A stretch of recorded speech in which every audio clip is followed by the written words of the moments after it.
I'm hosting Olympic, World Trials and the European Cup. Last year's winning time by Yemen Cripper was a jaw-dropping 27 minutes and 16 seconds. This year, the organiser Ben Pocci and his team, with huge support from On Running and loads of other partners, have attracted its strongest ever international fields, with the 27-minute barrier under threat. And Steph Twell's 2019 women's record of 31.08 also looks on borrowed time. An evening that sees 9 graded 10K races, and then some of our very best top youngsters go over 800 metres, giving them a taste of this amazing Parliament Hill atmosphere. So sit back, enjoy the action. I'm delighted you've joined me, James Thee, and alongside me for the duration of the evening, the brilliant Ellen Ellard and the superb Matt Seddon. Welcome, Ellen. How great is it to be back here again? Oh, it's brilliant. I feel like this week has just been like the build-up to Christmas. I've been so excited. Last night I was barely sleeping. I was looking back at all the footage on social media and everything that's been posted, just reminiscent of the best time that we had last year, and I can't wait to get started, and I just can't wait to see what this year has in store. We're walking in and we're saying it already looks bigger than last year, which just seems mind-blowing considering how good last year was. I just can't wait for it to get started. It's been a busy 12 months, but it is a superb setup here. The infrastructure, as we said, just gets bigger and better, Matt. It's absolutely phenomenal, isn't it? Mate, they've taken it up a notch, and I think it's rumoured on, put almost £500,000 into this event itself. It's now part of a track series. They had LA a few weeks ago. This today, they've got Paris in 2 weeks and Vienna in a couple of weeks after that. So they really are up in the scale. It's so cool, isn't it, for running? This event does make running cool. I think Ben and his team have definitely done that. From 10 years ago, and it was the year before, where there was just one female athlete in the British Championships. They saw that and they went, this can't happen again. They stepped in. Obviously, year one's always going to take a bit of time to build. But I tell you what, in these 10 years, and where it said from last year to this year, we were talking off air about the international fields and just how widespread they are, and also going down those lists. And it is just a phenomenal array of talent.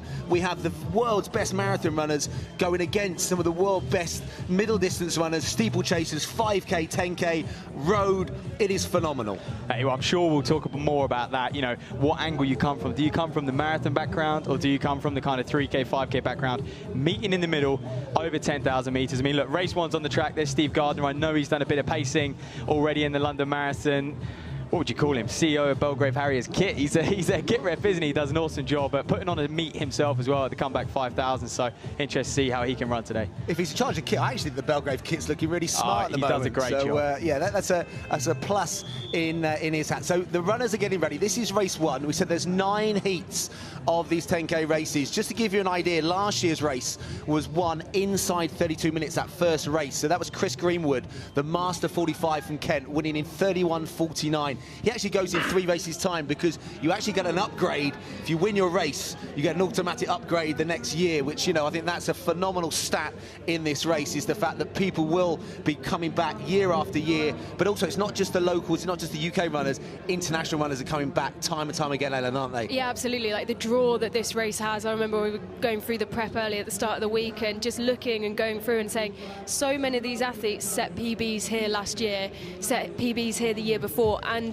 the pulling power it has and the staying power, that's why it gets bigger every year. That's why Ben has to expand every year, is because athletes want to come back and then new athletes want to come in. And like you say, this is one of the biggest depths of field and the international talent that we've got this year.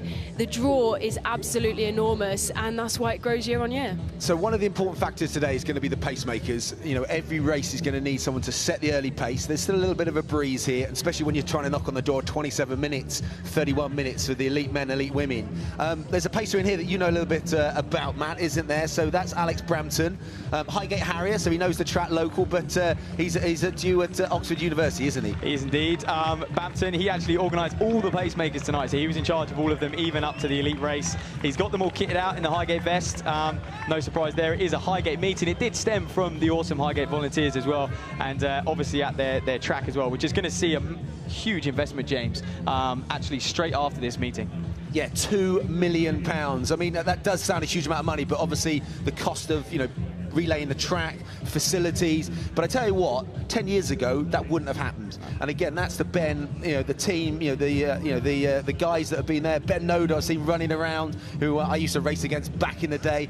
But all of the Highgate Harriers, all those involved that have been doing the groundwork. And Ben almost says, Bocci says, at the end of this year's race, or the end of last year's race, the build starts for next year's race straight away. It's not, let's pick it up a month before. It gets picked up literally the next day. And they also think about what they can do differently, what they can do better, and then try and build it. So, Ellen, isn't it superb that we could be coming back next year? We could be in an even grander stadium and with a surface even faster. I mean, this coming here today was enough of a shock, seeing how much it's grown. But when you look at how different this track is on Parliament Hill, how different it is to how it looks normally, people could walk past this track and not really notice it's there. And to think about the transformation that it might have with that money is brilliant. And it's just so good that the local council, the government are looking and thinking, right, okay, this is something we want to invest in, this is something we want to expand, because it does have such an impact, obviously, on the running community. But then you look at, the people who are drawn into Parliament Hill today for this day, the footfall is massive. And it's not just people who are high-level club runners, it's people who just, maybe are getting their first taste of athletics, who have wandered by and thought, well, that looks very cool, I want to go in there and see what's going on. You're dead right, Ellen, but I think as far as the consumer's point of view, people watching here today, as long as they don't change, they don't put a big grandstand, obviously it is free to come down here and sit on the bank, as we just see them go through that first kilometre in 3:08 there. Yeah, that's good running. I mean, that's going to bring them inside that 32-minute mark, isn't it? So, your 3:10s is bang on 31:40 pace. So, but it's interesting, they've got 4 athletes, Matt, who have decided to go, we're not going to trust Alex, who's going at, I think, just inside, isn't he? Just inside 32-minute pace. But they are, between them. I can see, obviously, that's Hopkins on the front. I can see Diamond also to the left of him, one of the Birmingham University students. There's a Knots vest tucked in there. And then it could well be a Kente Seavest. Actually, it might be Nick Hardy, the athlete. Yes, it is. Nick Hardy, the Tipton Harrier, who's just tucked back in 4th place. So interesting that 4 athletes have decided to go against the system, so say. It's not just the pacemakers actually running ahead of, they're running ahead of the pace lights. Obviously, we've seen that technology develop over the last couple of years. There's going to be a red light, which supposedly is 31:59, and a green light, which should be bringing them home in 32:30 as well. So a lot of the athletes you can see just bunching right up behind Bampton there. If I was them, they want to be a little bit closer to the inside, though. Single file is obviously the shortest way. To put a bit of context, Ellen, it's actually 7 metres a lap further if you run in lane 2. What do you so for these athletes, especially through these earlier races, the majority of them will have never run with wave light before, and maybe that's why we're seeing more of a bunch, because they are so desperate to stick as parallel as possible to those lights. We had a little bit of a chat before about it, Matt. Like, what would you say to the athletes that you're coaching about whether they ignore the wave lights, whether they want to stick to it, how they let that affect them mentally during the race? Oh, I mean, coming in, you just got to say, almost ignore the wave lights. As long as they're in your peripheral vision, ignore them for the first, 2, 3K, 4K, even 5K before you start thinking about latching onto these wave lights. So it's Ian Hopkins, the Irish athlete. There's always a big Irish contingent here, in all of the races. We saw an Irish under-20 men's record set last year. That was one of the phenomenal performances. I think it was in the B race. Dean Casey going inside 29 minutes. That was a phenomenal run. He's now been moved up, of course. Yeah, he's in the A race, I know. So there you go. So if you perform, you get rewarded here. So and you can see the other athlete, that's Edward Diamond. So as I said, the university student of Birmingham. So those 4 athletes, they look fairly comfortable. Next split we get is 2 kilometres. If they maintain their pace, if they're still on that 31:40 projection, then we would expect them to be inside 6:20. Look, Hopkins up the front, though, he is one of the quickest, like you said, James, in this field. He's got a 32:07, 10,000 metre PB. A lot of these athletes, though, James, they'll be coming from a road background. They won't have had many opportunities. Obviously, that's why this meet started in the very first place, to give people a good opportunity to do a high-class 10,000 metre race. Yeah, same with Ed Diamond. His personal best is 31:42 on the road. So it's the lack of opportunity sometimes that people have had previously. That's why this event, people put it in their diary so early, and they also get ready, they prep for this, knowing that this is such a quality 10,000 metres. And actually it has borne out. There's other races now around the UK that have seen the success, and it's definitely led to more 10,000 metre races, more bespoke kind of 5,000 metre meets, and obviously, yeah, that's followed suit. And obviously the money and the support that On have put already into the series they've got, obviously not just in the UK but around the world, that is only a good thing for endurance running and just the general standards being pulled up. But also not just in the UK runners know about this, but European runners now, they're jumping on planes and trains to make sure they get on the start list here. We saw it last year, didn't we? And you know, it's similar here today. We've had, you know, this event be host to the European Cup for a number of years, and even when we didn't have that last year, we still had the top European talent, Johan Cripper, coming over. You know, those kinds of races, these kinds of races have the draw, and it is a bit insane where you see, you know, the top Italian talent being balanced on a seesaw, winning his weight in beer, thinking, how is he going to get that home through customs? I wonder what happened to that beer. I do wonder. He looked very confused, bless him. Hopefully you gave it away, or drank it at the airport like you sometimes do when you can't take it with you. I think walking out of here he had a lot of couldn't have for sure. Well, he couldn't have drunk too much because he went and broke the Italian half marathon record. So that was in Napoli earlier on in the year. So he's gone from strength to strength. And it's going to be fascinating to see that quality of men's race we will talk about as we go through today. But you know, we are looking at definitely getting towards that sub 27-minute barrier. These guys obviously trying to break their own barriers today, that 31:40 that they've kind of targeted already, those front four. But now we're seeing on the screen the other things that are going on today, and there's a kind of real family kind of festival atmosphere here. There's the circus acts that are going on, there's the music, there's the beer and cheer, there's the marquees that now, how much do they stretch around the track, Matt? There's some phenomenal stats now. Hey, we know they've extended the Lactate Tunnel of Love to what, 90 meters now? It used to be 30 or 40 meters, now it's 90, and the noise in those is just phenomenal, and you're going to experience that later on in the evening. At what point, Ellen, does it become an indoor meet? Well, do you know what? When I was walking down the hill, you know, you get a brilliant vantage point as you walk in of Hampstead Heath. I was walking down and I was like, I can't see the track. There's so many tents this year that you can barely see the track, but it is going to be so loud in there. And the impact that will have on the athletes. I was listening to a podcast earlier in the week, and Chris Thompson was saying how even in the early years, when you go through those tunnels, you pick up what people are saying, and you know, some people are giving tactical advice, some people are having digs, and that gets inside your head. But it will just, you know, when you get to those tunnels, it will drown out any pain. You know, when you hear the noise and the cheers and the support that are coming from the fans inside the tunnels. Yeah, I think even Tomo, I remember him mentioning how it influenced his race. It forced him to make decisions that he didn't want to make. And, you know, these gentlemen, they're kind of in their own head at the moment. Not too many crowders. It's just filling up here slightly, though, James. And it is a little bit blustery out there, especially on this back straight. So they're going to welcome this kind of tent to just shield them down the back straight. Yeah, it's going to be interesting now to see what the 3K split is. They were, you know, right on pace. That 2K split was inside the 6:20, and this is going to be there or thereabouts. It is. It's another 3:09. So they've been, you know, super systematic, these four that have broken away.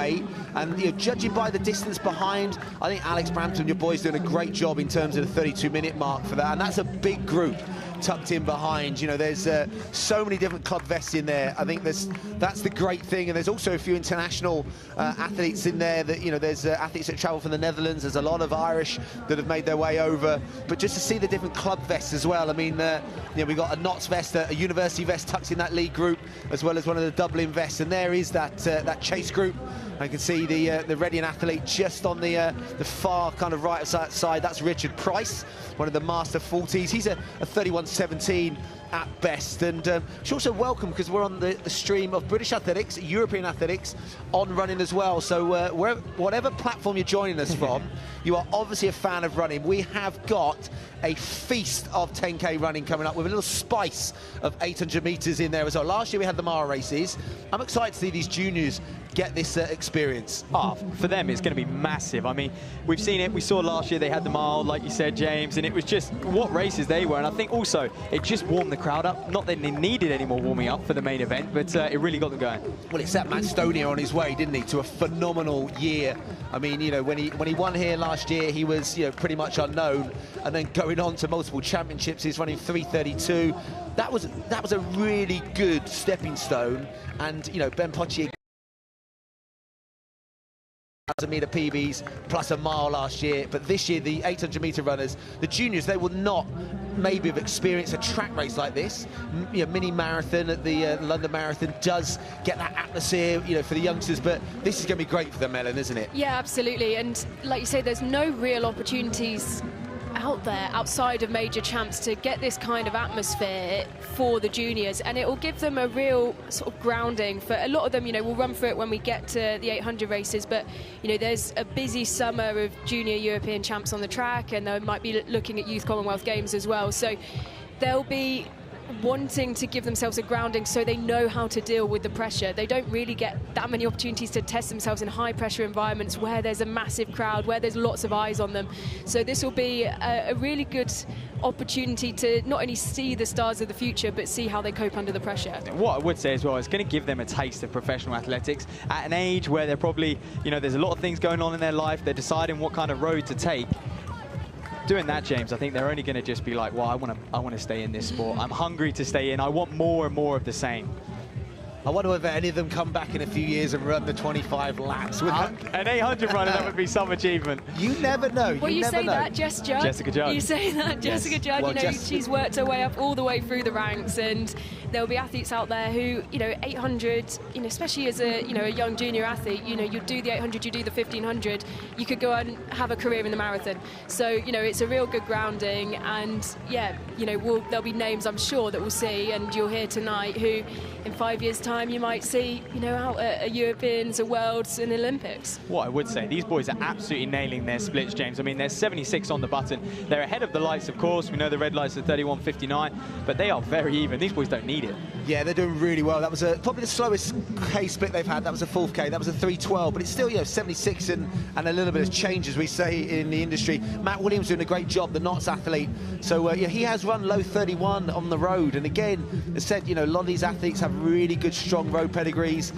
You know, I mean, he was a cross-country runner through the winter, putting some really big miles in. I would have thought, you know, slugging through those national crosses. I think he was 33rd in the Midland Championships as well. But then you come to this track, you're on that slightly spongy tartan track, and yeah, they are literally clipping those laps out. So the next big split we will get is the halfway split, and obviously you do the maths on it, but you also can't rule out that group behind, whether they can close it, chase it down. So it's still obviously Ian Hopkins in there, Matt Williams. You've obviously got Nick Hardy, whose personal best is only just a fraction inside 32, so he's heading into massive PB territory. Ed Diamond, he's a 2:27 marathon runner. I love that, how uni athletes now popping out and running a marathon. So he's got strength, but he's probably the only one of that 3 at the moment, sorry, that 4, that's just dropping away from that leading 3. Well, I think, like you said, James, it's commonplace for university athletes, for 20, 21-year-olds to go and do a 10K on the track, a 5K on the track, where it used to be almost, you know, you weren't encouraged. Well, that's what we spoke about last year with Dean Casey. You know, we've already mentioned his name already today, and to see him have the support of his coach to come out here and race and really prove himself at such a young age, it's not something you always get the support of from your coach when you are such a young athlete. And, you know, like you say, to then make the further leap up to the marathon, it is, you know, it's a huge jump. But if that's where your calling is, if that's where you want to make your grounding, then, you know, I believe athletes should have the support to do that. Yeah, I think training and technology, we know there's been a lot of shoe technology over the last few years, so hopefully aiding a bit more recovery. I think people are a bit smarter in terms of hydration, refueling. But, you know, when I was going through the elite lists and you go through the ages and you're going 25, 23, 24, 20, you know, I would have thought 10 years ago it was 31, 33, 34. Obviously, there are this spread of ages. That's the great thing with distance running is, you know, you've got athletes smashing it into their 40s. But you also got athletes now, as we said, running some very fast times. And when you do the maths and you're thinking you've run that at 23 or 24, your personal best is actually 3 years old. Yeah, it's pretty mind-blowing. I actually think, though, James, it's fashionable to do a 10,000, and when you have an event like this, you just want to be a part of the event. So whether you're 18, 19 and you're watching this event on TV, you want to give it a go the next year, and it's why we see so many clamour towards the marathon, and so many want to be a part of the London Marathon, because it's got that spectacle, and this event has. Absolutely. So the split coming up on the back straight. This is the halfway marker, so you don't need to be amazing at your maths to know that sub 16 minutes is inside the pace we wanted. So you can see it's probably dropped at the front. It has, it's a 3:15, so that's their slowest by 3 seconds. And you can tell the chase group behind, Alex Brampton, he has taken them through metronomically on 16 minutes. He may be having a sneaky little look at the wave lights as well. You can see he's absolutely glued to them, isn't he, at the front there? And they're stuck to it, and I think that's paid off because they are reeling in now that front four, and you can see, you know, obviously Diamond slipping back, so he doesn't look as comfortable as he did through the early stages. You know, the sun is beating down now, and that will soon become one long train. It's going to beg the question, why? Why did they do that? Yeah, this is what I'm just thinking right now. If you got your coach's hat on, why did you feel the need to push 10 meters ahead of these wave lights when Bampton's going to lead you around, you can get tucked in the pack, not worry about your pace? And now the negative kind of mindset they're going to get when this pack close up on them and catch up. I mean, I love people's enthusiasm. I love people getting out there, especially if you think you can run 31.5, then why not do it? And that's obviously what they've set out to do. They've maybe looked at their own personal best and thought, actually, I'm quick in 32 minutes. But yeah, with that coaching hat, you would probably say, get to halfway in 16 flat, maybe even get another 1,500 meters into the race. If you then can close that last 2 miles, you can make 70-60s, 74s, you can make a lot more damage in the last 8 laps than you will lose massively, especially when it's a little bit hot out here right now. You know, this is probably the hottest part of, you know, the event's day, to, you know, as we go on into the evening. But yeah, it's going to be probably a tough one now, as you say, psychologically, when they do get caught. And there's, I think, one of the athletes that, you know, there will be a few tonight, won't there, that it's just not their day. Oh, absolutely. I think when it's not your day in a 10K, you know, you can't face doing another. When you look up and you see the scoreboard and you realise you've got another 12.5 laps to go, let's say, or double digits is always the tough one, Ellen. Yeah, absolutely. And I mean, the distractions are there, but they will get bigger. And, you know, the way, you know, you look at the lactic level, tunnels of love at the minute, and they're not as full as they will be later on. You can still hear, though, the noise here is brilliant already, but the distractions will be there and will be more for the athletes later on. At the minute, they're still competing with that more mental aspect of how many laps it is. I think the psyche is different to a road 10K, isn't it, James? Yeah, I mean, you're thinking on the track, aren't you? It's lap by lap, and if you have a bad lap, whereas on the road, you know, it just seems a little bit more less intrusive on the mind, I think, when it's K to K. But you know, it does help you kind of stay on focus. You know, obviously, if you look at, you know, the times, you should always run slightly quicker on the track. You know, given that you can be a bit more controlled of you know, pace and speed. You know, but yeah, I think it is. When you see a lot of laps and there's still double digits out there at the moment, isn't there, on the lap counter? That's what old Brendan Foster used to say, that he didn't even used to look at the lap counter until it was single digits, and he came from a 1,500 meter background, you know, into you know, into the 10,000 and beyond. But yeah, psychology of distance running, especially 10,000 meter running, is everything. Well, and here's Hopkins, and he's just going to push on the pace. I think he sensed it was dropping a little bit, so him and Williams have kind of got to the front, and they're just going to squeeze it. But yeah, Bampton doing a great job. He's still leading the way. He's gone past 5K. Most pacemakers you'll see tonight will do anywhere between 3 and 5K, so the fact he's still in there at 6K mark is just brilliant. He is 2:24 marathoner, though, so from just a few months, what, a month ago in London? Yeah, Matteo Bonza, I think one of the Italian athletes, has got onto that group. So great again, as you said earlier, that it used to be once upon a time a sprinkle of international athletes at the top end. Now we're getting international athletes here in race 1 of 9. That is superb. Absolutely. So let's see what this, they've just gone through 6K. Working their way down the back straight. That's Kasani Wood on the outside, Thames Valley Harrier as well, so fairly local for him. He does an array of events, that man. He's always here competing on the local events. Yeah, Nick Hardy's still looking pretty good in there. He's got the 201 bib, he's in the blue vest in 3rd place. Used to be a steeplechaser, doing a lot on the roads now, and you know, he's someone that he's super experienced. I used to do a little bit of work with him at various times, so he was always someone that got up for a morning run. I don't mind people that don't mind the early morning run. But there's a couple more athletes. That's another one of our... Another Italian by the looks. Italian athletes. Tuso. Yeah, that's tough. You know, come a long way, and it just doesn't quite, you know, pan out. And yeah, Roberto Tuso. But you know, that is going to be the case today. Look, this is the crunch point in the race, though, and this is where we'll see a lot of people drop out. Anyone can get to 5K in a 10K race, but it's what do you do at that between 6 and 8K is the real crunch point. And it's just turned to 9 laps, so the psychology now, it's single digits, 9 laps. Also, the next lap, I think as a distance runner, when you see 8 laps, you can kind of go, it's 2 miles, start to break down those laps. But I tell you what, Hopkins has done a superb job. You know, he's got a good bit of pedigree over half marathon. You know, he's a little bit of a road specialist, and you know, obviously he's made the journey over here, and I think he's been the aggressor from the start. But you know, the laps they've not died off totally. I mean, those 76s, yeah, well, 75s early on became 76s, 77s, but Alex Brampton, who's running even pace, hasn't closed that gap again, so he's held it. Yeah, and you can tell Hopkins comes from the road background, very efficient stride there, James. Nice short stride, kind of easier to maintain, especially over these distances. But yeah, he just looks like he's stretching out a little bit. And don't forget, Bampton, and I think the other Highgate man pacing this race, will drop out at some point soon, and then it's going to be down to the pack. Can they do the work to close up?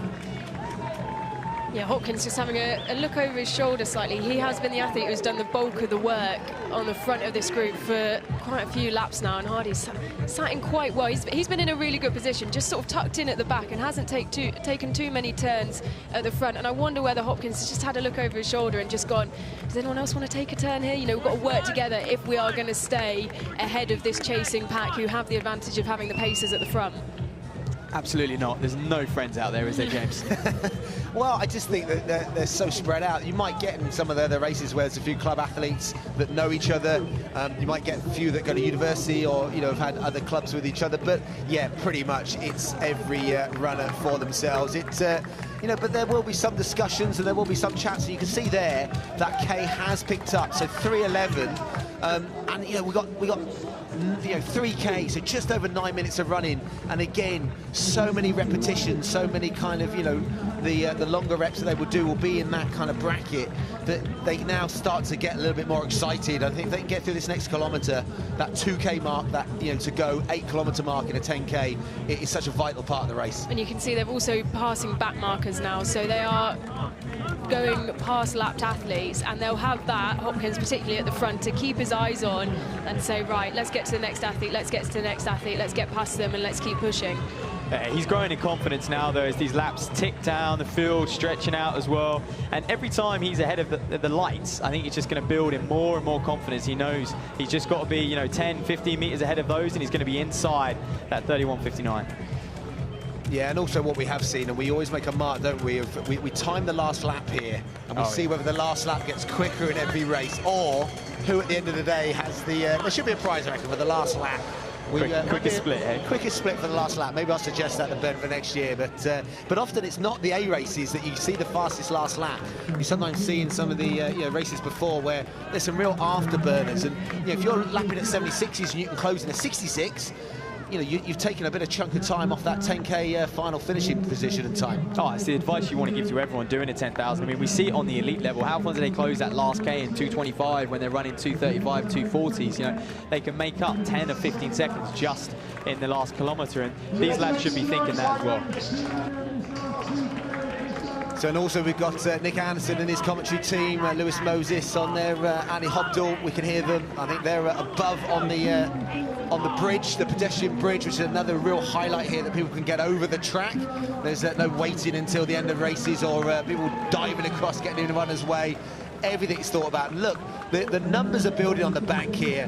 I mean, that is something that by the end of the evening, it will be absolutely packed. So if you are in the vicinity of Parliament Hill and you're sat at home and you're thinking, do you know what, I'm going to listen to Ellen, Matt and James all day.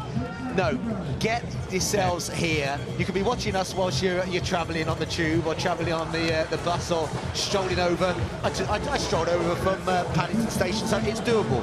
So come and watch it, come and experience it. Come and have a beer in lane 3 or a non-alcoholic drink and cheer your heart away. But next split we've got coming up, that'll be the 8-kilometre split. Then we are getting 5 laps out from the business end of this first race. And I'm interested, Bampton's still in there doing a great job pacing it. And I just wonder what's going through his head at the moment.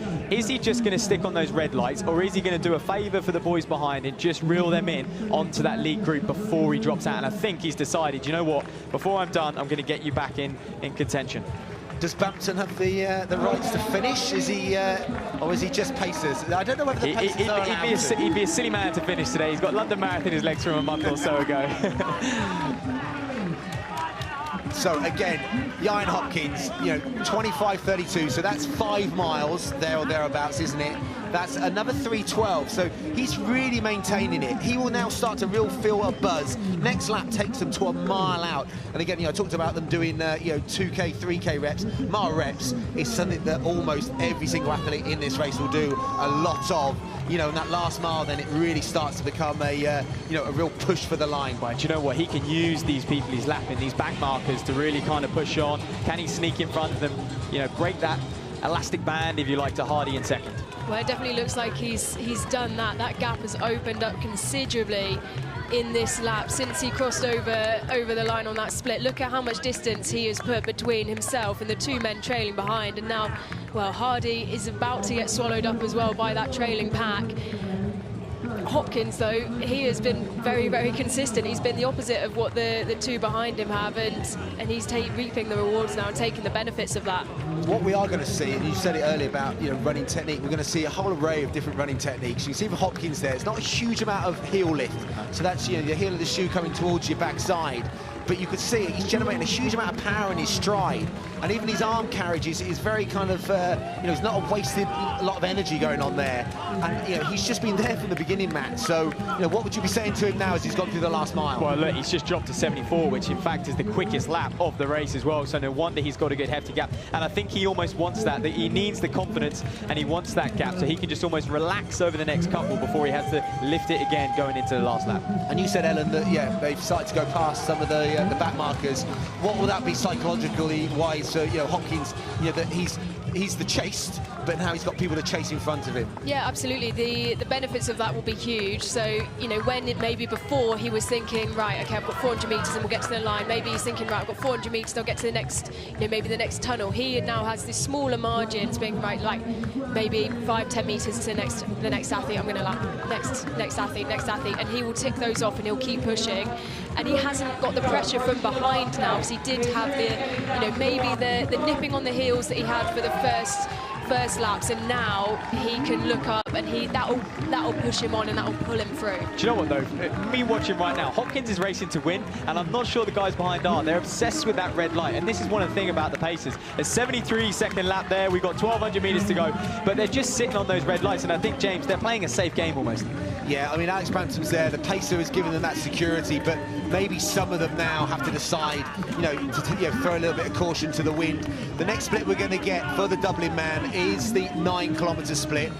It's going to be, I think, the fastest of the race. It's going to be somewhere around about the 3:06, even 3:05 mark, which, again, if he maintains that, again, if you look at the clock, he's going to get very close to that 31:40 mark. Well, here we go then, looking very, very impressive. He's got a healthy lead now, but we did say, James, a 10-second sway over that last lap. If anyone's got some 1,500-meter speed in them, to start using it soon to close that gap on Hopkins. Yeah, and again, you'd like to think he's maybe got even more gas over that last lap as well. So he's gone 74, he's gone 73. It's going to be interesting to see what this lap is. There's a Hercules Wimbledon vest going through, I think, chasing a Lincoln vest. But here's the noise, here's the cheers. Getting some great footage, and the motorbike in front, as you can see, that there's so many people gathering on the inside that are real knowledgeable fans of the sport. And there you go, that is just a fraction faster than the last lap. It's 73.5, so again, subtly increasing the pace. 29.14 with 2 to play. Oh, this is a healthy lead, and I just wonder if he was a little bit salty perhaps being put in this race. Did he want to be in a quicker race almost? But hey, he's certainly going to be in a quicker race next year. Yeah, he's guaranteed that for sure, and he's pushed on so well. You can see, well, just before we cut round the corner, it looked like the pacer had stepped off with the group behind, so now they're on their own, and between them, they've had 29 minutes of being guided through this race, and now they've got to decide what they want to do. They've got to take it into their own hands, but I can't see anyone catching Hopkins. Yeah, and they've also eaten up, I think Nick Hardy's been swallowed up with that diamond before that as well, and Matthew Williams and Knott's vest, so there's a different chase behind now, but there you go, you can see them going through. That's Price, the Reading athlete. That's the Thames Valley with a serpentine vest. There'll be a lot of serpentine athletes through today's action as well. But it's no doubting the leader. And look at that noise already. This is race 1. I hope it's coming through the live stream. The atmosphere here is electric. We are trackside, and you can hear the bell. And there it is. It is another 74-second lap. It's 30:29.06. So I would love him to run a sub-71 lap and get inside that 31:40 mark. Well, there's the benchmark, and I think the crowd are certainly going to carry him through. He just knew he had to get to this point in the race. The noise has been lifting every single lap, and I think it's going to continue throughout the afternoon as well. Hopkins doing a terrific job. Price in second as well, and I think it was, yeah, James, Thames Hare and Hounds in third. So it'll be interesting to see how the battle for the minor places develop over this last 200 metres. Big moves down the back straight from the chasers, but they've left it far too late. And I tell you what, this is a deserved win, a really strong personal best. And as Ellen said, it's going to be an upgrade in next year's race for our man, Ian Hopkins. And there's a battle. There's Johnson, Hercules Wimbledon, that I think he's trying to stay on being not to get lapped. But listen to the noise. This has been a dominant display. At one point we thought they might get swallowed up, but he was just biding his time. It's going to be a win for the Dubliner. It's going to be Ian Hopkins. He's going to be inside, way inside 31:40. Wow. 31:36, and there you go. We're going to take a split on that. That's a 71:11 last lap, Ellen. That is absolutely insane. What a first race. What a way to kick us off here at the night of 10,000 metre PBs. What a first race. Well under what they'd asked for with those pace lights. What an incredible run. Yeah, how many can we get inside 32 minutes? Just missing out there, the Highgate man, but I think we had 4 inside 31:59, which was the lights up at the front. Oh, superb. You know, Richard Price, they're getting up, the Reading athlete for second. You know, they were really closing, weren't they? There was, you know, a really good battle behind, but they just left it a bit too late. You know, maybe the gas they had at the end. I mean, Alex did a great thing in terms of the pacing, because they ran negative splits. That means the second half was faster, you know, which they all were significantly, but, you know, he got them to that point nice and economically, and then they could really kick off. You've got to say, Hopkins, on the other hand, he did it the hard way, didn't he, in terms of, you know, leading from literally the first step. Williams took over for a little bit, Matt Williams, the Nottingham athlete, but quality running, as you said, and that is faster than last year's first race. So 31:49 last year. We're already quicker. It is night of the 10,000 metre PBs, and we have started that way, and that's the way we're going for the rest of the night. Do you know what? We got some conditions down here as well. I think the wind is just dropping every minute, and also it's just clouded over a little bit, James. You know, hope no rain, but it's clouded over, which is going to keep the sun off these guys. Yeah, I think conditions, you know, it is warm, but you're not going to get too many cool nights on, you know, in May in the UK. And I think that, you know, the wind is the big factor here. There have been some evenings where there's been, you know, blustery conditions, but it is definitely dropping. But the infrastructure here, Ellen, with the tents, with the crowd on the barriers, that was one thing I think that Ben wanted for the off. His athletes not to be on an open track, that, you know, even with people trackside on barriers, even if there's a little bit of a breeze, it's as minimal as it can be. Yeah, absolutely, and we noticed that walking around the track earlier, we're like, oh, it's quite breezy, but as soon as this place fills up, the athletes won't feel it, and actually when they're going through those tunnels, particularly when it's sunny, you know, I'm sure, you know, once this cloud's pass over, I'm sure we'll see a few more sunny races over the course of the afternoon, but these athletes will be looking forward to getting into the tunnels, not just to hear, you know, the fans on either side, but also to have a bit of welcome shade as well. This is it. There are just no rules here today. I think it's officials' worst nightmare. Well, I tell you what, I think that everyone wants to be here today. It is one that, you know, when I came in and saw the Seiko team, you know, they are just, you know, fans of the sport as well. They travel around to, you know, every event around the world, and this is one that you will start talking to people, and, you know, when we go for a little wander in our break, it will be a who's who of, you know, officials, coaches, athletes. You know, there'll be athletes here that are just coming to watch. I think Chris Thompson's coming to watch. He was going to pace, the on-athlete, but I think he's not pacing now. But, you know, so for someone like Chris, that he did break the British Masters marathon record. It's just a guy called Mo Farah did it a few minutes before him in London. So, yeah, I mean, that, yeah, phenomenal in their 40s. But, yeah, Tomo has had some phenomenal performances here. That race with Alex Yee and Andy Vernon, that was memorable, wasn't it? And he just talked so well and highly of the event as well. I mean, all the build-up before and in the podcast, Tomo just explains what this event about, and he was really there. He supported it early, James. You know, him, Vernon, those British domestic guys supported this event early and kind of allowed it to grow to what it is now. It's like what we were speaking about earlier, like, might as well elaborate on that comment that Tomo made made in full on the podcast. He was talking about the fact that when he was in, he already had qualifying time, I think it was for the Europeans, and so he had the time, he just had to finish second. You know, we spoke about it a lot last year when obviously some athletes already have qualifying time, some just need positions when it comes to the British champs, and he was saying he was in, you know, running through these tunnels and he heard someone go, pull your weight, you know, stop sitting back, actually, you know, help the lads out, and it changed his game plan. He went against what the coach had told him to do. He switched it up because he was like, oh no, people are noticing that I'm just sitting back and I just want to get, you know, my second position. And, you know, it just shows how, like you say, there's no rules. It is so different to anything you see anywhere else. So on the screen now, you've got the recap, and if you are at home and you want to follow with the online results as well, so you can go to Open Track and obviously follow the results through there. So they have come live now from that first race, so you know you'll be able to follow each race. You'll be able to see the start list as well. But yeah, it was a really strong run. Hopkins taking it out, you know, from the get-go in that race, and you know, a deserved winner and a very, very strong last lap as well, wasn't it? From the front, the kick, Matt, from the front, that's hard. Well, you almost underestimate how long he was actually at the front. You saw, you know, after about 6 laps, he hit the front, and he was there the whole way, and he just bided his time. He didn't pay any attention to those behind him, clipping his heels. He just kept churning out 76s, 75s on the button, and then, yeah, was able to raise it right at the end there. And the chase behind, it was Brockman who got up for second. We just missed him coming over the line, the Thames Valley Harrier. So Thames Hare and Hound, I think I should say, different clubs in the Thames. But yeah, a really strong run by him, you know, just outside, I think it was 31.42. So there is Jacob Brockman. So very strong, and that's a lifetime best for him as well. So, but Richard Price, the master, not a personal best, but you know, when you're running those times, the Masters athlete, that's really good running. Jonathan Paul was the Serpentine athlete just on the heels of Price. You had Jack McVeigh, who was the Highgate Harrier, the first of the local club across the line, just outside that 32-minute mark, 32.01. You had McGregor Cox, 32.12, just looking down for those early athletes pushing it on. And I think we did have a few DNFs, so and you know, getting towards that business end of it. But really strong running. When you look at the winning time last year, 31.49, and we had 4 athletes inside that in race 1.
p.m.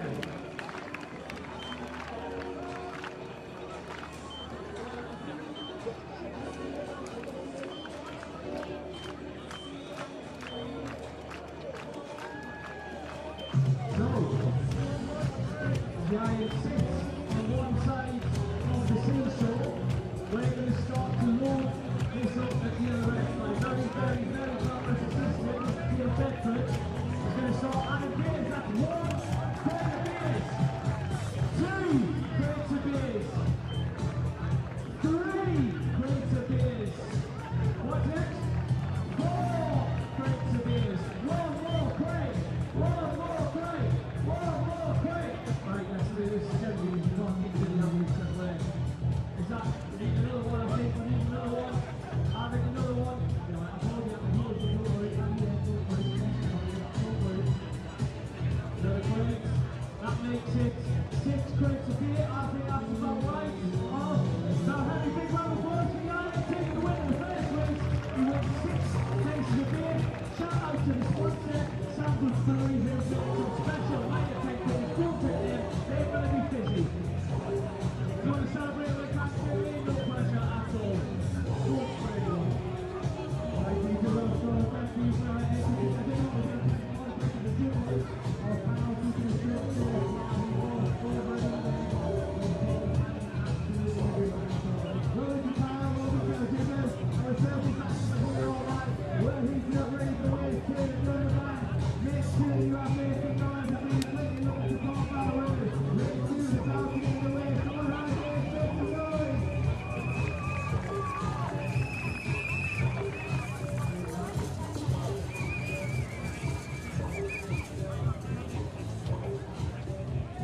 Okay, so we're very serious just about to start. Looking to place makers in this one goes for 13.59 and 31.30. So 5 seconds.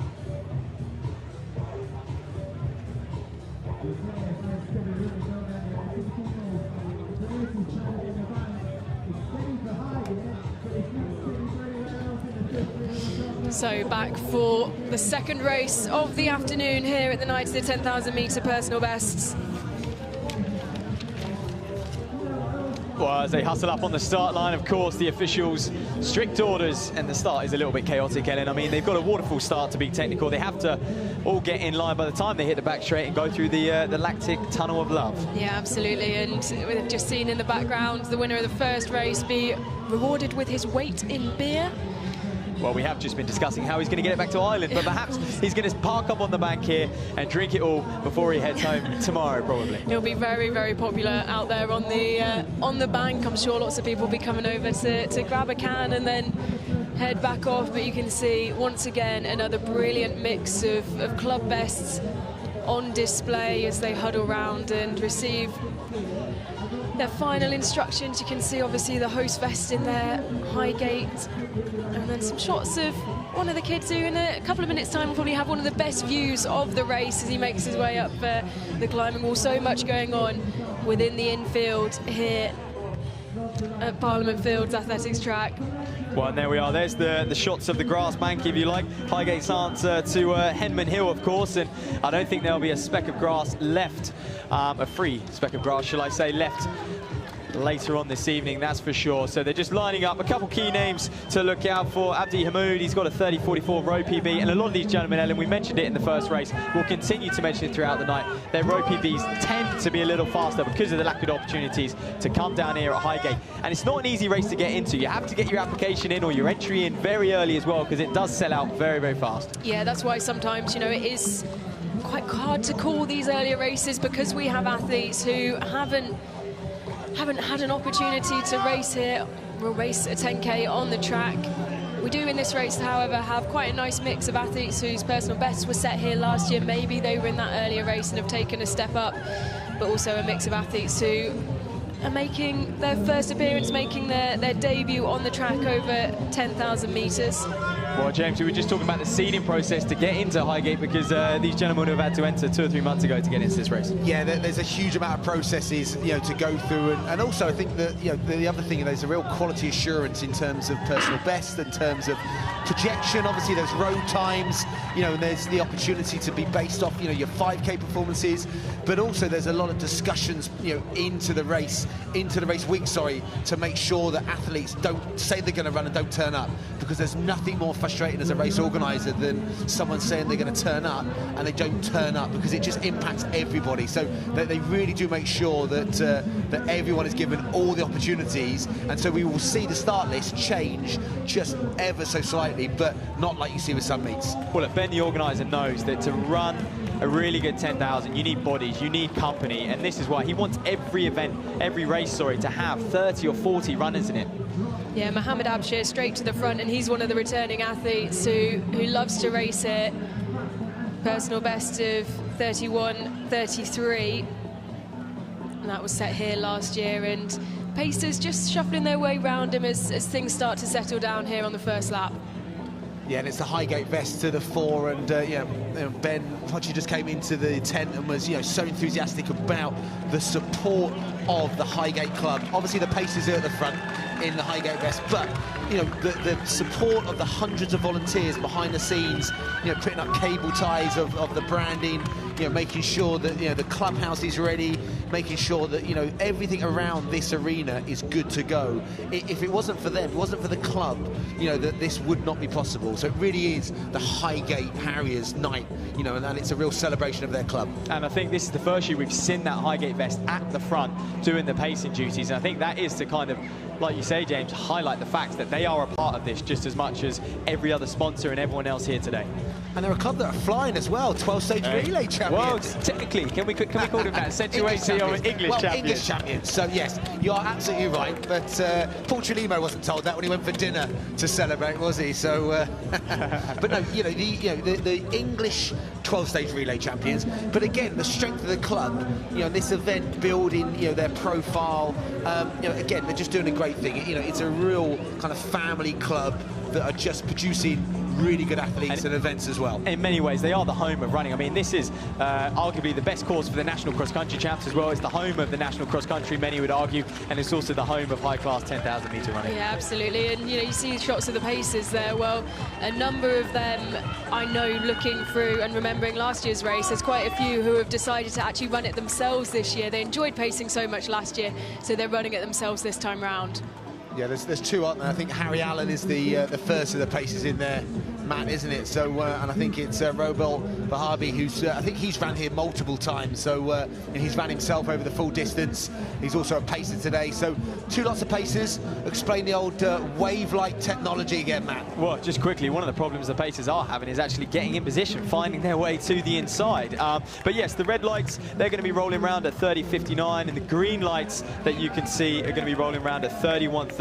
So it's very simple. All these athletes have to do is just sit on these lights all the way to the end, and they should be rewarded with just inside that time or there or thereabouts. Yeah, absolutely. And the pacers, you know, are at the front this time, different to what we saw in the first race, you know, when we saw those four athletes, you know, absolutely fly off at the start. This time it is the pacers who have control, and I think it's Jara Soraya who's just tucked in behind the V35 athlete, who's just in the mix there. He's pushed his way up now and is holding that strong inside line, and they are right on the pace and almost split into two groups there, you know, as you might expect. You know, that green group which are following 31.30, just slightly behind there, just a small gap.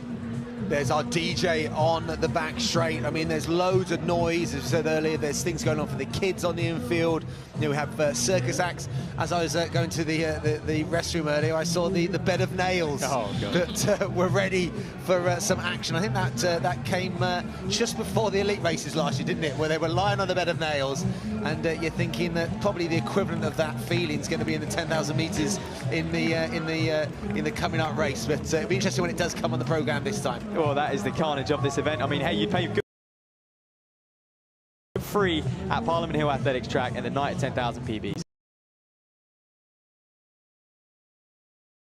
The amount of beer that Mr. Ian Hopkins, I think it was 4 crates, I heard the cry, I think, in the end. So Dave Bedford, former world record holder at this distance himself, and you know, that time of his 27.5 minutes, that would put him up there in that elite race, and he did that. I think it was solo in Portsmouth, I think it could have been. But yeah, Dave Bedford, a huge supporter here from day one. And I mean, you know, he likes his beer and he likes his 10,000 metre running. So I don't think there's anyone that's going to have a better evening. Well, and he has adopted that role, hasn't he? It's not Highgate night at 10Ks unless he's handing out beer. I think he sneaked us a can through the commentary tent last year, if I remember correctly. Suddenly this hand appeared and a beer popped down onto our table. That is the Father Christmas of Highgate beer. That is Dave Bedford. So there you go, 2 Highgate Harrier vests, very distinctive. Those black and white stripes. 2 athletes are doing a really good job at the moment. So we're looking at splits. What splits are we looking for, Matt, in race 2? And the next split we're going to get, isn't it, is the 2-kilometre mark to see whether the race last year, the equivalent race, Jed Noble won in 31:14 for context. Yeah, and around about 6:10 at 2K, we'd see them at 30:50, which is going to be just inside. As you can see, they're just ahead of those red lights. So expect to see, you know, 6:11, 6:12 at the 2K mark, and that'll put them bang on pace. You can see a few athletes getting a bit of water up on that top end. That's going to be needed as well. Yeah, I was just about to ask you, because I saw an athlete do it on the first lap or second lap. Thought they were dropping out. Well, yeah, I did at one point. So they disappeared off the screen and came back with a drink, and it wasn't a beer, it was a cup of water. But, you know, what is the psychology of doing that? And you know, I unless it was a super hot day, I wouldn't think an athlete overly needs it for a 10K, but bit of psychology going on. Jakob did it in a 5,000 metre world final, drifting out into lane 7, Jakob Ingebrigtsen. But yeah, I wonder whether it's more psychological than a physical need. I certainly think at the elite end, it's almost to show off, you know, how good you're feeling, how easy you're finding this pace. But you know, these lads will know each other on a domestic level. They would have come up against each other at the national cross country, but I don't think they're, you know, trying to psych each other out just yet. So 6:11, give or take, through that first 2 kilometres. So yeah, that's averaging around about 3:05 a kilometre. So you know, that's about what, you know, we expected for this race. So you know, we're looking at trying to break 31 minutes. So yeah, you know, if you're looking at that, then that is 30-50 pace. You know, somewhat there or thereabouts. So at the moment, job done at the moment by the Pacers. Pace is doing a brilliant job. Obviously, they've got the wave light to the side of them. They're spot on that at the minute. It's Gregory Jarosaya who is up there. He's moved out to the outside now. He was hugging the inside line. He's the Midlands, well, the North East County Championship representing Middlesbrough. And he's in a brilliant position there. Bennett just to the inside of him, and those two been there since the start, and they're up there right behind the 2 pacemakers. Yeah, and Roble just sharing the pace with Harry Allen as well. So club mates, of course, just making life a little bit easier for themselves. And we know Bamta did a terrific job in that first race, taking them to, goodness me, 9K almost. No, beyond 9K, wasn't it? 2 laps to go. So I wonder if these 2 will do the same. I'm sure Ben encourages them to, James. Yeah, I mean, as a pacer, a meet organiser with pacers, you want them to go as far as possible, but also as we go up in speeds, there comes a limit of how far people can actually go. So, I mean, if you get 6K, 7K out of a pacer in quality 10,000 metre running, that's really hard to get out of someone. They've got to be a couple of steps above almost in terms of the grades to then to be able to pace at the front, run at the pace at the front, but also be in control. You want a pacer that's economical, you want a pacer that's not going up and down pace-wise, but you also want someone that you can trust, that you know they're not just suddenly going to drop out of 3K and you're left the person that went with them or something. So yeah, finding quality paces is hard, but obviously in the early races, the Highgate Harriers have that absolutely nailed. Yeah, they've got the help of the wave light though, in that it's there for the athletes, but it's there for the pacers as well. It just gives them a little bit of extra confidence. There is a huge responsibility, and while they might have spent in the past quite a lot of time looking down at their watch, they can just take a glance to the inside and see where they are in relation to the lights. Yeah, and when we go on to the evening, we're going to see the wave light technology even more, aren't we? At the moment, bright sunshine, so it makes it a lot harder to see. But yeah, that's definitely going to come a lot more prominent. So next split we're going to get, that's going to be the 3 kilometre mark. And I think that, yeah, another 3:05, so 9:17. So we are bang on that sub kind of 31-minute pace. Yeah, absolutely bang on there. Yeah, if you're sitting at home, you're going to put a bet on them hitting 305Ks, aren't you, these boys? They're more than capable, especially Roble up at the front there as well. And finally, Ellen, they've actually filed in single file again because it's quite fun. Chaffee's running out in lane 2. I said before, it's 7 metres a lap if you run a whole lap in lane 2, so you do want to stick to the inside, especially over 10K. Yeah, being economical is just so important in terms of, you don't want to run a 10,000 metres in lane 2. But, you know, for those joining us, if you just joined us on the live stream, British Athletics, we're on European Athletics, we're on running as well. So welcome to Parliament Hill in the heart of London and the heart of running. So this is Highgate Harriers, night of the 10,000 metre PBs, and their club athletes are pacing on the front. And what they're trying to do is be as economical as possible. They're trying to hit the splits. They're trying to get as far on the 25-lap journey as possible to then peel off so the real racing can happen behind. So we don't expect any of the paces to finish. Their job is solely to make sure the pace is set for the athletes behind. And the name is on the door as you come in here. It's the night of 10,000 metre PBs. Athletes have put the miles in. They want to come here and know that they've got a chance of a personal best. How often do high-level club runners who aren't, you know, full-time, aren't elites, get the opportunity to race on the track in a 10K? You know, that's rare enough as it is, but with a pacemaker and with wave lights, you know, this is such a brilliant opportunity, and this is why it expands every year, is because people want to come and race here. They want to be given the opportunity to, even at this level when we are running, like we say, just, you know, within 31 minutes, have the opportunity to do that with paces. Well, this is the only chance they get, Ellen, to answer your question simply. I mean, James, they would have put this in the diary a long time ago. When do you start training for a 10K event on the track like this? And is it different to the road at all, the training you will do for a track 10,000? Yeah, it's a great question. I mean, you know, when you're coming through a cross-country season, obviously, you know, March, you know, some of them are finishing up maybe with the inter-counties, or you might have finished even earlier than that.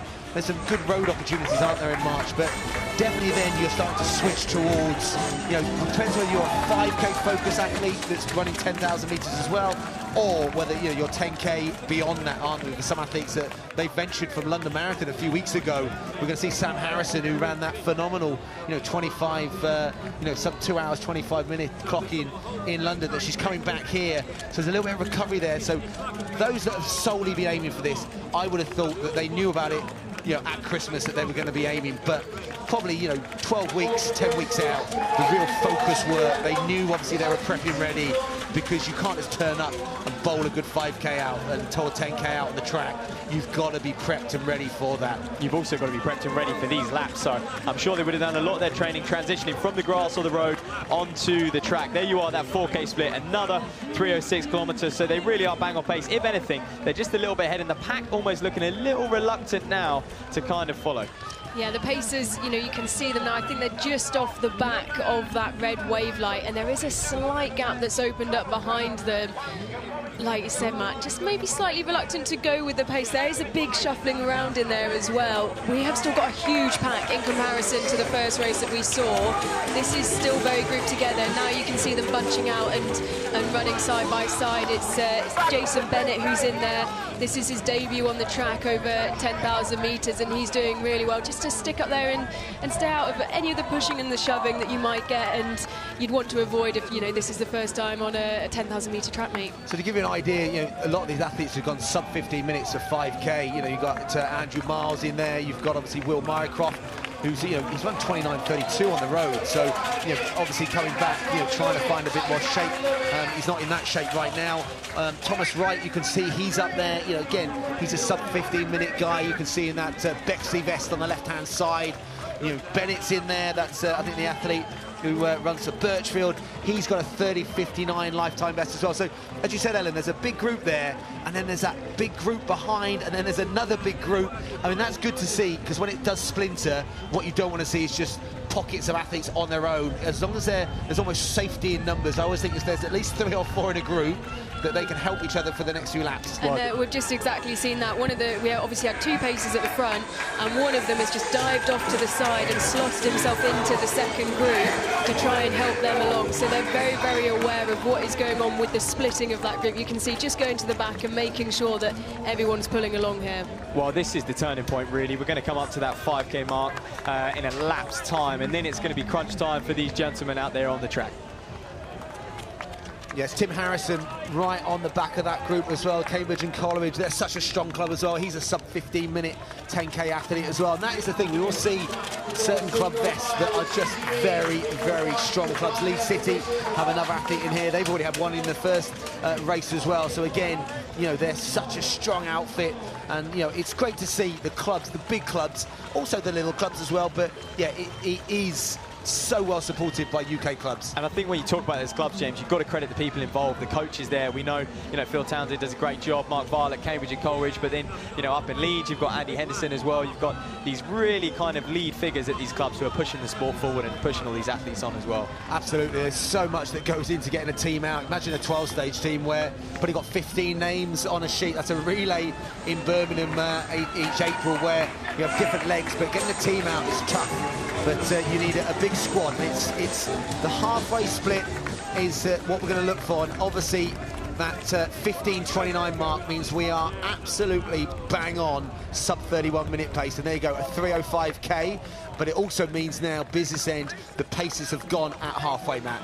Well, the lead pace is gone. Robel's still in there, pacing that second group as well. He might have a friend or two in there, but just noticed, Ellen, Cole Gibbons just drift his way to the front. YouTube star, if you like the Invictories, Kent man. He was the one that grabbed the water the first time, and I thought he was disappearing off the track. So playing it cool. Maybe had a GoPro on the drink station for him, but yeah. So Cole is a strong runner, isn't he? So he puts a lot of his stuff, social media, and a lot of content. Well, and I think, he trains with Ellis Cross a lot as well, who we're actually going to see in that men's elite race later on, and he takes a lot of inspiration. And an athlete like Cole, at this club level, to have, an elite with them every Tuesday and Thursday, you can just learn so much, Ellen. Yeah, and he's tucked in behind Thomas Wright. You can see in that fluorescent vest leading the way at the minute. His personal best set out on the road this year, 31:29. He's in great form. And he'd be looking, if he can stick on this pace, you can just see him slightly off the back of that wave light, but still well in touch. Well, for the first time, questions are being asked of this lead group, though. They're just starting to, I say, slip off the lights. That might be a little bit harsh, but Robel's now drifted his way to the front. He's going to push things on. Yeah, with Harry Allen, disappearing off the front, Robel's have gone to the back, almost shepherding the runners, making sure that they weren't drifting off the back. And he's decided now, actually, I'm feeling all right. I'm getting back on this, and there's a couple of spectators getting their recovery boots on, literally. Lots to try out there in the infield, but yeah, you're absolutely right, Matt. You can see now they are not in, well, the runners, the racers are not in contact with that red wave light. Just a word between Gibbon there and Wright as they go through. It's a big 11 laps to go. They are slipping on the pace there. It's a big decision for Cole to make. He's obviously going to chase Robel, but the only thing you have to be careful of is when you chase the pacemaker, James. If he drops out in a lap's time, you then find yourself up at the front with 4K to go. Yeah, I mean, it's such a tough one. You've got to make a decision at some point. But yeah, we did talk about if you can be controlled through that halfway, it's possible to push it on a bit. But you want to make sure the pacer can stay there as long as possible. If someone's too aggressive with a pacer, pacers sometimes get impatient, or they think, actually, he's out. I'm out, and that could be Gibbon pushing. In terms of the pace behind, whereas he could have settled maybe, potentially, Ellen. I wonder whether that's a similar thing of what happened to Wright, because Wright was right up there behind the first pacer who dropped out and then took that look back, and now it's Gibbons who's leading the way. His personal best was set here last year, so he knows what it's like to race here, what it's like to race on this track, and I wonder whether Gibbons will take some confidence in that when he's leading the way. But that gap has opened up quite a lot now to the trailing four behind. He's definitely laying down a bit of a marker here, is Gibbons. Has he gone too early though? Through 6,000 meters, 6K, 10 laps to go now. But he's looking very good, and he's actually just itching to get ahead of these lights. And I think this is where you need to manage your adrenaline a little bit. 6K, you've still got 4K to go of the race. The crowd are on your back. I mean, he would have kind of dreamed. He would have gone to bed last night and thought about this moment, being at the front of this race and kind of pushing on and feeding off the crowd, feeding off the atmosphere each lap. But he's still got a long way to go. Yeah, Callum O'Neill is the athlete chasing him down. 31:07 man on the road, again on his debut on the track over 10,000 meters, and he's trying to bridge that gap, and he's got another athlete in tow behind him as well. Well, it's worth talking about, he's running for the Royal Navy today, but it's worth talking about the Royal Navy, the Army Forces and the RAF. What a job they do at kind of catering for high-end runners. Yeah, they've always had a good, kind of emphasis and importance given to athletes in the armed forces. Used to be even more so. The likes of Kelly Holmes were, and Chris Akabusi, for those names of past that were part of the services, and also smashing it internationally, in the world of track and field. But yeah, good to see, and I'm sure now seeing that single digit coming up, 9 laps. We talked about that in the last race, and he's maintained his pace really well. That's a 73-second lap.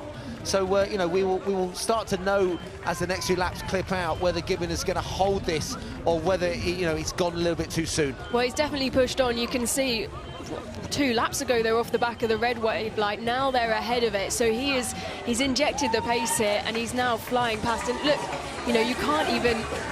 We said, you know, is O'Neill going to try and bridge the gap? It doesn't particularly look like it at the minute. Yeah, for me, it's the facial expressions, James. You know, he's still very relaxed in the jaw. He's not grimacing. You look at O'Neill, he's grimacing a little bit. Some of these guys still look really relaxed, but this race up at the front has strung out quite a bit. There's 5-10 meters between each of them, and it's going to be a mental battle now over the last sort of 7.5, 8 laps. It is, you know, we saw that in the last race where athletes that were in contention at 8K didn't even finish. It is that brutal. If the lights go out or, you know, the legs say no, then, yeah, you know, it doesn't matter how much will you've got, that it's just not going to happen. So, but you can definitely see these athletes up front, Gibbon, O'Neill, they are looking super controlled, super strong. And, you know, it'll be interesting to see. The next 200 meters then takes us to the 3K to go mark. That'll be 7 kilometers. And then, yeah, you start to think 7.5 out, then it really is business end stuff. Yeah, Harry Smith, the athlete, on the back of O'Neill. 2 of them absolutely glued together at the minute. But the gap between them and Gibbons just keeps opening up, and he is well ahead now of the wave lights, the red lights, set to a predicted finishing time of 30:59, and that would be a huge personal best for Cole Gibbons. He is enjoying himself out there. I said before, he went to sleep last night, and this was probably the dream he had. He's up front here at the night at 10Ks. He's got people in lane 3 cheering on. Cole Gibbons, this is going to make for one hell of a YouTube video after as well. Well, he's almost at the bottom of the list. If you look at the original seeding, now that doesn't necessarily mean that he was bottom of the list, but, you know, I mean, his you know, road personal best is only 31:23, isn't it? You know, and he's run 15:12 for 5K, so he is operating way inside that at the moment, and especially with the athletes behind that have run faster, a little bit more experience, and he's taking it to them. But yeah, he will be loving this atmosphere, and, you know, he will be literally, you know, kind of pushing the pace on as the crowd giving the encouragement. Talking about that 5K split, you do get an official 5K split here as well, so you could go on and run a PB in this second half, Cole, if you're feeling that good, because he is slowly just working those laps down. We're now down to low 73s, perhaps even 72s, looking at him on this lap as well. Yeah, I wonder if he's just a little surprised that he is where he is in this race. He just took a look over his shoulder, and he's well ahead of the trailing 2, O'Neill and Smith, who are pushing on. They haven't really lost much on the wave light. It's just that Gibbons is absolutely flying here. They are in a position where they can just hang on to those wave lights, though, and keep in contention, I guess, in contact that way. Around the bottom end, and they'll go once again into the tunnel of love on the other side.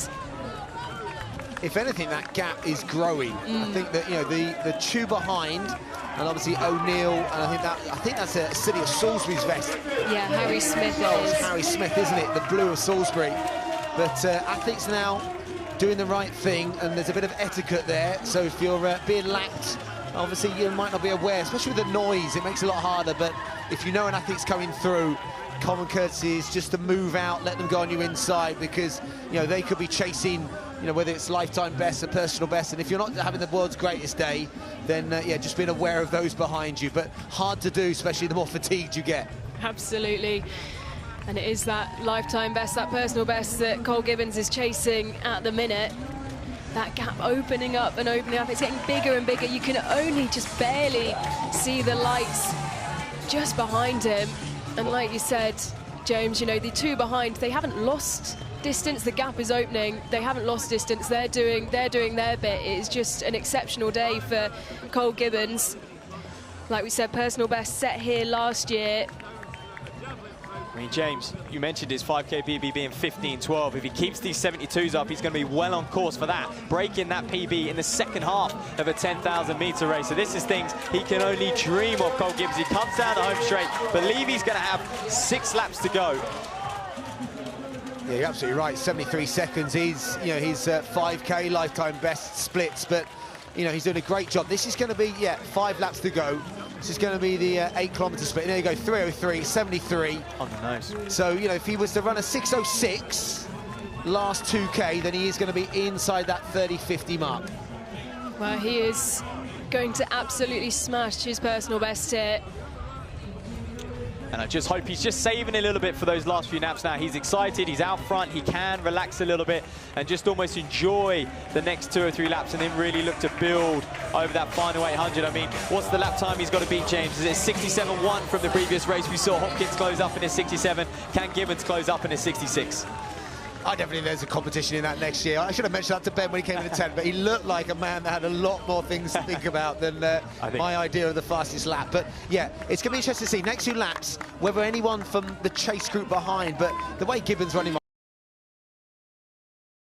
behind now, you know, the pair that we've mentioned over and over again, O'Neill and Smith, you can barely see them in the background. The athlete he's just passed is Nicholas Torrey, who actually has a sub-30 personal best on the track.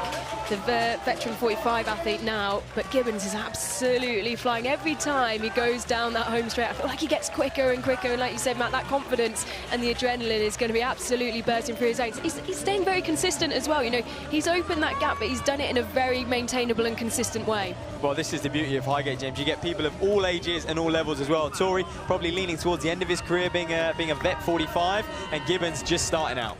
Yeah, Nick Torrey, what a phenomenal performer over the years, and yeah, he's come up against someone that is probably on fresher legs with a little less mileage on the clock. But yeah, now look at the numbers. You can see, you know, those athletes going through are still running super respectable times. So if you were to put, you know, a lap split on that, you know, if he's running, you know, inside 30-50, the athletes he's overtaking are running still low 32 minutes. Yeah, absolutely. Ollie Thorogood, who's just passing, has a personal best 32.24. You know, he'll be around that today. You know, these athletes are still incredible athletes. Oh. We've just got a faller in the background. You know, this takes so much out of you, and we're in the closing stages where this is going to hurt, and you've just got to watch your stride. I think it was Nick Torrey. I hope it was okay, and he was just in front of Morgan James. I don't think there was any other athlete involved. I wonder whether he almost clipped, and there he is up on his feet. Yeah. I think he's in the Kent vest now. He was always serpentine for years. So and they're probably the slowest lap, and just a little grimace by Gibbon. We were handed it to him, literally the cases of beer as we spoke, and just a grimace. He's dropped to a 75. Is there a bit of drama in this second race? Well, he's holding his side slightly. I wonder whether there's a bit of cramp, maybe a bit of a stitch. You know, you can get very into your stride, as he was. You know, he was flying around, he was staying very consistent. Maybe he hadn't prepared for this bit where it's going to hurt, and you can now see the 2 chasers in the background. You can see the chasers behind. O'Neill and Smith, they are closing. It's not a stitch from taking water on the second lap, is it? James, don't be so mean. Here come O'Neill, though. They're moving up. O'Neill and Smith, goodness me, they can now see as contact 307. That's Gibbons' slowest K for a little while. They're going to have the red lights to aim for first before they then bridge that gap between Gibbons, who just needs to get around these lap runners, almost put himself out of sight from these boys, because now they can smell blood, James. At this point, will there be an advantage of him having the lap runners and having to go around the outside? Will he still get an advantage when these 2 are chasing him? Well, he needs to be sure, doesn't he, that the athletes that catch him, that they are not a lap runner going back past. I think he's probably knows that. I think the noise, you can hear our comms team on the bridge are doing a great job. But yeah, 2 to run, 76. He's dropped by another couple of seconds. Wow, and also, you know, he's going to hear that crowd just getting louder and louder, and he's going to know these boys are closing in on him. And also, they're going to get that momentum, that adrenaline from the crowd, soak it up over that last lap. We're going to see a big old burn up over this last lap and a half. Well, Callum O'Neill, the man in the black in the Royal Navy singlet, he's the chasing athlete who is on debut here today. He hasn't run a track 10K before, and now he is the athlete maybe with a slight advantage again as Gibbons holds his side. Wow, you hope it's not the fact that he's taken on water too early here. He needs to avoid that, because he's just giving them signals, showing them he's struggling right now. And he, you know, that Smith is only gaining in confidence from that. He sees him looking behind, he sees him rocking and rolling. You just need to try and stay as relaxed as possible and just keep yourself moving. Don't give them anything to carry on. Well, you know, he does like a little bit of social media, so maybe this is adding to the story. Oh, behind there's almost a wave to the crowd, Matt. You're kidding me. Smith now, surely he's thinking this race is his. O'Neill's hanging on for dear life as well. Gibbons is going to get a bit tangled up in the lap runners here as well. Gibbons has let him go past. This is what I talk about. Is there an advantage when he's struggling of getting around the lapped athletes? We talk that it can be an advantage, but at this point he has got stuck in there, and it is now Smith who is absolutely flying. Harry Smith, well, he is also well within his personal best at this point, and look at him go. He is absolutely flying here. He is, and I don't think the lap split was for him. I think it was Gibbons behind. So it's going to be, you know, even faster this last lap. He has absolutely obliterated the last 200 metres. Well, he's going to be grateful the lap runners are moving out now because he needs a clear run over this final 200. Smith, he has timed this to perfection. He sat on O'Neill the whole way. He didn't panic when Gibbons started pushing on. But with 2 laps to go, he realised this race is on and he could well win it. Well, this is a tactical masterclass from Harry Smith, who looks over his shoulder, and this time, well, there's nothing to worry about for him as he comes into the home straight. 100 metres to go for Harry Smith. He'll be well within his personal best here as he's cheered on through the last 50 metres. Look at him gritting his teeth there. He looks around, he's enjoying it. There is a huge smile there. He has done the hard work, and it is a huge personal best for Harry Smith of City of Salisbury.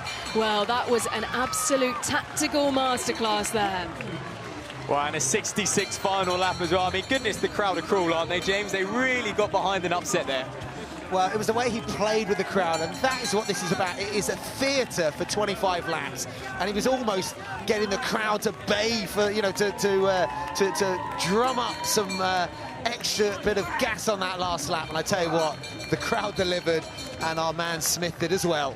But credit to Cole as well. Did he just nip inside 31 minutes? We'll have to find out on the results. Of course, the results live on Open Track, so keep up to date all evening. And in fact, Open Track they've put on a bit of a special event today. They've got a form guide and everything. It's made our jobs easier here today as well. But 30:52.01, the winning time as well, inside that wave light of 30:59. Yeah, huge personal best for Harry Smith. You'd imagine, despite, you know, the struggles he went through in the last 2 laps, that Cole Gibbons, you know, well within a personal best as well. And you just hope that he can look back on that and reflect on it as a good run, even though, you know, the last 2 laps must have been completely uncomfortable. And this is what this event's about, really, just giving these athletes a taste of, you know, not often do they get this. They'll be used to competing in perhaps, you know, empty stadiums, lonely cross-country races, James, out on the fields, especially here at Parliament Hill as well, at times. But he really got to experience, you know, the highest level and with a great crowd here today as well. Yeah, nice little handshake there with O'Neill, who he spent so much time glued to the back of. And, you know, O'Neill probably, I don't know if he was expecting the attack to come from behind. I think he was so focused on catching up with Gibbons ahead of him that maybe slightly surprised by Smith's ability just to fly around that last 600 metres. But what a well-run and well-timed run from Harry Smith, who takes the win. Well, I hope Harry Smith shares a beer with old Cole Gibbons. So I think he deserves one for the effort put in and the drama that was created. It was brilliant to watch, and we almost gave him the race, maybe the curse of the commentator. But he looked so good, didn't he? With 3 laps to go, he was moving. You could tell Cole was, you know, getting the buzz from the crowd. But that moment he held his side for the first time, and you said about facial expressions earlier, it was almost he knew it wasn't a good sign.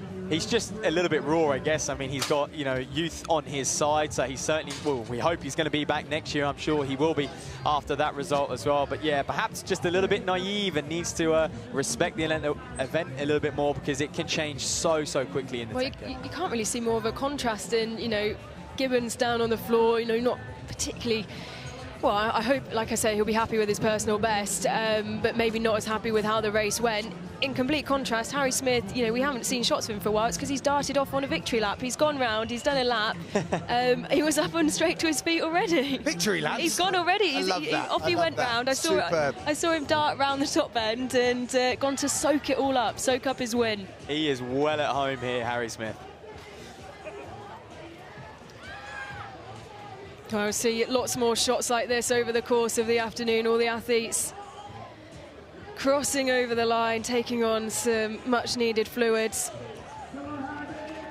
and sharing a few handshakes and stories of the race as we can look back on the story of the second race of the day.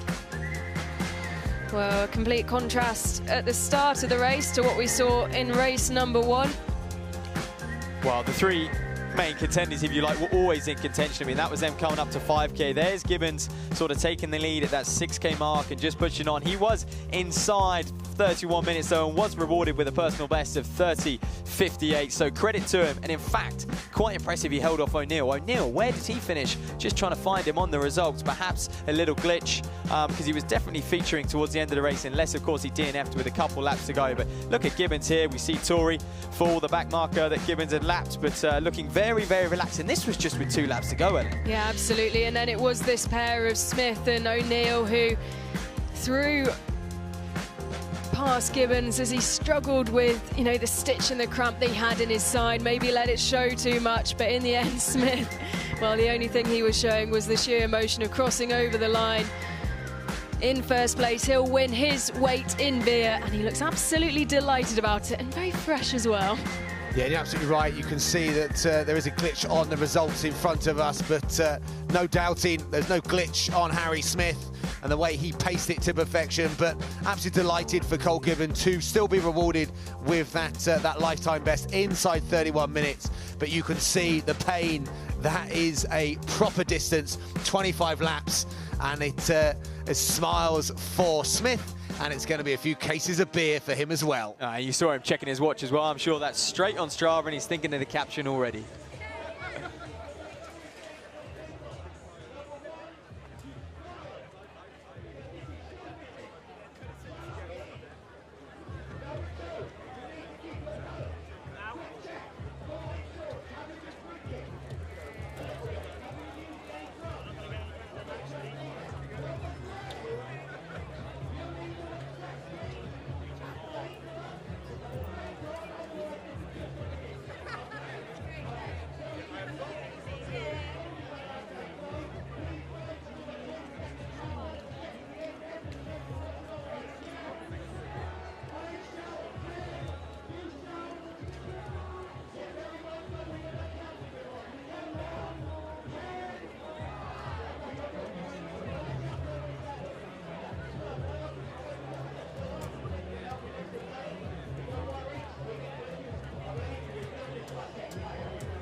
On British athletics, European athletics, on running.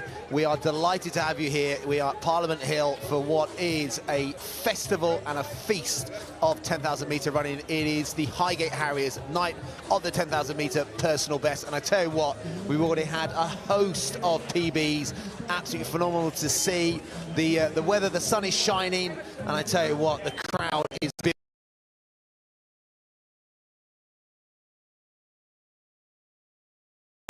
Doesn't stop. If there's no race going on, there's something going on in the infield, and we've just seen Spiky Dan, man of danger, laying on a bed of nails, a man standing on top of him. So expect to see more craziness, more circus acts as the day goes on, the evening goes on. Yeah, well, it's 6 o'clock. I think they've got a main theatre, haven't they? And then going on to the evening also, that there's going to be, I think, 7:20 and 8:25. So I said earlier, if you are in the vicinity of Parliament Hill and you're watching it on the live stream, obviously we're going live on the BBC Red Button at 8 o'clock. But head down. The atmosphere here is electric. If you want to come down and soak it up, Ellen, what else would you say come down for? Obviously the brilliant racing as well, but you can, as you can see, you can go up the climbing wall. There's some inflatables this year. Matt had to stop me going and running off and going into one of the inflatables. I decided I didn't want to commentate today. I just wanted to go down an inflatable slide. There is so much going on here, and of course you get the world-class racing as well. Not only the 10,000 metres, we've also got 4 brilliant 800-metre races to come this evening as well. Well, and here we go then. The races are picking up. This is going to be paced at around 30:15. We may even see a sub 30-minute clock in today as well. We're going to keep referring to those pacing lights, because if you are just joining us, you might need to be reminded the red lights at the front are going to be at 30:15, and the green lights just behind are going to be 30:45 pace set as well. And that's Tom Butler, the man straight to the front. The Highgate pacers there in the black and white vest as well, just slotting in to the front through that first 200, which is always going to be chaotic as they file in, you know, down the lactic tunnel of love. You can also see in the middle there where we point out some familiar faces. Kojo Koome in there as well. He's run every single one of these events. He loves to race here in Highgate, and is just one of those faces that if you're down here a lot, either at Highgate Harriers, but also here on the night at 10Ks, you'll recognise him, and he always pops up around this time. Race number 3, we always tend to find him around here. Charlie Easter is the other pacer wearing the vest of Highgate Harriers, but he's actually a Hercules Wimbledon athlete. So not all the vests on the front are actual club athletes of Highgate Harriers, but they are friends, they are supporters, they are people that want to come and be part of this event. And Charlie himself, very, very good 1500-metre runner in his own right, over 3,000, 5,000 metres, and he'd be a quality athlete to have in the opening stages. As you said, Matt, we could be knocking on the door 30 minutes in this third race. Last year, race 3, that was the D race then, 30:44. So it shows you the 22-second shift we had in the second race. We had a big shift in that first race. So Colin Mayer winning the Irish athlete last year could be, an athlete that his time in 30:44 could be obliterated. Winner of one of the races last year, Matt. And yeah, the man who won the E-race last year, Jed Noblet, the Luton man, 31:14. I remember he was the one who PB'd in the first 5K, carried it on in that second half of the race, and ended up winning in 31:14. So is he in stronger form? Can he knock another minute off that time, which is the realms he's going to be in today? He seems comfortable slotting in there on your outside in the white vest with the blue stripe down the side and the yellow stripe on the other side. And he got his upgrade, Ellen, didn't he? Well, exactly. It's good to see him having that upgrade and still holding strong, up there, sort of having that confidence to push himself up into that sort of first half of the field. And then you can see there's some of the circus acts who we'll see in the infield, and then, well, we saw them getting changed earlier. They'll be darting around all over the track over the course of the afternoon and into the evening. Well, Jed's also run a very quality 5K on the road. He's run 14:24, and if someone's run 14:24, then they could be knocking on the door 30 minutes. There's no reason why they couldn't. Well, you'd like to think, I would say, this lead pack have gone out very hard indeed. They're well ahead of these red lights. The lap in his 71s, obviously 72 2:02s, for those of you watching, is the kind of benchmark for 30 minutes. And the pace was supposed to be 30:15. So I think a few of these men very eager to get on the paces. And the paces, I think, have actually had to just run really hard to get to the front and start slowing it down. You see a little thumbs up there. There's a little bit of communication. They will start to just ease off the pace a little bit, and hopefully the rest of the pack can calm down, because this is a lot more physical than the races we've seen previously. What can you do as a pacer if you know there's a bit of that nervous energy through the first, first K, the first, few laps? What can you do to calm the field down? And, you can see already how far ahead of the lights they are. What will they do to mitigate against everyone going off too quickly? Well, it's small hand gestures, really, but there isn't a lot you can do, to be honest with you. I mean, I'm sure they would rather be on the red lights, and they'll kind of slow each lap. But James, to go off hard and kind of build, not that they're building lactic, but to go off hard and then slow it down and then expect it to kind of pick it back up again is quite a difficult way to run a 10,000. So already they're going to be, testing themselves, these boys. Yeah, we did say that obviously with big fields, people want to get out, and obviously the first laps can be about finding your position, finding your place. So sometimes the opening lap will distort the opening K a little bit, then it has to settle down. You can't be too aggressive. I think what you said is absolutely right. There'll be subtle hand gestures, whether it's just the calm down nature of, I've got this, and even just a subtle look round, and just, even just catching the eye of the people behind, and just, almost just reassuring them that we're going to be fine. At this early pace, the pacers can also be speaking. You might not be able to see it, or we definitely won't be able to hear it, but they might just be saying to the guys behind, look, we're spot on.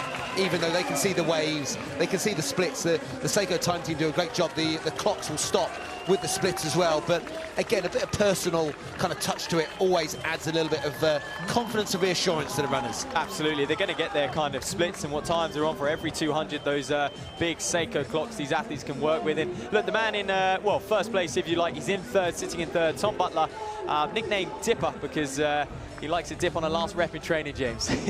Is that really? Rumours have told me, but he's a phenomenal athlete, and I think he's training very well, so I'm excited to see what he can do. I thought he might have made his way down to Merthyr Mawr, down in South Wales, where we have the Big Dipper. So that is one of the biggest sand dunes in Europe that you had a little bit of pain on a few times, Matt, didn't you? Yes, I have indeed, and so Steve Ovett, I believe. Oh, Steve Ovett used to love it down there, and old Mr. Jake Whiteman, our world fifth meter champion, has threatened a few times, or Jeffy's dad has, to come down to Merthyr Mawr, because they use sand dunes a lot in their training, and that kind of resistance. And your brother Zach himself, they do a lot of hill work and kind of conditioning work. So let's get your brother and the world champion down to the sand dunes of South Wales. Absolutely, and if anything, it makes for a great photo, a picturesque photo.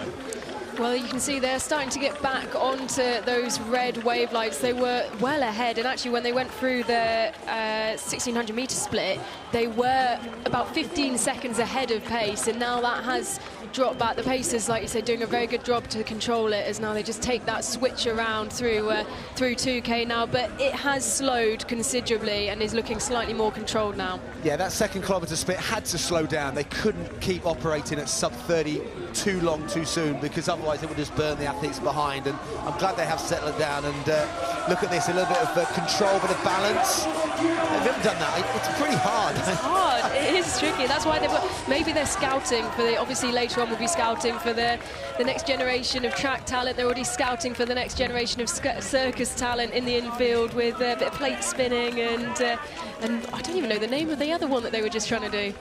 Can't remember, but Butler is in the Sharcy Barnet vest, so same colours as Highgate, but different direction of the black and white stripes. Henry McLucky's coming up later in the senior men's race at Sharcy Barnet. I'm super excited to see what he can run. He's such a young talent. He's run 13.5 minutes for a 5K. What time would you put him at, Matt? Can he break 28 minutes? Well, look, we'll talk about that, nearer the race. But the European Under-23 standard, James, is 29:20, and I'm sitting here and I'm thinking if he had any sense, maybe he'd just sneak inside that and kind of try and gain selection, of course, for the European Under-23s. But for him to run a 13:36 a few weeks ago and then come back and do a 10K in sub 28 minutes, James, would be not sure he's gonna break 28. He'd have to go some to do that, but even sort of 28:30 would be a massive achievement for him, but one which may detriment the rest of his season. It'll be fascinating to see, and that's what this is about, people stepping up distances, as we talked about earlier. So the age of athletes stepping up. There is no kind of age limit or age bracket now. Younger athletes stepping up. We've got some very quality Masters athletes still dipping their toes in. Kojo Kremer, the athlete that Ellen's mentioned at the start, he's run every single of the night of 10,000 meter PB races, and he has won here as well. So he's been on that top spot. He's had his weight in beer. He's also a World Masters 45 champion as well over 10,000 meters.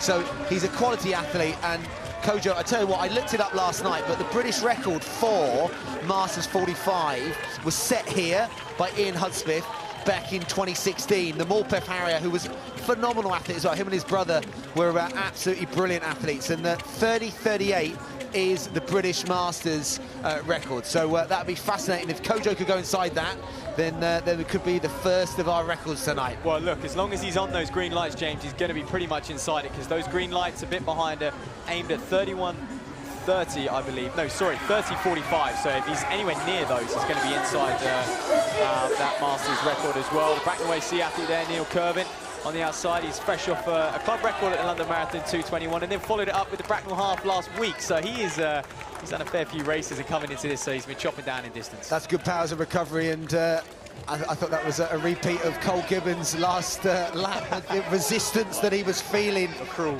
No, but it's tough. The 10,000 meters is tough like that. It's a tough event, and you know, 25 laps, you know, 6.2 miles. You know, you've got Thompson in there, Andrew Thompson. He's an under 20. He's the Edinburgh University athlete, so they've all got a strong tradition of distance running up in Edinburgh. He's Fife is his club, and two Leeds athletes in there as well. That's Hall, and the other athlete in there, that's Galvin Chalmers. So again, two quality athletes that have both run low 30 minutes themselves. Yeah, and it's something to touch upon now as the races get a little bit quicker. The depth that we start to see out here, you'll start to see races be a lot more bunched. Expect to see less lapping going on as the races go on as well. And the Pacers still doing a great job. That's Charlie Eastley still up in the front with the cap on, looking very, very controlled. As I said at the beginning, he's run some quality 1500 meter times, and I think it's 3:45 his best over the metric distance. So that equates to just over 4 minutes for the mile. So, and this early pace, that won't test him too much, but obviously as it goes on a little bit longer, and it could be that he's setting this up for Freddie Hassan, who's the Knots athlete that probably comes from a little bit more of a distance background. Oh, absolutely. And I think different to the previous races, we have got quite a long train here. So if you're sitting in the pack, you won't be too worried when the pacemakers drop out. As previous races, I think when the pacemakers went, there was only sort of 3 or 4 in contention and on the back of the Pacers. And James Hancock's the Croydon athlete, 30:08. You know, athlete that, you know, he's, again, with his lifetime best and, you know, 14.5 5K best, definitely someone that's going to, you know, feature in this race. And I think it was, I counted 3 Leeds athletes in the top 10 as well. So if there was a team competition in this race 3, Leeds will be scoring pretty highly. Also got one of our international athletes who's worked his way up, I think, sat third now, Andreas Eden of Norway.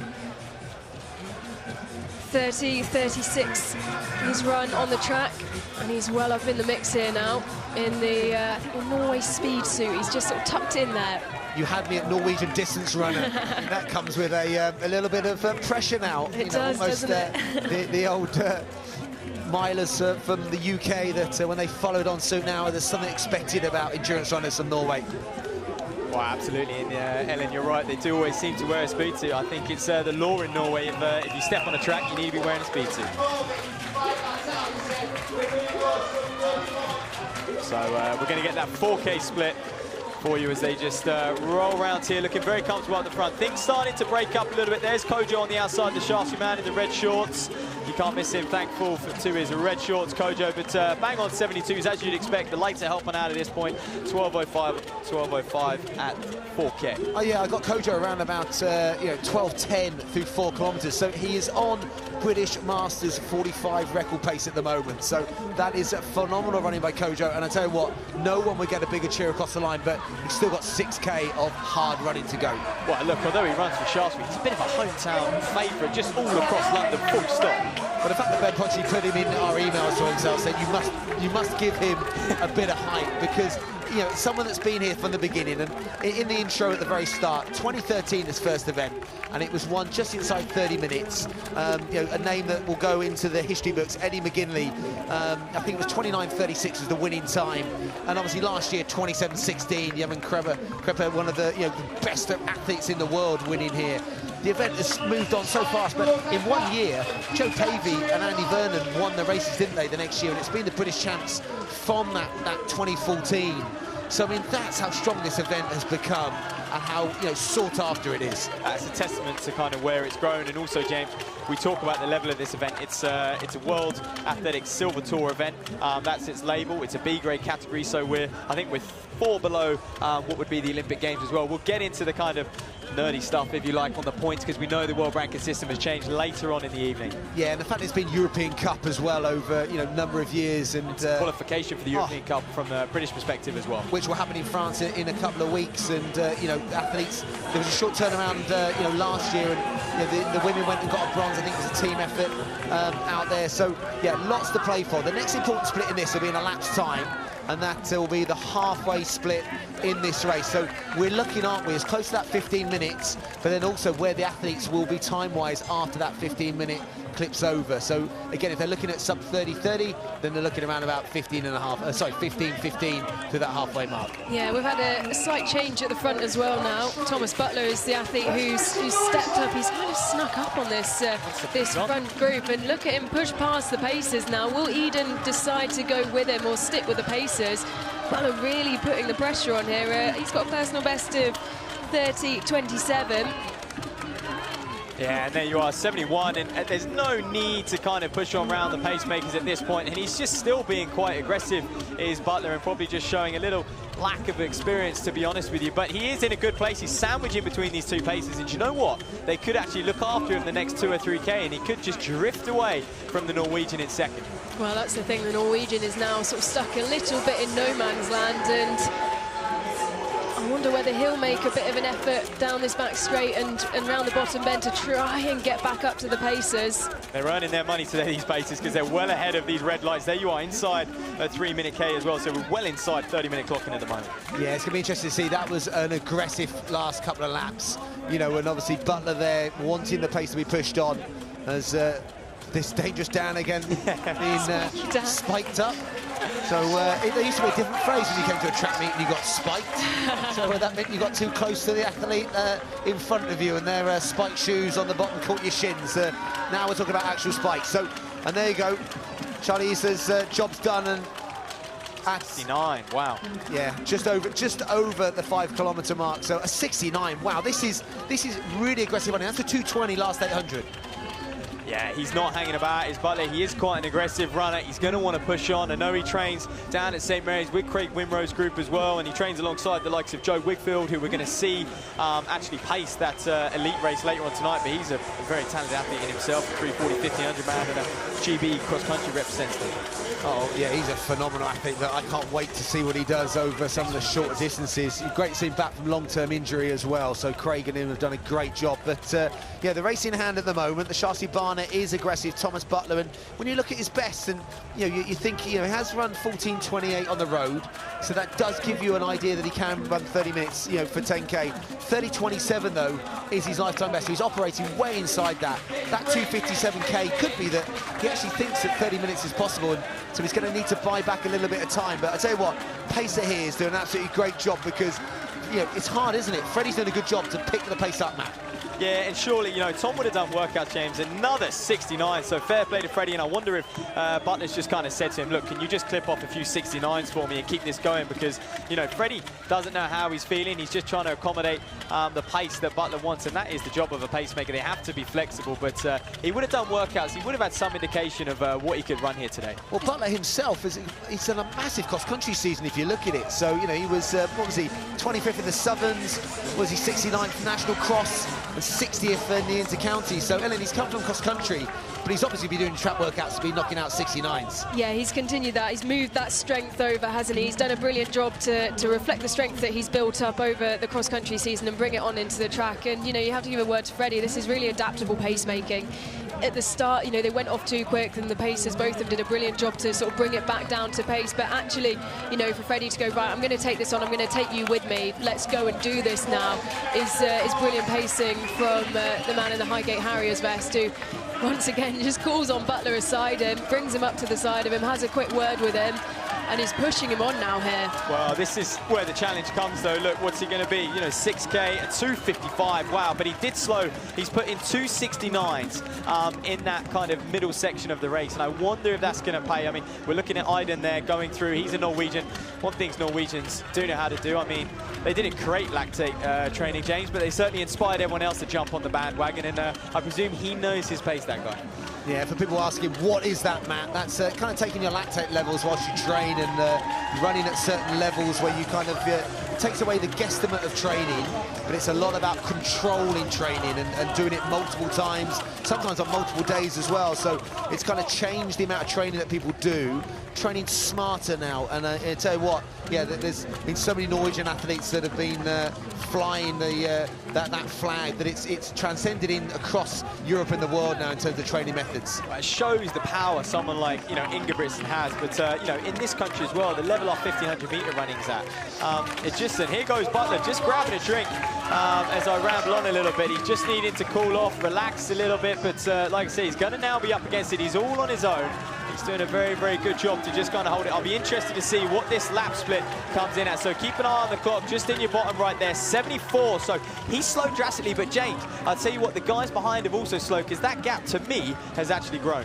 I wonder whether that will change, though, because Grattan now has got Eden with him. Eden has been very, very consistent. He didn't really react to the move of Butler ahead of him, but now he's got someone with him. I wonder whether these two will now start to use that to push forward, especially, well, I don't know if it will be a while before maybe they can actually see that he's slowing because of the advantage that he has at the minute. I don't know whether they'll see or be able to know the numbers at this point, but there we go, as they come around the corner, whether these two will work together now to do what we saw in the race before as they try and reel him back in. Wow, and Grattan's drifting out, Iden's following him, and it's almost like Grattan doesn't want to be there. He doesn't want to be in front of him, he doesn't want Iden slipstreaming, but perhaps that's a tactical move, because the shade the tent actually offers on the back straight, he's just trying to keep out the sun a little bit, who knows? Yeah, it all becomes a bit like cycling, isn't it, where you don't want to be the leader.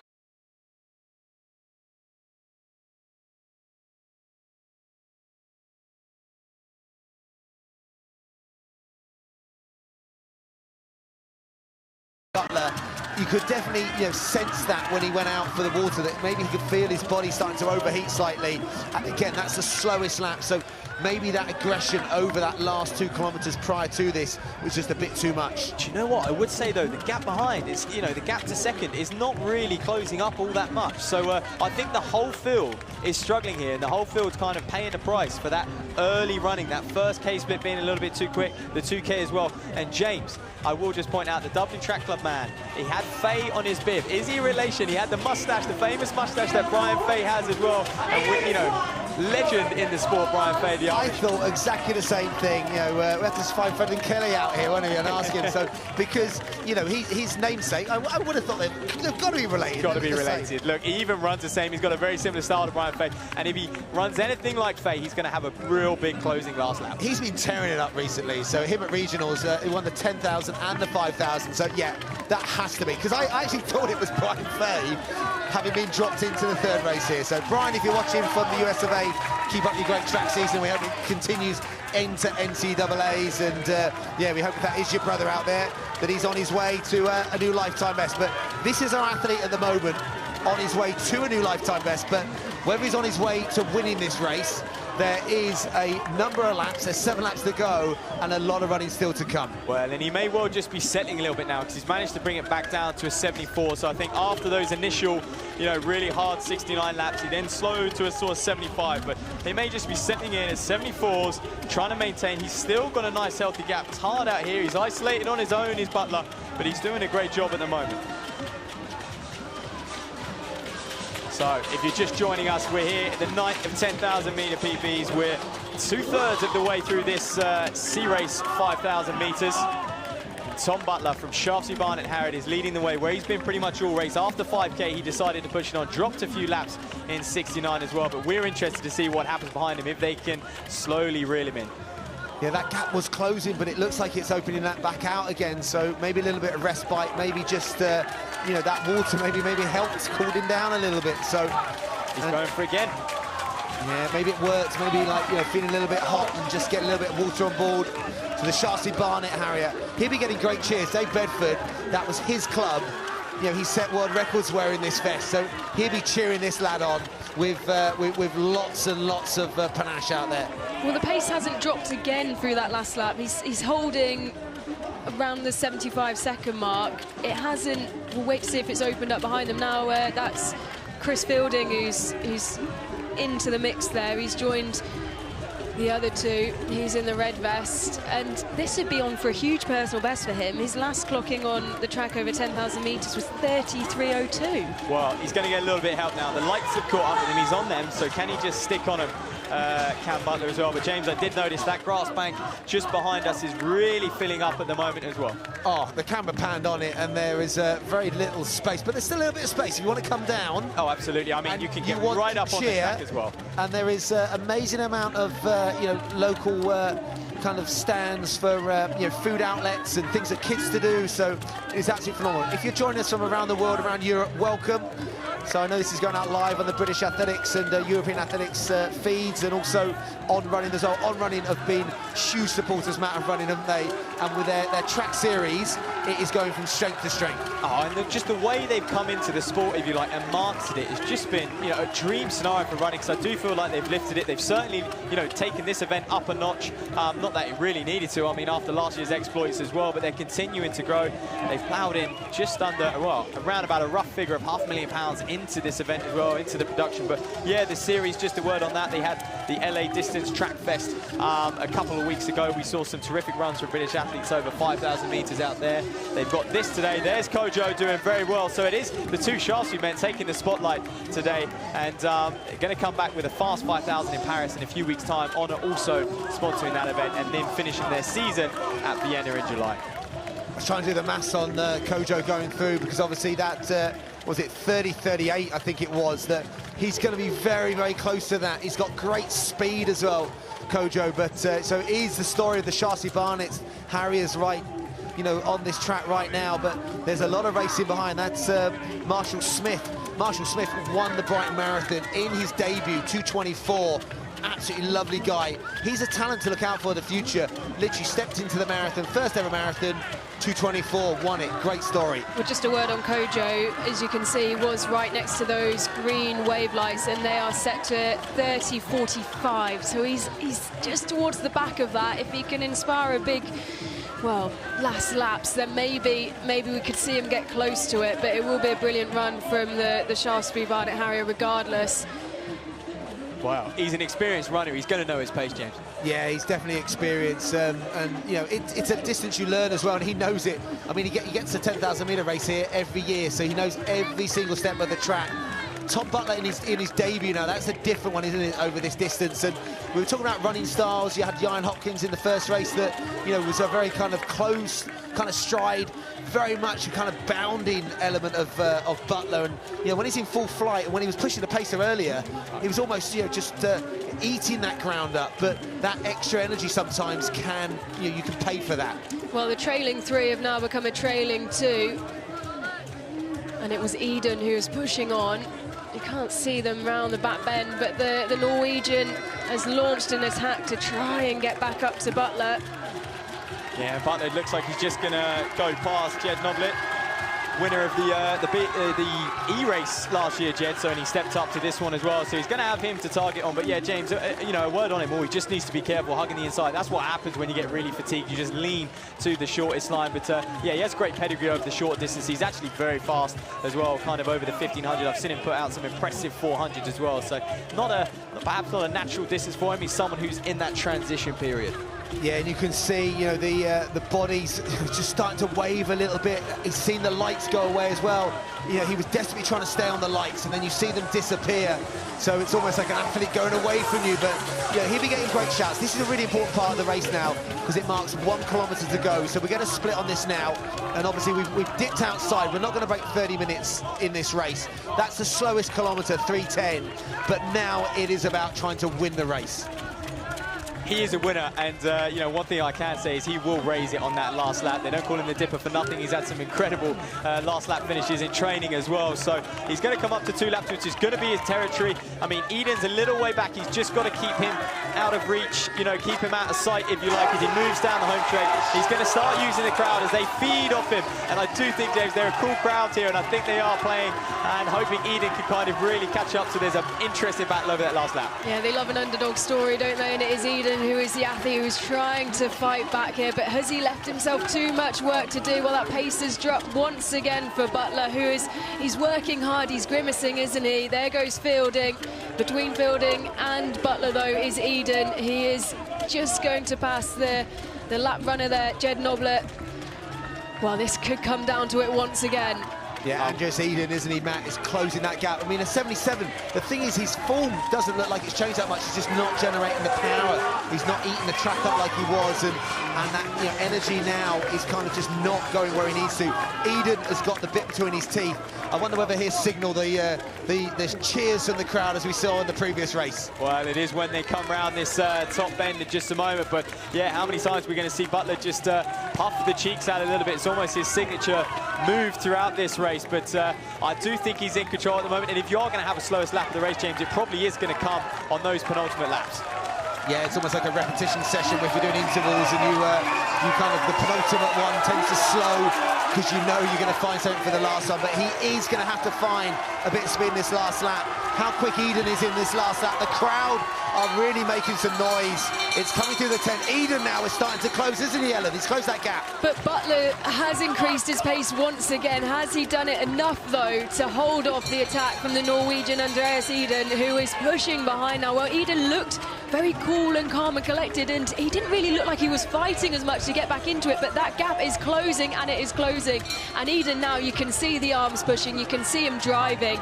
Oh, this is going to be down close. The back straight for the last time, Matt. Who's your money on? Oh, who's going to respond? I mean, he has got the inside. I think Butler's going to sense him coming up on his shoulder any second now, and I think he is going to respond. He is going to grit it out. And do you know what? It's interesting to see what happens. Can Eden go straight past, or can Butler hold him off? Well, I think it looks slightly maybe closer than it is. I think Eden's probably... Oh, here he goes. He's starting to go round the outside. I thought maybe Butler had a bit more of an advantage, but Eden is going for it here. Butler, though, holding him off. Thomas Butler has found something from nowhere. This is what he's known for. This is his name. He's called the Dipper for a reason. He has an incredible sprint finish, and I almost knew that was going to happen. Credit to him. What a run. He did it the hard way. 30.25 is 67 last lap as well. Oh, wow, what a race. He looked, with 150 to go, like he was dead and buried. Looked like it was Eden's race because he had paced it to perfection.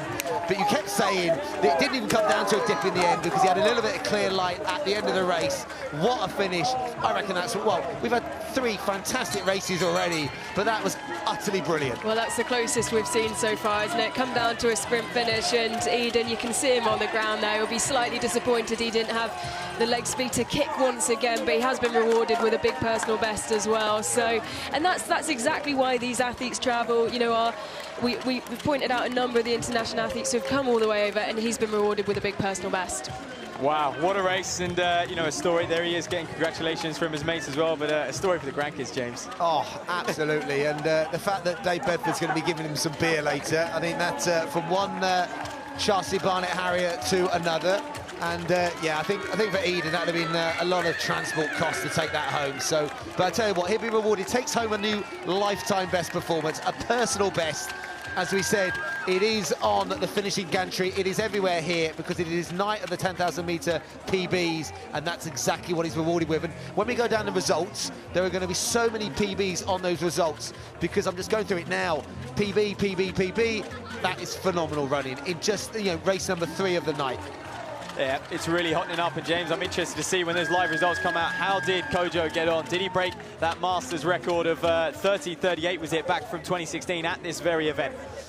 And do you know what? Something that just shows the growth of this event. I don't remember at this point last year there being that many fans piled up against the railings. We're going to have people camping out in a few years' time.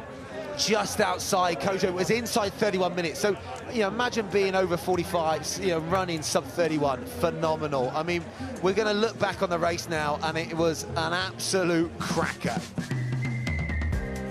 Well, there we are, and it was, in many ways, this was, you know, they all paid the price for this early start. It was a nice and steady early, but they just forced the pace. The first few Ks inside 3 minutes, and the whole field suffered because of it. I'm sure a lot of them will look back on this race and would have learned a lot from it, perhaps a little bit of regret. But here was Butler just pushing on midway through. This is exactly at the halfway point. He decided, I want to drop a few 69s. And do you know what? If I know this young man, he may well have been racing to win today and not too fussed about the time, and he's got the biggest win of his life. Well, rewarded also for his efforts was Andreas Eden, who tried so hard in the end to push past Butler. He did a brilliant job to fight his way back up there, but in the end, just not enough to get round the outside of the youngster, but rewarded in his own way with a big personal best. He almost had one stride in the lead. Oh. There he goes.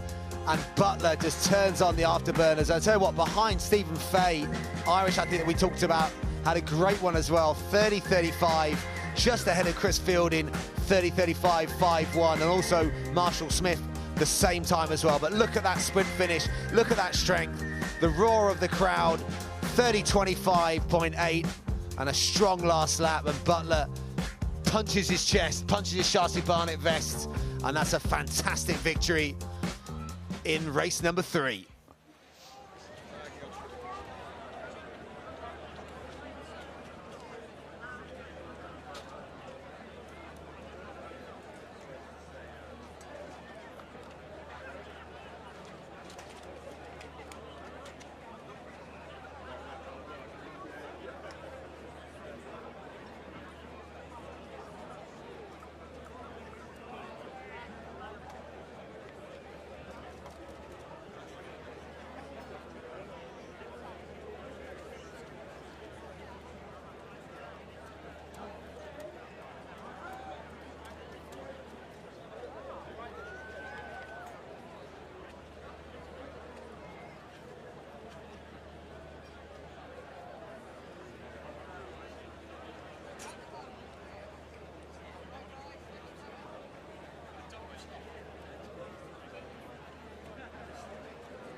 Come on, spectators, give me some noise, the man's got his shields off, come on!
Let's go, get the spectators out.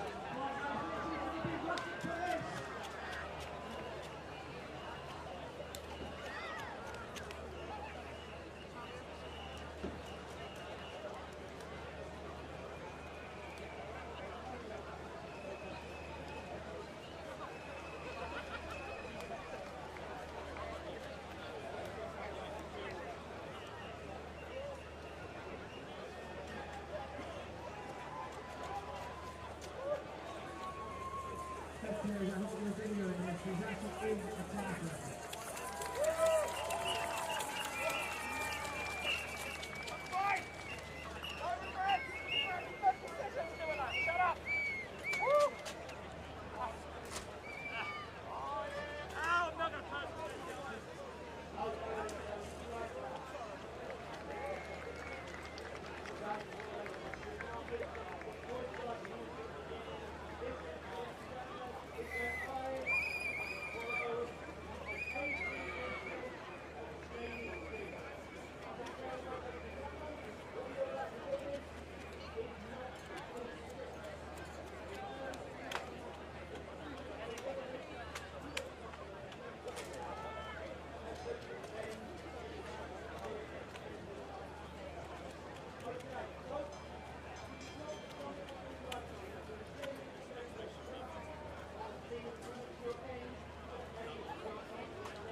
Big thanks to Jimmy, GBR, local torches this evening.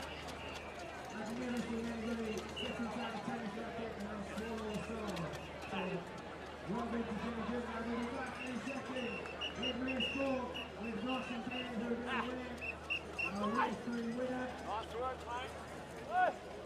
And we'll be hoping to get 30 minutes in race 4. The target is hot enough spectators. Keep the noise coming.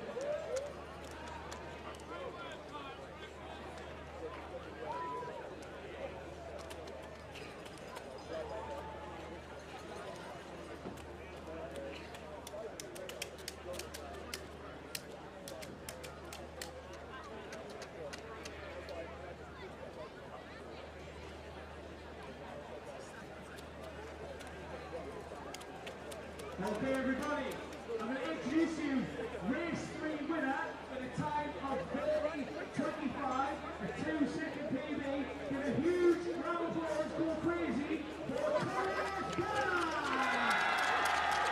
Look at that guy! Now, Thomas, you and I did a few sessions over the years, and I've witnessed that kick quite a few times. Usually on the last rep after I've taken all the other reps, but we'll not go into it. How did you find the race today? What was the crowd? Well, the crowd was amazing.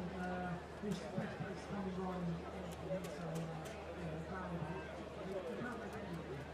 Fantastic. Now, so a little question for you. If you had to be stuck on a desert island with any runner, past or present, who would it be and why? I'm tempted to say Dave.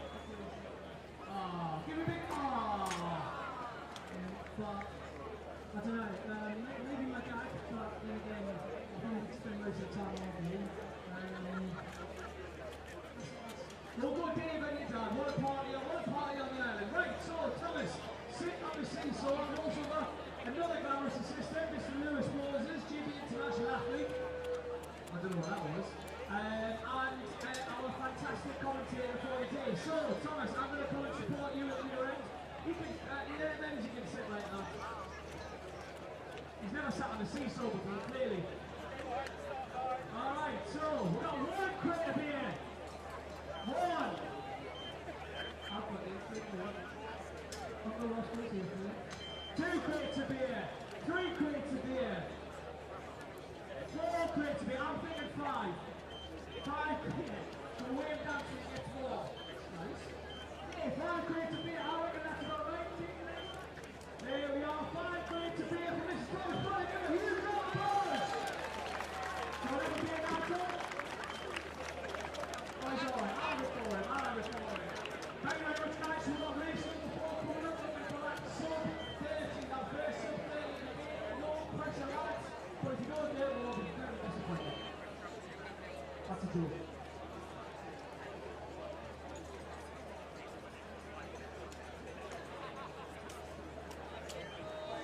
Okay, if you just before this going to start, good happening. So, 3 athletes in race 1. Sean McLaughlin, Martin O'Connell, Aaron O'Gate, and 3 make his way towards the finish line. I believe you reached the final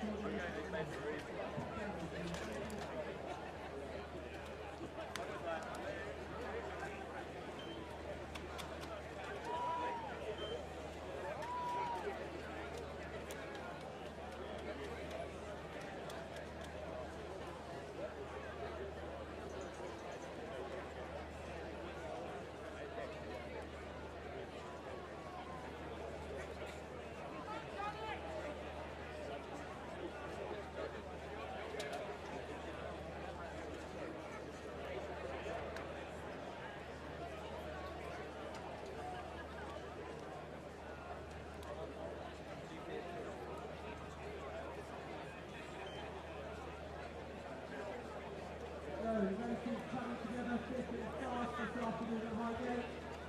Moving on to race number 4. Race in this race. Yes, it's So if you're just joining us, or if you've been with us from the start of our coverage here from Parliament Hill, it is the Highgate Harriers night of the 10,000 metre PBs, and we have had a whole host of personal bests this afternoon already. My name's James Thie, delighted to be joined by Ellen Ellard and Matt Seddon. Guys, it has been a phenomenal first three races.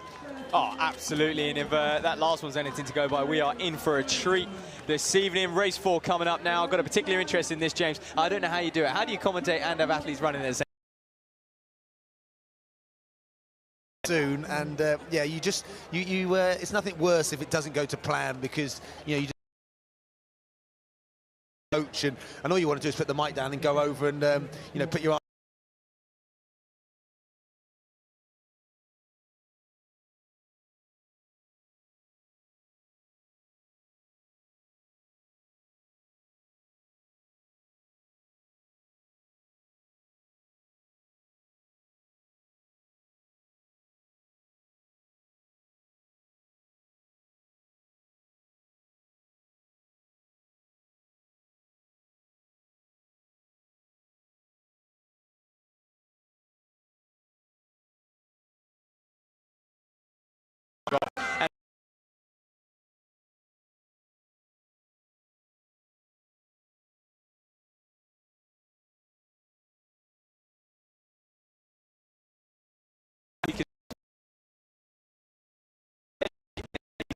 get to the front.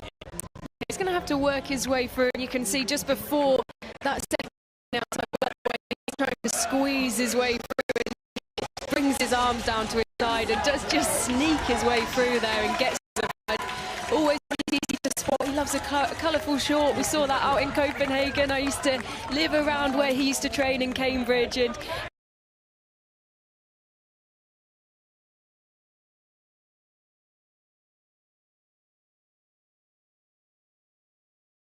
you could always see them when they were running around Cambridge. I was going to say, Ben Potchy was very proud of the fact that the pacers are wearing Highgate vests, and usually with pacing teams they say, right, it's a black and white vest, so you've got to wear either obviously black. Literally, I don't think you can say Jonathan's wearing normal and actually I'd say probably he goes to I've seen some people here and he is two athletes who have gone off the front.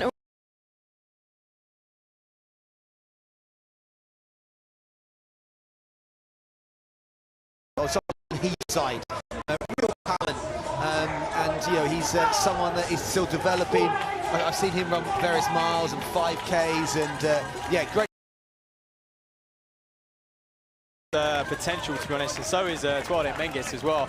The man there, the Brighton and Hove man in the vest, he's done many a Kent champs as well. So these two going toe for toe.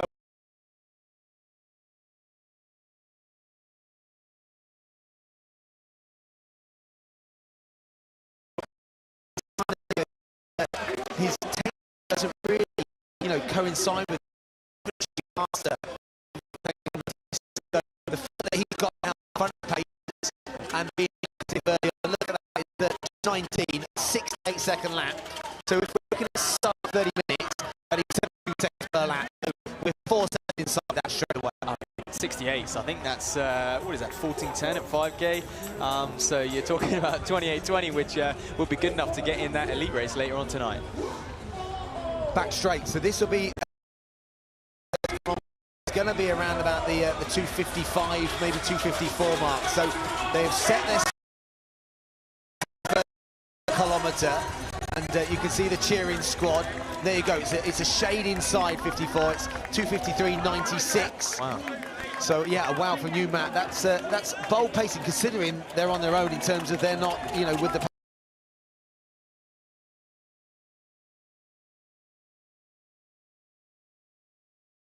depends how easy he that many things he come here, and that was like almost a rehearsal for this.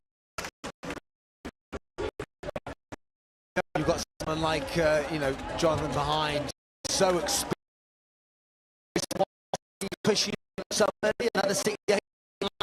I think Jonathan will do a really good job. We spoke about the fact that he was in Copenhagen last week. You know, he's a brilliant pacemaker. You can see he's glued to that red light. But if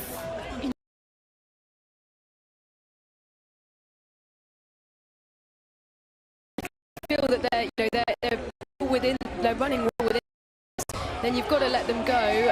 But Jonathan does look well in control of behind it.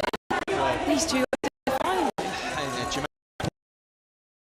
As well. So one thing there's a lot of jogging behind. They're running in they're fun.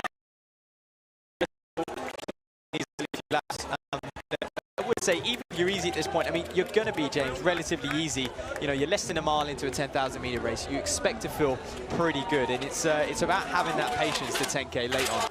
It is about having patience, and you know, those shots that we're just getting, the infrastructure and the noise, and it's hard not to get carried away here. I mean, you know, there'll be people that, you know, are making so much noise on the side that the athletes themselves are building with this, and I think that's playing in with some of the tactics you said about Chris Thompson, you know, when he was here.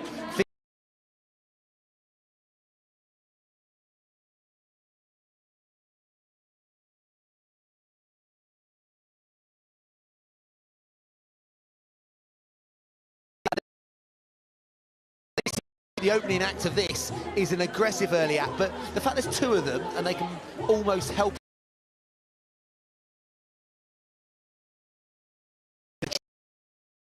The wind has picked up once again, and that will play into the hands of, you know, this pack behind, and you can see they're not single file yet, so there's a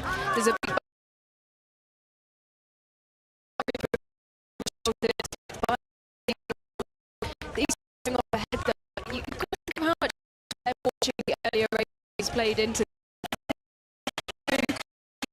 earlier races.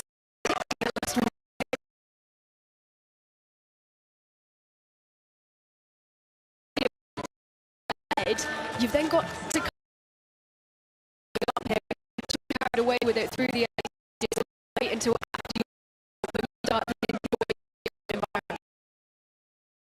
The call-up room, and just hearing the noise, you know, through the tent as well. That adrenaline's just going to build and build and build. I've got to mention on the outside, the old.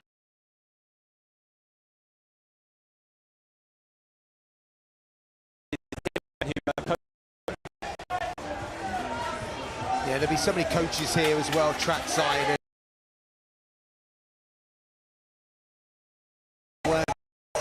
Start like to the crowd, just in that all they're such a strong club as well. We've gone through so many of, you know, over the years. I don't think the club will have had more winners if you go through, you know.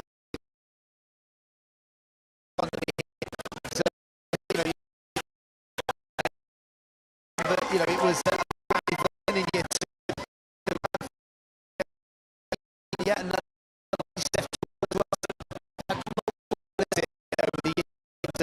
yeah, just great to see. Well, winners and medalists, of course. We talk about Tomo in that famous race in 2014 and 2018 as well against Alex Yee. So the pack moving very well. Good to see them all on the pace. As so often we've seen this afternoon, and we'll probably continue to see throughout the evening, is everyone on it at 5K. 5K is the moment of truth, and it kind of tells the story of what's going to happen for the rest of the race. Yeah, another name I've got to mention, just tucked in that trailing pack, Chris Rainsford.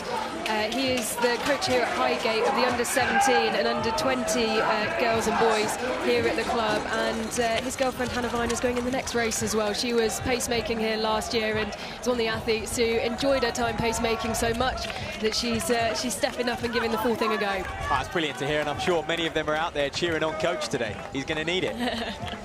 So still Jamal at the front. I mean, he's put some impressive performances already this year. He raced New Year's Day, a low 30-minute clocking on the roads, and that was a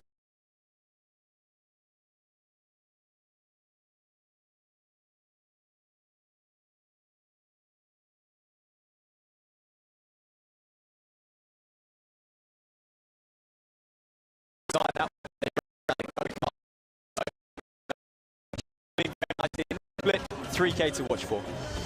Yeah, no go-karts today, but there is obviously the motorbike that's getting these great shots here right now of our leaders. Jamal at the front, Menga's behind him, so back straight. They're going to go through the lactic. This will be the 3-kilometre split, so you obviously can see that they're going to be way inside 9 minutes.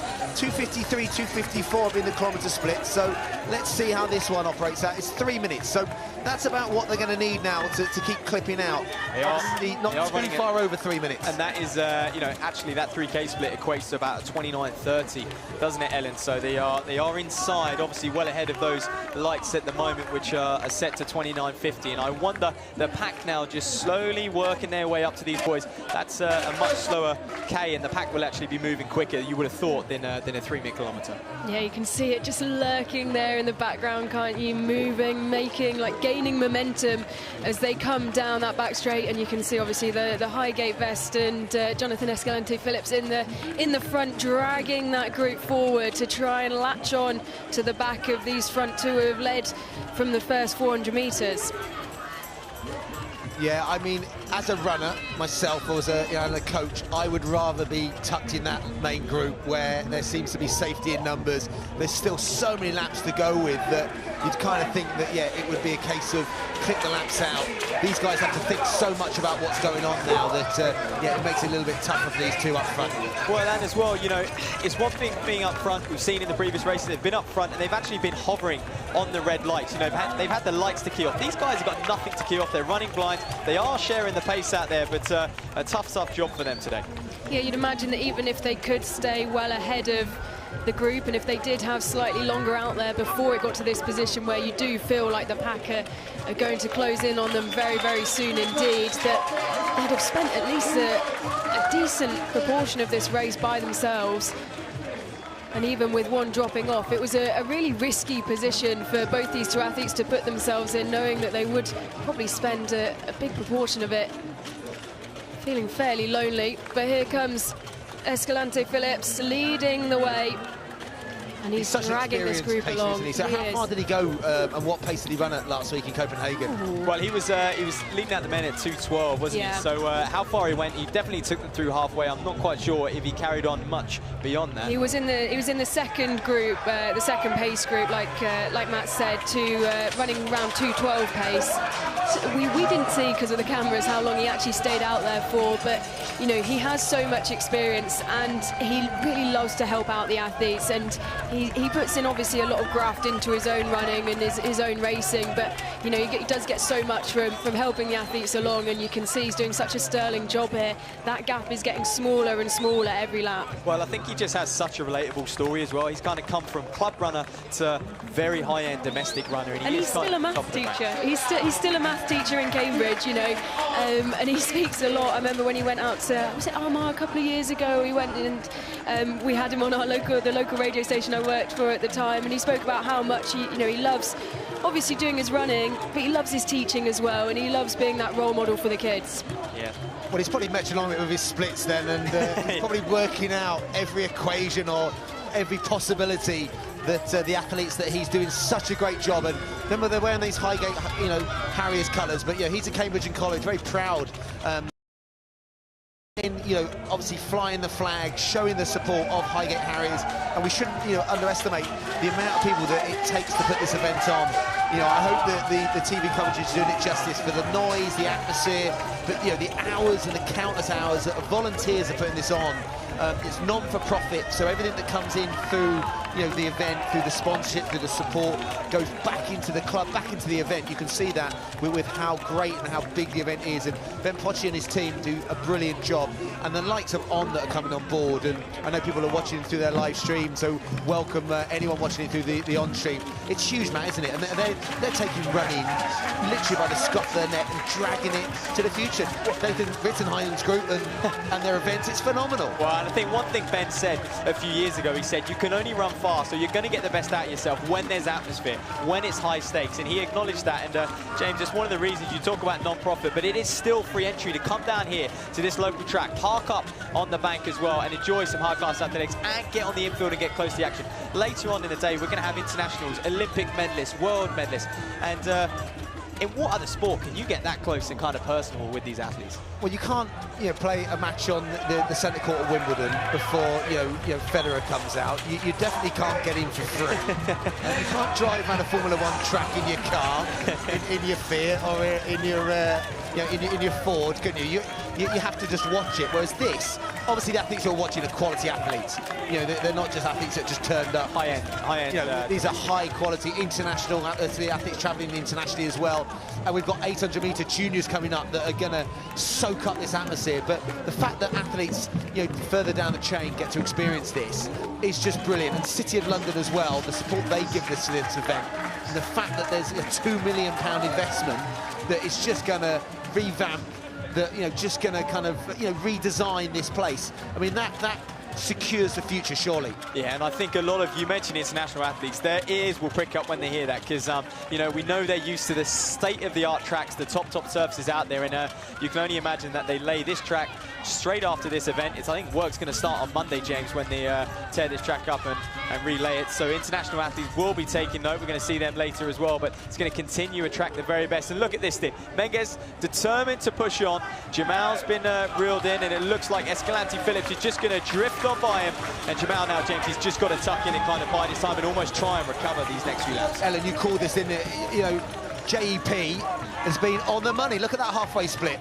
Yeah, he's a brilliant pacer, as we've said. The athlete behind him is Erik Tangen Guddersen. He's a Norwegian, and he set his personal best age 19. That was 2 years ago, and he really wants to improve on that. So he is stuck to the back of the pacer, and you wonder whether that's going through the mind of the Norwegian. And maybe he, knowing that he wanted to improve his personal best, he's come here to the place where all personal bests are set and bettered, night of the 10K PBs, and he's run, you think, maybe a very smart race with maybe not the idea of winning it, but certainly with improving his personal best. And he is the athlete who will now, as they go round this top bend, he will, well, in a moment's time, slot into the front. Well, they're just slowing a little bit, 72s there. But is he just a fraction of those red lights? I can't quite see the sunlight beating down. It's always a good indication when they go through the tunnel to keep an eye on those lights. Yeah, he's just slightly ahead here is Escalante Phillips. So now is the athletes, obviously Menges and Tangen Guddersen behind. Those two are now bang on the pace. JEP has left them in a brilliant place. Look at that. You can see the lights as they go through the tunnel. Escalante Phillips steps off, and Erik Tangen Guddersen takes up the gauntlet at the front. That's a shame. Dominic James is out, Western Tempo. So the Cheltenham-based club, he's got a low 29-minute clock into his best, but he's not going to play any further part in this race. And interesting, Pacer drops out, and Mendes finds himself back at the front now, Matt, again. Well, he does. It is the Norwegian pushing on, though, James. He's got a 10,000-metre PB of 29.58. He ran that 2 years ago, and he was just 19 at the time. And, of course, he's wearing a speed suit. Well, you did call it. You did say that there's a tradition of lactic testing and speed suits in Norwegian distance running, but also quality distance running. Well, here it is. This is the gnarly part of 5,000-metre running. They've gone through 5K. Everyone can handle that. What happens now over the next 2 or 3K? The Norwegian determined. He's played a canny race. He's sat in behind John Escalante Phillips. He's now at the front, and he's not pushing the pace. He can just kind of relax and feel it out of Crockett in second. Yeah, Thomas Crockett, the Wickham athlete. So he's running, way inside his personal best at the moment. So, he's someone that is, stepping up today, and he's getting right on it. Bithu's right there as well. So, yeah, this is a really good race now. Pace is operating at that 72 seconds. They have a little bit of wiggle room from that 14.50 halfway split. So we are definitely heading towards sub 30-minute pace at the moment. Yeah, and I would say a word on Crockett. He's had a lot of races in him already. He's got the experience. I mean, he was 7th at the Bucks 10,000 metres, and that was, 3 weeks ago, James? 3-4 weeks ago. He was 9th over 5,000 metres at the Bucks Championships as well, and 29th on the cross country. So University Exeter man, finding himself in second place at the night of 10,000-metre PBs. There he is, looking very good. He's cheering on the crowd. And Gunderson just drifting out to the outside of lane 1. Crockett didn't want to take that gap, and rightly so. There's no need to hit the front at this stage in the race. Yeah, you're right. Crockett's had a good, British University season on the cross. That 10,000-metre race in Loughborough, really good quality this year, good to see. And a lot of themselves setting them up, because there was a nice bit of recovery between that into Highgate, that they knew it was possible to do both. British University champs were here a few years ago as well, so it's another event that the Highgate faithful have cheered on. Is it possible to do both? You know, 2 10,000 races, 4 weeks apart. Yeah. How about that? Well, we're going to go through some of the elites that, you know, they're in the elite races and go through. We were talking about it in the week as well. I listened to your podcast in the week as well. So, yeah, there's runners that are trying to do both as well. It is hard. There is a bit of dilution. Depends if you've used it as a stepping stone. I think if you're trying to peak twice, no. I think if you're trying to use it as a fitness gauge and you can step into then a little bit more training, it boosts you, yes. But depends a lot on the athlete. And, of course, that British University Championship race was a little bit tactical as well, so they would have been allowed to ease into it, as this one is very much pedal to the metal, let's hit the splits, let's rock and roll. So around about 5-6 athletes in this group, Ellen, so there's a lot of running to go still, and that lap's a 71.5, so we're still operating, you know, I wouldn't say way inside 30 minutes, but yeah, inside 30-minute pace. Yeah, absolutely. You can see that attack, those first 10-15 minutes from Menges are really paid now. He's dropping back. You can see there we are now to 4 athletes at the front. The Norwegian leading the way, Tangen Goodison. He has run a very good and consistent race so far, tucked in behind the pacer. Sadio Subitio, the Israeli athlete who is at the back of this group. We've got a very international quartet up front as well, because Songhi in there is an Italian. He's got a personal best of 29.43 as well on his birthday on New Year's Eve, so nice celebrations for him. But that's great. I mean, the fact that there's an international flavour, you know, in this 4th race. You know, this is the last race for a bit of a break before, you know, we come back then for the next part of tonight's show. But, you know, the fact that there's a real international flavour with, you know, some of our British athletes really benefiting from that experience. I mean, that is great to see, and I just hope Menges now can keep holding his pace, because he was so aggressive and so brilliant early on that it would be such a shame if it really fell apart now. Yeah, you don't want to, he's alone at the minute. You kind of hope that a group behind him might sort of swallow him up and take them with him. He was there with just one other athlete. He struggled to, as you can see, stick to this group who are now charging around. You've got to keep an eye on that Italian that you mentioned, Songhi. He's already run a 5K on the track personal best this year. He's got good finishing speed, and he's tucked in there nicely. He hasn't taken a turn on the front yet, and you can just see him on the outside, just moving around slightly on the back of the Norwegian. Yeah, 2:59 split, so yeah, we are keeping the momentum. 21 minutes is bang on, you know, the 30-minute pace. You can see they're ahead of that. You know, and you can see that that group is still so strong. I like seeing this in the latter stages. You've got 4 runners that are all kind of like, you know, willing to do something potentially. That, yeah, and also we can maybe see a burn up over the line. Crockett just drifting out. Was he grabbing a drink or was he geeing up the crowd? I don't know, but the Englishman's going to win want to win on his home turf, that's for sure, because he's got 3 internationals for company at the moment. And I just want to note on Goodison, he doesn't look all that comfortable up front. It's almost like he doesn't really want to be there. He keeps drifting out. No one's going to come through on the inside at this stage in the race. Perhaps when we're talking a K or so to go, they may. Well, yeah, I think he was trying to get some water, but just couldn't get his hands to it. He tried to grab at a few of the cups and decided that it wasn't worth continuing when he knows he's going to be back round in a minute's time when he takes the next lap. Well, it's interesting, how many times would he practice that in training? Because marathon runners do it because it's part of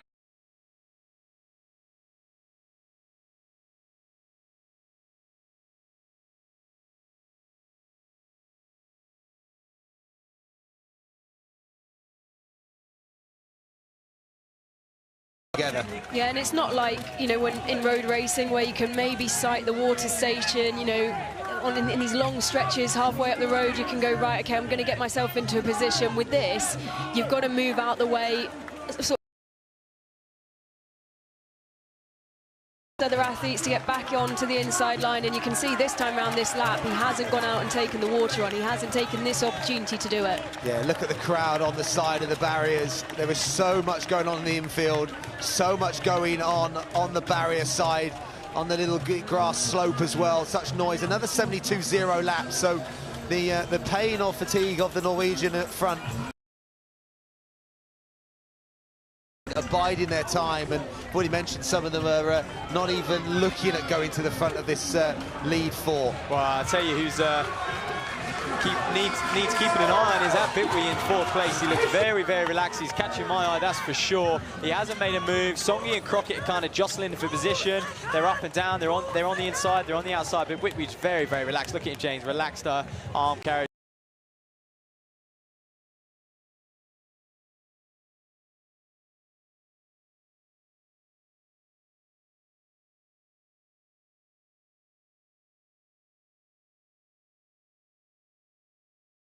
to actually be out front, running around the track, 25 laps of the track is going to be a new experience for them. And also, if there's a little bit of breeze out on the track, that, you know, sometimes the slowing of the pace, you know, and you can probably tell that now. Crockett has decided, let's have a look at this lap split, because we've been knocking on 72s. I think it's a bit slower this lap. Yep. Yeah, well, just a shade slower, about half a second slower than we've been operating at. 301 kilometre, slightly slower again than we've been operating at. But again, we are 8 seconds inside 30-minute pace. Yeah, and the Norwegian has sort of maybe paid the price for, you know, sticking to the front. Maybe he should have moved out a bit further, been a bit more forceful with the athletes around him on taking a turn. He's now dropped back to the end of this group, and it is Bitju who's on his debut, who is running really well and is conserving a lot of energy here by just sticking behind Crockett. It was telling, the moment the move was made by Crockett, he moved straight away from being someone that was very passive on the back of the four, that the moment the move made, as if he did feel good, that he doesn't want to miss any breaks, wants to be the first to respond. They're going to come around now, going to see 4 to go, mile to go.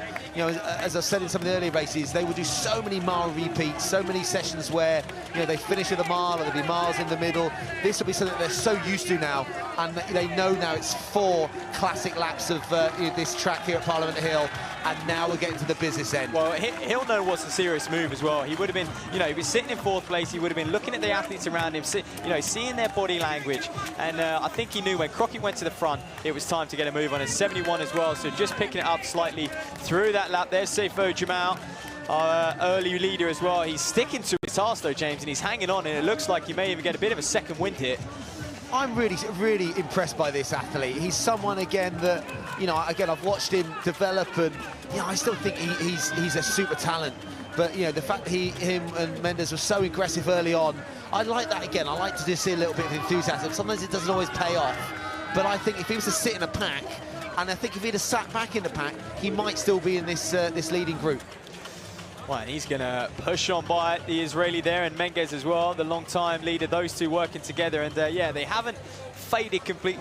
Haven't come off, and they certainly haven't dropped out when it probably, you know, that probably was going through their mind at one point. But now they know they're into the final stages, the closing stage of this race. 3 or so laps to go for these gentlemen.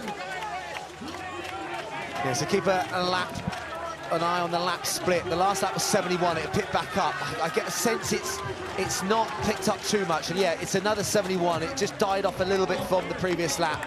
So we are still operating inside that 30-minute pace. I think we're going to get a sub-30. I'm going to put my neck on the line and say that's going to happen. The race. Because I think there's going to be a fast last lap. I think our 66.8 fastest last lap is going to go in this, and that's going to take us inside, I'm going to say, around about the 29:40 mark. Yeah, I think there's men in this lead group of 4 who have conserved energy over the last probably four laps, maybe the last mile. They've and now we're starting to pick it up. I'd say maybe apart from the Norwegian who had a brilliant spell on the front, I'd say these 3, the other 3 definitely have a big last kilometre in them, and it is the Italian who takes to the front. Well, they've all taken their turn at the front, Ellen, except Bitwi, and is he just going to drift back round Crockett? Crockett's got, you know, he's got the home crowd on his side. Can he use that to his advantage as well? Well, he's almost made that same move again. Whoever goes into the lead, he just decides, I'm going to be the first person on their heels. They're going to come up, they're going to see 2 to run. They won't hear the bell yet. That will be for the last lap. And interesting, the long-time leader's got back in there, Matt. Well, he has, and he's looking better. I mean, this is the thing about 10,000. How many times you go through different phases in the race, and here he goes. He's pushing on now. It is Gunderson. This is a big move. This is a bold move. He didn't want to wait till a lap to go. He's decided to go early. He may have seen Bitui, see how he was feeling, filled him out, and just thought, you know what, I need to make a surge now, because he's looking very, very relaxed. 2 seconds ago, I was saying anyone in this group bar the Norwegian is in with a chance of winning it, and it is the Norwegian who has got second wind. He goes, but look who once again is glued behind him. Bityu is right there, as is the Italian, but Bityu has made this move every time someone has looked behind and gone, do you want to take a turn? He's gone, no thank you, I'm happy here, I'm going to stick here. And now he's the one who potentially, as you see, the Norwegian grimace once again. You say that, he has opened up maybe the slightest gap. Bityu not as glued to him as maybe he'd like. But I just think Bitchy's got the advantage here of having not taken a turn on the front, having been able to conserve his energy, and he does, in comparison, when you look at his face, look quite sort of cool, calm and collected in comparison to the two either side of him. So 28.33, that was a 66 lap, so that's the quickest lap we've had, and that was a penultimate lap. That is why things are blown apart in this race number 4. That's why Crockett got blown out the doors on that last lap, and I tell you what, you know, this is... Gunnarsson is turning on the afterburners. This is going to be a special last half mile. This is a brilliant run from the Norwegian, who we thought was down and out. He's put the burners on, and he is absolutely cruising here. Well, he has a personal best set 2 years ago, and he wanted to improve that. Will he have done enough? The personal best, the mark he's looking for, 29.58. Well, he should be well in here. We thought maybe that was why he'd stick behind Jonathan Escalante-Phillips, stick behind the pacemaker, run a very smart race, and it looks like he's done that. He looked behind himself and said, you know, you guys take a turn. He wanted to save energy, and look at the timing. Well, he's going to enjoy this now. He's going to absolutely obliterate his PB, is Gunnarsson. He looks, hands aloft, well done to him, the Norwegian, 29.35, a 62.4 last lap. Credit to Songi and Bichu as well. They must have rallied over that last lap as well, a 2.43 last K, James. And now we're starting to get into the realms of elite distance running. I mean, this guy was a talent. He was a prospect. 29.58, Ellen, you're right, it was his PB. He ran that age 19. Well, it's just run a 2:09 last 800 metres, so last half a mile, you know, kind of 4:20 mile pace, but 62.4 last lap. Having looked, you know, not dead and buried, but looking leggy with a few laps to go. Crockett was the one that was looking the best, and he ended up finishing 4th over those athletes. Bithu looked great, but just couldn't quite close at the end, and yeah, that last K pulled so much time back, and we said that might be the case. I'll tell you, mentality is everything. I mean, the change in mentality, I would love to hear his post-race interview, because I can imagine at one point he was having some negative thoughts, he was hanging on for dear life, but then he just kind of surged, and even when he surged, he didn't look like he was full of running, but I think he just got the confidence. He felt the others really struggling around him, and he just built and built and built from there. And look, James, the crowd, and Ellen, the crowd carried him over that last lap as well. Oh, absolutely. You can see Bitchy just walk off there, looking maybe slightly confused. I'm not sure he expected that from the Norwegian in the end. Well, he was covering everything and everyone, and he almost looked like he was controlling the race. You don't have to be at the front to control a race sometimes. You can almost have a dominance of almost the confidence in your moves. And that's what he looked like. He looked like he was holding the race back for him almost to win, you know, at his own ease. But then, you know, Gunnarsson turned on the afterburners, and when you can run a 66 penultimate lap and then still run a 62 last lap, that is phenomenal running. Look, he looks delighted. I tell you what, when you run that fast, you're allowed to run a speed suit. Well, this is it. And I think, you know, as you get to a high level, James, you learn that you can only win races with a close, no matter how good you are, no matter how good you are at running even splits. To truly go out there and win a race, you need to be able to close. And this young man, he does, still only aged 21 years old, 29.35. Congratulations to him. It's worth keeping an eye on the European under 23 10,000 meter qualification. Is 29.20. So he's just outside that, but I'm sure he may well have another crack later on in the season. Yeah, so that's Erik Tegan Gunnarsson. Take a bow, because you have put on a great show. And again, 25 laps was full of drama. You never knew who was going to have it. And, you know, the lead changed so many times. And that, well, yeah, that sustained speed over the last 2 laps, that was super impressive. And, you know, we'll look out for Will Bryan's time as well. Some of these athletes that are, you know, talking to each other. Look, the camaraderie of runners is such a big thing here, whether they're international, whether they're local to us here. You know, it's a massive, you know, kind of thing of what is our sport, Matt? Well, we're going to get the replay now, just coming to you on screen as we see them start. But you're absolutely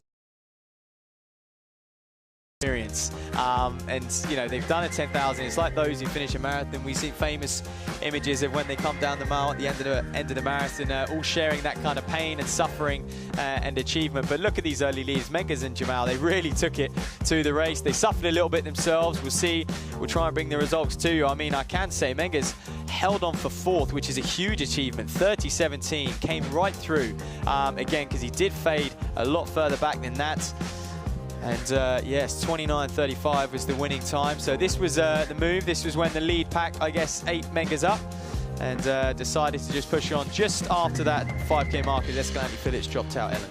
Yeah, and it was the Norwegian who was glued behind him for so long. He said before that he wanted to improve on his personal best. He ended up doing that, despite looking slightly pained as he was joined by 3 other contenders, 2 of which athletes who have come from aboard to race here tonight alongside Thomas Crockett. The Italian took a turn on the front, Crockett took a turn on the front as the Norwegian slipped to the back. The Israeli in the middle, Bichu, we always thought he might do something, but it was a late surge with 800 metres to go from the Norwegian.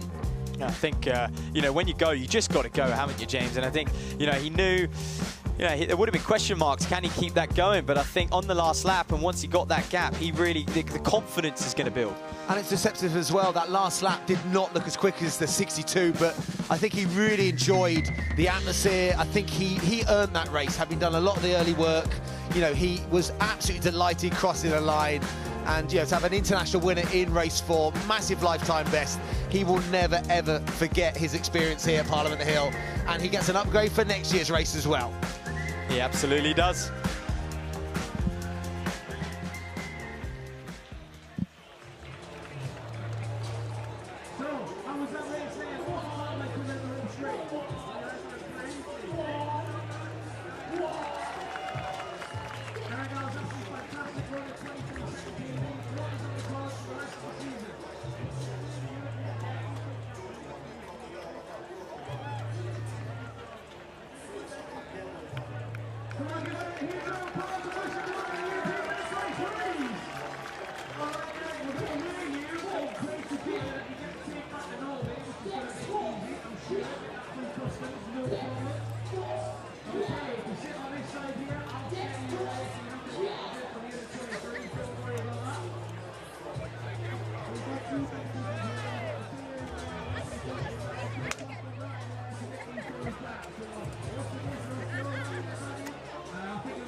Well, hello and welcome to Parliament Hill in North London for an athletics meeting with a bit of a twist. Dubbed the Glastonbury of running, this is the night, the 10,000 metre PB and one of 5 on-track nights events for this year. Well, we have a world-class field assembled here tonight to do a dance of 25 laps around this track. You can see them, they're all getting ready and warmed up. We have so much that you are going to look forward to tonight. Of course, we have races, we have live music, we have DJs, we have acrobats going on. The ability for you guys coming down here as well to get up close and personal to the athletes. You can stand in lane 3 and almost, I say almost, touch the runners as they go round. And we have something special. We have our lactic tunnels of love, okay, as well. You probably don't know what I'm talking about, but you will throughout the course of this evening. Expect some really fast times as well. Well, guys, if you are watching, do stay with us because we have a bit of an athletics party to bring you.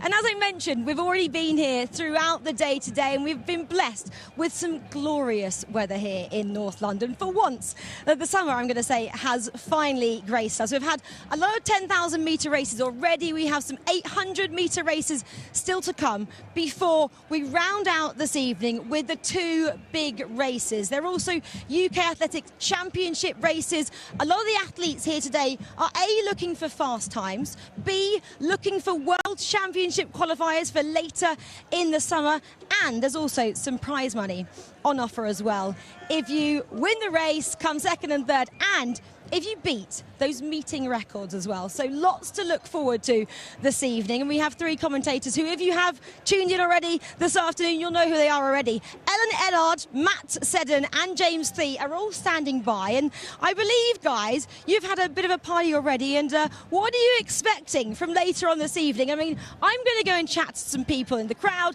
get up in person with a couple of influencers that I've seen as well, and have a pretty good time. But guys, how are you feeling? Lovely to see you.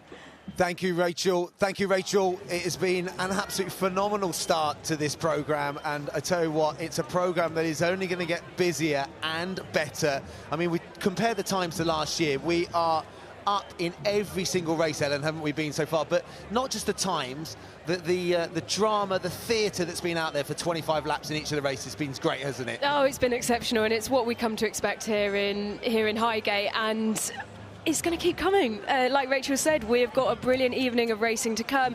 We've got, of course, 2 more of the 10,000 metre races then before we get to the championship. So 4 10,000 metres races to come, including, as Rachel said, those championship races for the men and the women, the World Championship trials as well. This year, for the first time, we also have 4 800 metre races for the juniors. We have an under-17 race and an under-20 race, and as well, when we get closer to time, we'll take you through the qualifying standards, because it is, Rachel said, of course, for the seniors, a busy summer with the world champs, you know, people looking for qualifying marks. Obviously, we're now in that Olympic window as well, but also for the juniors, we have the European under-23s and the European under-20s, and there'll be athletes in those 800 metre races who will be looking for standards and looking for timings. But you can see on your screen now, the women are lining up for our women's B race. This is the first time the women are going to grace the track, and I just love this kind of hour, this golden hour at Highgate. It's just looking stunning out there, isn't it? You could certainly call it that, and it's the busiest I've seen it at this time in the evening. I mean, we know we've got a few races to come, but usually it's not as busy as this. The crowd, there they are, filing in. They're all over the infield. That's queuing up, James, for the inflatable maze, so going down very popular. That's a new addition this year. Well, I thought you disappeared for half an hour getting food, Matt, so you were lost in the maze. But, and I tell you what, getting the kids involved in athletics and just showing how fun it can be. And I just love the fact the atmosphere for a 10,000 metre race will be as good as any athletics event they go to this summer. And it could get them hooked on athletics. But as Ellen said, we've got these junior 800 metre races coming up. They get experience of going through, you know, the call room, going through the process of being out running in front of a crowd. We've also been chatting in the break to the wave light guys that, you know, the wave lights are going to be set at certain times, and with some of the races we're talking about qualification for, you know, championships in the summer for the junior age group. So there is something for everyone, and as you can see, that's the lactic tunnel of love. And it's building and building and building. I think there's going to be a common point next year. We're going to have to book a slot, aren't you? You're going to have to book a space in the tunnel. But I tell tell you what, you know, if you're thinking about coming down with families, you know, whether you can't get down this year, put it in your diaries for May next year. We'd love as many people with their families, with their support crews. You know, it is an event for everyone. Yeah, there really is something for everyone. We saw some shots in the break of people in the infield, everything that's going on in there. Lots of just things to get involved with. Matt mentioned the inflatable maze. There's a really big circus theme. You know, we talk about it being like the Glastonbury of athletics, and there's lots to do, lots to get involved with. We say obviously we're going to see the athletic stars of the future. Might also be scouting out there from some of the circus stars of the future. We've seen already today a man be sandwiched between some spikes. We've seen a man go through a tennis racket, and yeah, it's just been a brilliant day so far. And it's now time to see the women take to the track for the first time over 10,000 metres. This is, well, we're talking both the senior races that we've got coming up, the championship races, the depth of talent that we've got in them, but also in this race as well. And very similar to the men's races we've already seen today, the depth of international talent that has come through as well. There's a lot of names that we'll be mentioning, particularly as you'd imagine, we'll start to drift to the front. Who are the international names who have come through today? Well, absolutely. And away they go then in this women's race. We've seen the men, they've had their turn, and now it's over to the women. We've got one more women's elite race after this as well. Let's just bring you the paces, because, you know, James mentioned the wave lights. We've been talking about it all evening already, but 33.55 and 35.30 are the two paces today. Quite a contrast. We haven't actually seen that so far in the program. The wave lights have often been maybe 30 seconds apart usually, but today, you know, they're looking at, you know, pretty much a minute 30 apart, James. So quite a contrast in the wave light tech today. Yeah, there is a big divide. I think that's the amount of, you know, athletes in this race number 5 for us. But this is the women's B race, isn't it? So, you know, Georgie Garrett winning last year 33.59, but we're expecting in that first lap, you know, just inside 75 seconds, shows that, yeah, we're going to be a lot quicker this year, or expecting a lot quicker. Again, the depth in the A race shows that there is just so many people wanting to be in the A race. They just can't accommodate everyone. It doesn't work like that. But that means the B race then becomes huge quality. Rebecca Johnson is the pacemaker. Highgate Harriet wearing their other, I'd like to say, their away Turner, strip. Away strip. Yeah, this is it. And no one actually wanting to follow her just yet, so it's very interesting. She doesn't look to be on the lights, that's why. The athletes know that the red lights are going to be 33.55, so they're going to stick to that. And I think Johnson's just going to have to slow down a little bit. Yeah, it's Rachel Wiseman who's the athlete behind her. Well, she's gone off very, very quickly. She's debuting on the track, but she has a road personal best of 35.42. It's already running well within that. She's clearly got some confidence to stick to the back of the pacer, but it is, well, she is the lone athlete who has decided to take up that early pace. And like you said, Matt, you know, we've got to keep an eye out for the wave light technology, and as they go through that tunnel of love, you can see how far back it is, and it is a pacer who has gone off very quickly here, well ahead of the lights. And you know what, she may well have had a discussion with Weiser beforehand, because it looks like Weiser's very happy to be in behind her, and they may have just had a little chat on the start line and just said, look, I'm looking for a little bit quicker, can you take me around? They've got the lights, leave them to it. So up the front though, through an 82, and that's a little bit more like it, so they are settling down a little bit. Yeah, and you, I mentioned that, you know, there is a depth of international talent here, and the athlete who is glued to those red wave lights and is leading this trailing pack here is Ines Hamoudi of France. She's 21 years old. She's got a personal best of 34.16, and she's one of the ones that we had highlighted before the race of one of the athletes who would be well up there. But it's Rachel Wiseman who's currently the only athlete sticking to that early pace. Yeah, I mean, Rachel's in decent enough shape, 16.16 in the podium 5K race in Leicester. So, you know, that was a decent one. 12th at the Inter-Counties cross-country, so good endurance there by the Basildon athlete. She's a master 40, so, you know, laying down some really quick times. But, you know, I remember back in 2014, a certain Joe Pavey, so won the A race as a Masters athlete. So, you know, you can run very fast into your latter years if you've taken good care of yourself. Oh, I mean, look, Kipchoge's testament to that, isn't he? Isn't he going on 40? We saw Mo Farah at the London Marathon as well. Age is no object, really, in this day and age. Athletes being able to continue in this sport much longer than previously recognised. Yeah, and we see now they are more onto the lights. Sometimes it does take a little bit of time for those lights to even themselves out, and now it's Wiseman who's still slightly ahead of it. Maybe she's just had a quick chat with the pacemaker and just drawn it in slightly. But they are now on those red lights, and there's a pack of probably, would you say, about 6 or 7 there trailing behind, and right at the back is Emily Moyes, the steeplechaser who started to make her way up, to make the steps up onto the longer distances. This is her first track 10K, but she's run a good 5K recently, and she's in a nice position at the back of that second group there. Yeah, Inez Hamoudi is the athlete that's giving chase in the green. There's a strong Leeds City contingent as well. You can see there the blue vests with the gold bands across the centre. You see 3 of those athletes are right in that group there, Matt, aren't they? They're such a strong team on the men's side. Talked about them earlier, but women's as well. You know, they're one of the strongest clubs in the UK, aren't they? Oh, we said before, real strength in numbers, these sorts of clubs, and it is just a centre point. And even people who live just outside of Leeds, they will join that club because they want to be a part of it. They want to be a part of those road relays teams, those national cross-country winning teams as well. Yeah, one of the Leeds vests in there is Camilla McNesby. She has a personal best of 34.06 on the road, and yeah, she'll be one of the athletes to keep your eyes on. Jenny Walsh is right there as well. She's, I mean, you know, a quality runner, hasn't she, on almost every single surface. And she's no stranger to the 25 laps of the Parliament Hill track here at night of the 10,000 metre PBs. And if you're joining us on British Athletics, on European Athletics, or on running, a very warm welcome. This is race number 5. Do stay with us. We have some absolutely cracking races happening on the track now, but going on into the evening, we finished with 2 A elite races where we're going to be challenging World Championship qualifying times. We could be getting towards the 27-minute barrier in the men's. We're looking at breaking the 31-minute barrier in the women's race for the first time, and it is just building and building. And I think this is testament. The event started back in 2013 by Ben Pochi and his Highgate Harriers team, where they watched the British champs the year before, and I think only 1 female athlete finished in the trials. I think that was the trials for the Olympics. And it was, this can't continue, this has to change. And they decided, and has been the British Championships ever since. So these athletes, obviously the quality of British athletes in the A race, you know, they will be taking the podium positions, but you know, the amount of British athletes in this B race just shows what an impact they've had in the sport in just 10 years.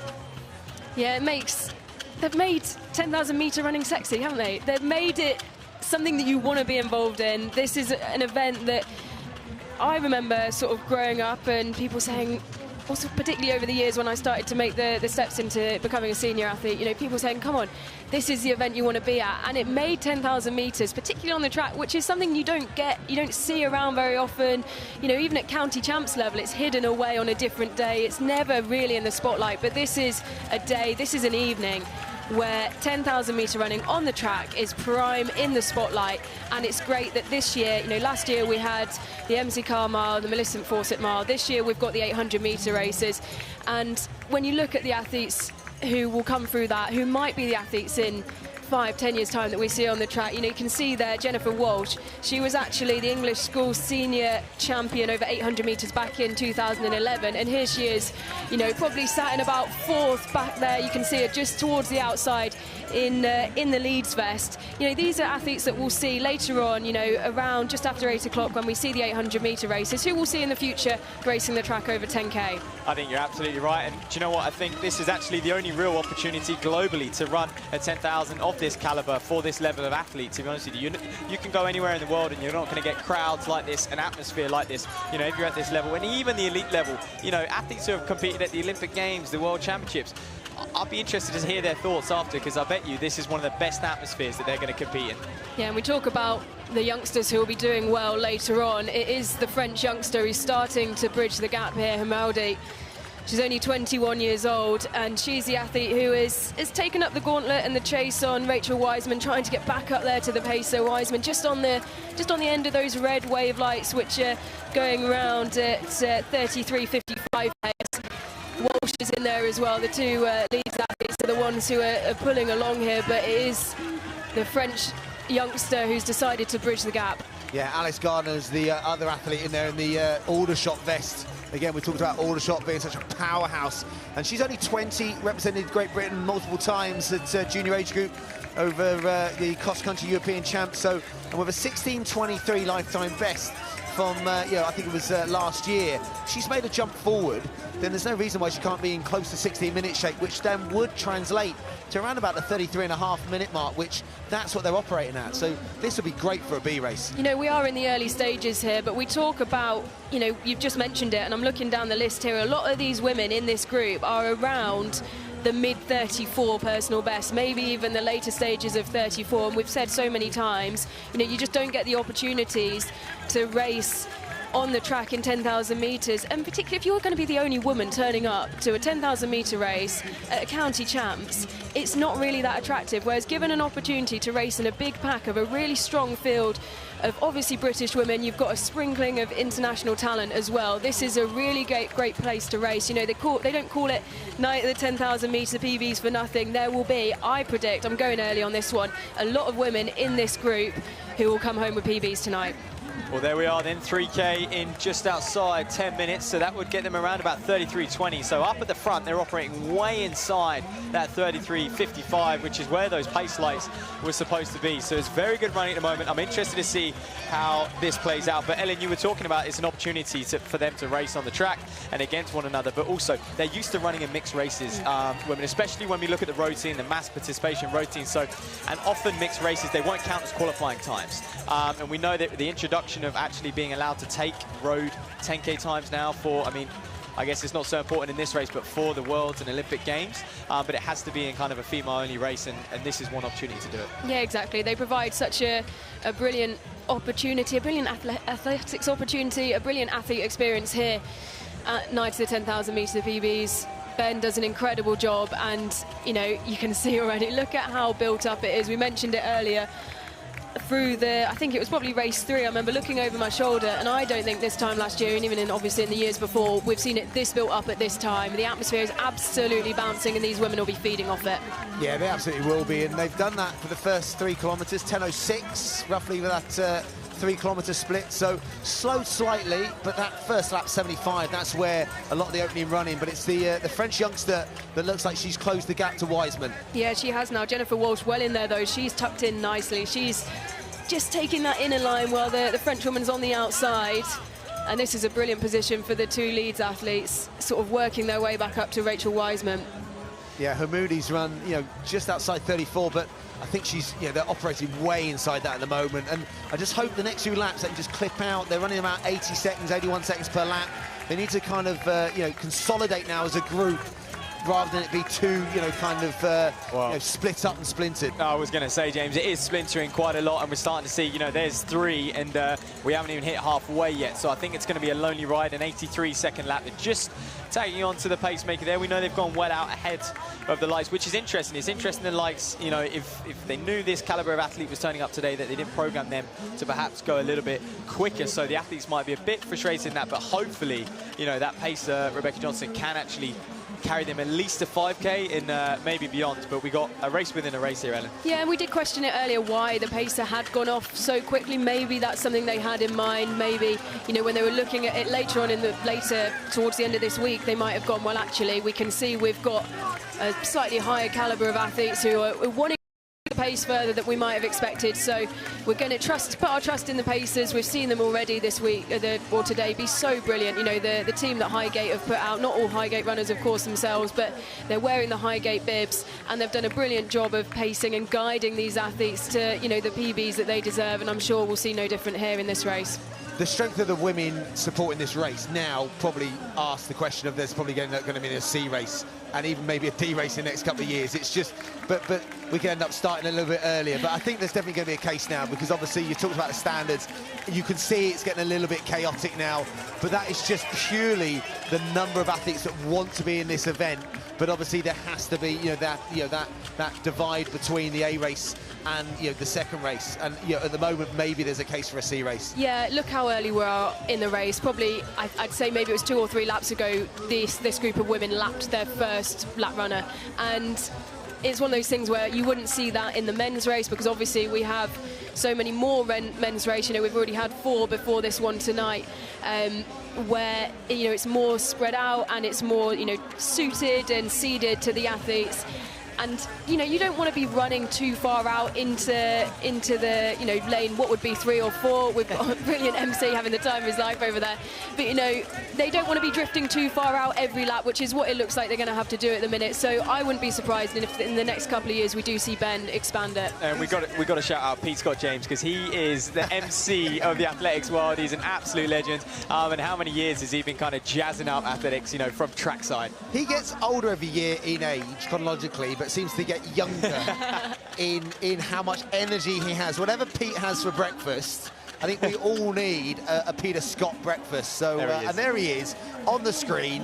He's got a megaphone. He doesn't need the megaphone, though. If you ever heard him speak, he's not using it. He's got it tucked under his arm, hasn't he? Doesn't need it. He has such energy. He knows everyone. He can rap a song about you off the top of his head. I don't know if he's ever done that, but it looks like he's hassling a few customers, if you like, viewers on the side, and wanting to get them involved as well. But going back to the race, these are nice problems to have. The fact that there's so many athletes. As I said, we go back to that story that, and it wasn't, you know, that there was only one athlete. Now we've got too many athletes that want to run in the same race, that now it demands more races. This is what Ben and his team have built, and it's just great to see. And the fact that people are travelling from France, from, you know, all around Europe, all around the world, to want to be in these races, you know, that's a real special thing.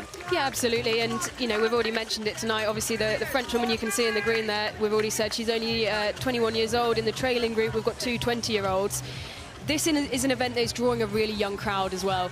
And it's not, you don't want it to be hidden away. You want the youngsters to come out here and have a chance to race. And, you know, we mentioned it before, in years gone by, you might be maybe 27 debuting on your track, you know, over 10,000 metres, because you're focused on your 1500s, maybe then your 5Ks, and a couple of years in each before stepping up. This, in the modern age, you know, we've spoken about it, you know, there's youngsters going out and doing marathons, there's youngsters here on the track, proving that they want to be here and they want to make this their main event. They want to focus on the longer distance, and it's exactly what Ines Sanudi is doing here. And so I think that's drawing a bigger crowd as well. Well, yeah, the event's just glamorised it, hasn't it? It's glamorised 10,000 metre running. I think if you're a spectator coming here today, you come down, maybe you're 16 years old, and, you know, you tell your mum and dad, you know what, I want to be involved in that race, and you maybe forget about the 800 and the 1500 a little bit. Well, they're heading down the back straight. This will be the halfway split. So, you know, as I said, you know, the pacer, you know, Johnson has done a great job to get them to this point. I know it's been difficult. She's had to have a look over her shoulder a few times, but it is inside the 17-minute kind of time that we were looking for. There we go. It's a 3:25 kilometre split, so 16:57. So we are on the pace to run faster than we did last year for the women's B race. But it's a case now of they need to stay together as a group, and there's just a bit of a gap to the pacer, Matt, isn't there?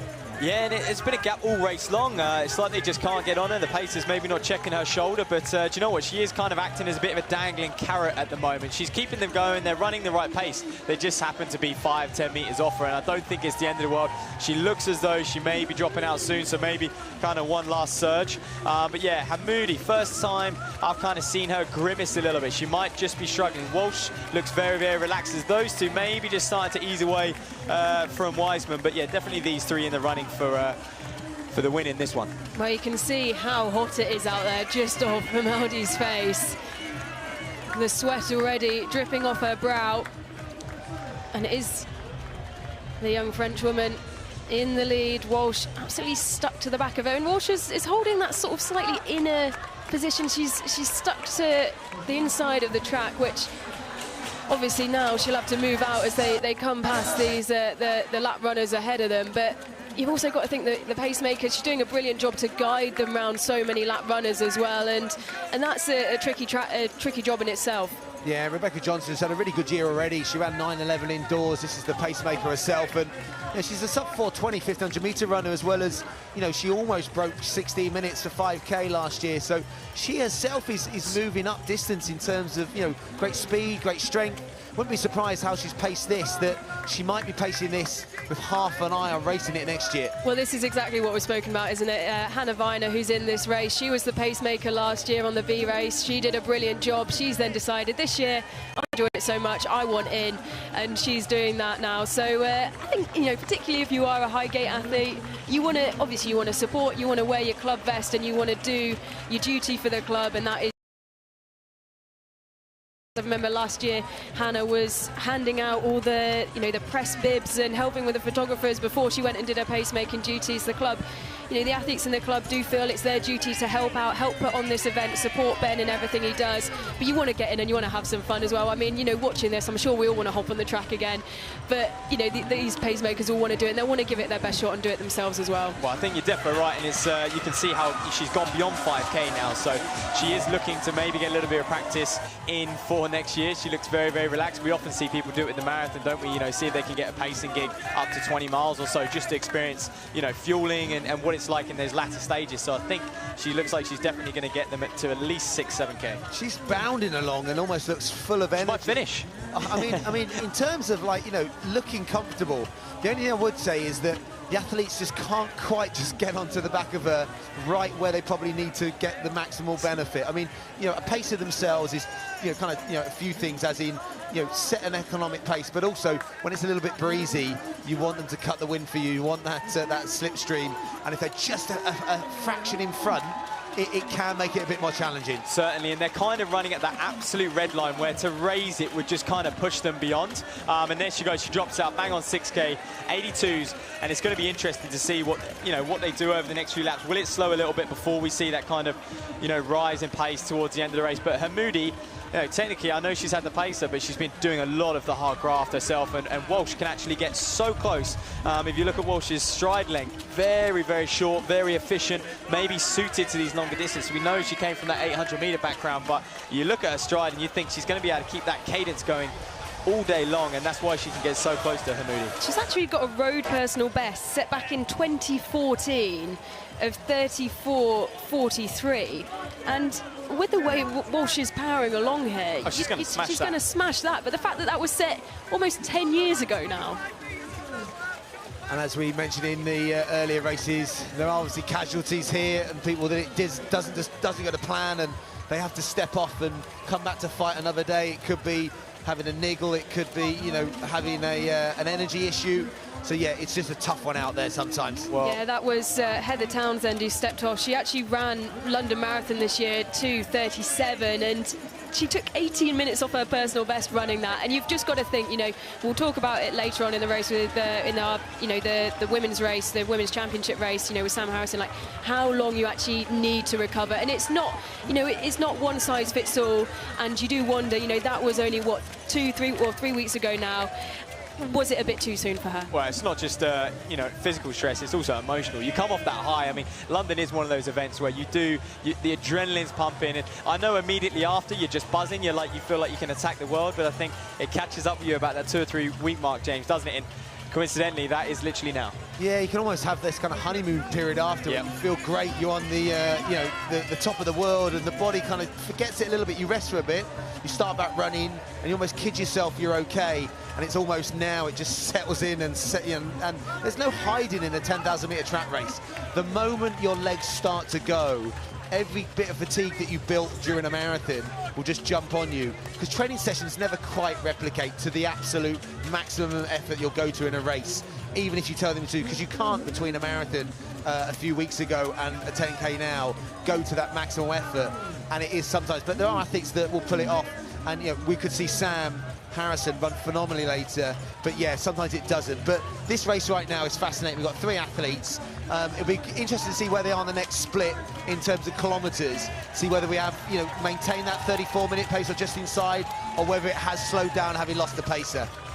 Well, this will be, I believe, the, I was going to say the 7K, but that's going to be round on the other side on the bend there. So another 82. So they are still hovering around like that 3:25 mark. It's interesting dynamic here, and this is perhaps where the inexperience of track 10Ks for these women steps in. I mean, Hamoudi seems content on running on the outside of lane 1. Walsh inside of her, and Wiseman, for some reason, just wants to run round just on the outside of Walsh as well, when she could just relax and just tuck in on the inside. I mean, I've mentioned it time and time again, it's 7 meters a lap if you run around in lane 2. Okay, she's not in lane 2, but she's in lane, James, you know this, 0.5. Anyone that knew me when I raced, I'd only go outside lane when I was overtaking, but yeah, we used to call it the lane 0.5. So yeah, I mean, for a 10,000 meter race, it is, you know, much more economical to sit in.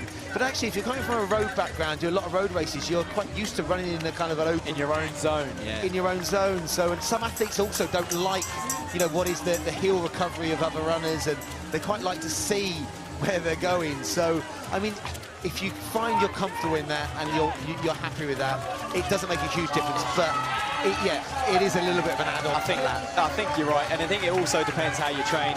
A lot of these women, I mean, they're at the level where they probably do train alone. They may jump in with some male counterparts. You know, especially you look at Jenny Walsh at Leeds AC. There's going to be plenty of people for her to run with, but you know, they'll be fitting in, running around their jobs. They're all full-time. They do a terrific job. You know, knocking out 80, 90-mile a weeks. You know, around full-time work. You know, 9 to 5s, and a lot of it will be solo, so they won't be used to kind of running this close to people.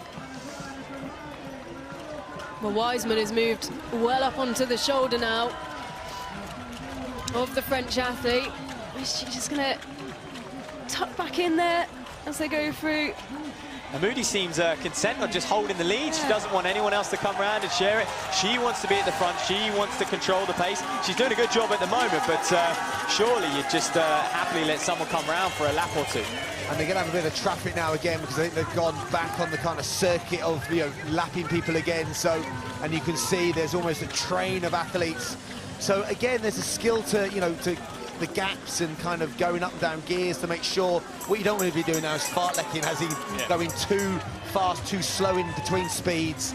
And also that guesstimate of whether a runner's going to pull out or make room for you or not. But yeah, it makes it a little bit more challenging. But I tell you what, Gamoudi's really impressed me the last few laps. I mean, she's only 21 years of age. She's operating way inside her road personal best. This is her first track 10K. But she's, you know, she looks in pain. It doesn't look easy, but, you know, you've got the youngster 21-year-old against, you know, the master 40 Wiseman. This is experience versus youth at the moment. Well, you say it's experience versus youth. It is actually the youngster who has the on-track experience for a 10,000 metre. The other two on their debuts on the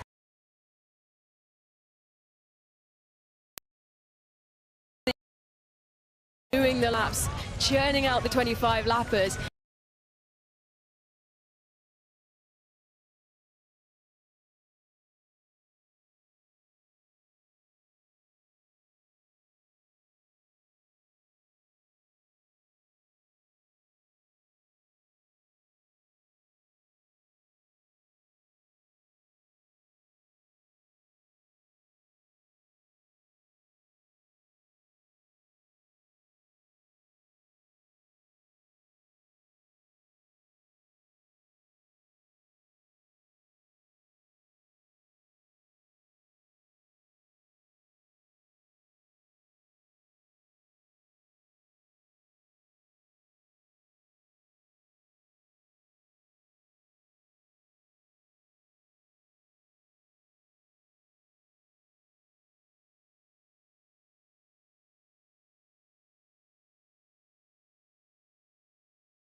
Smile, and there's fireworks, Ellen, with 100 metres to go. Jenny Walsh is into the home straight.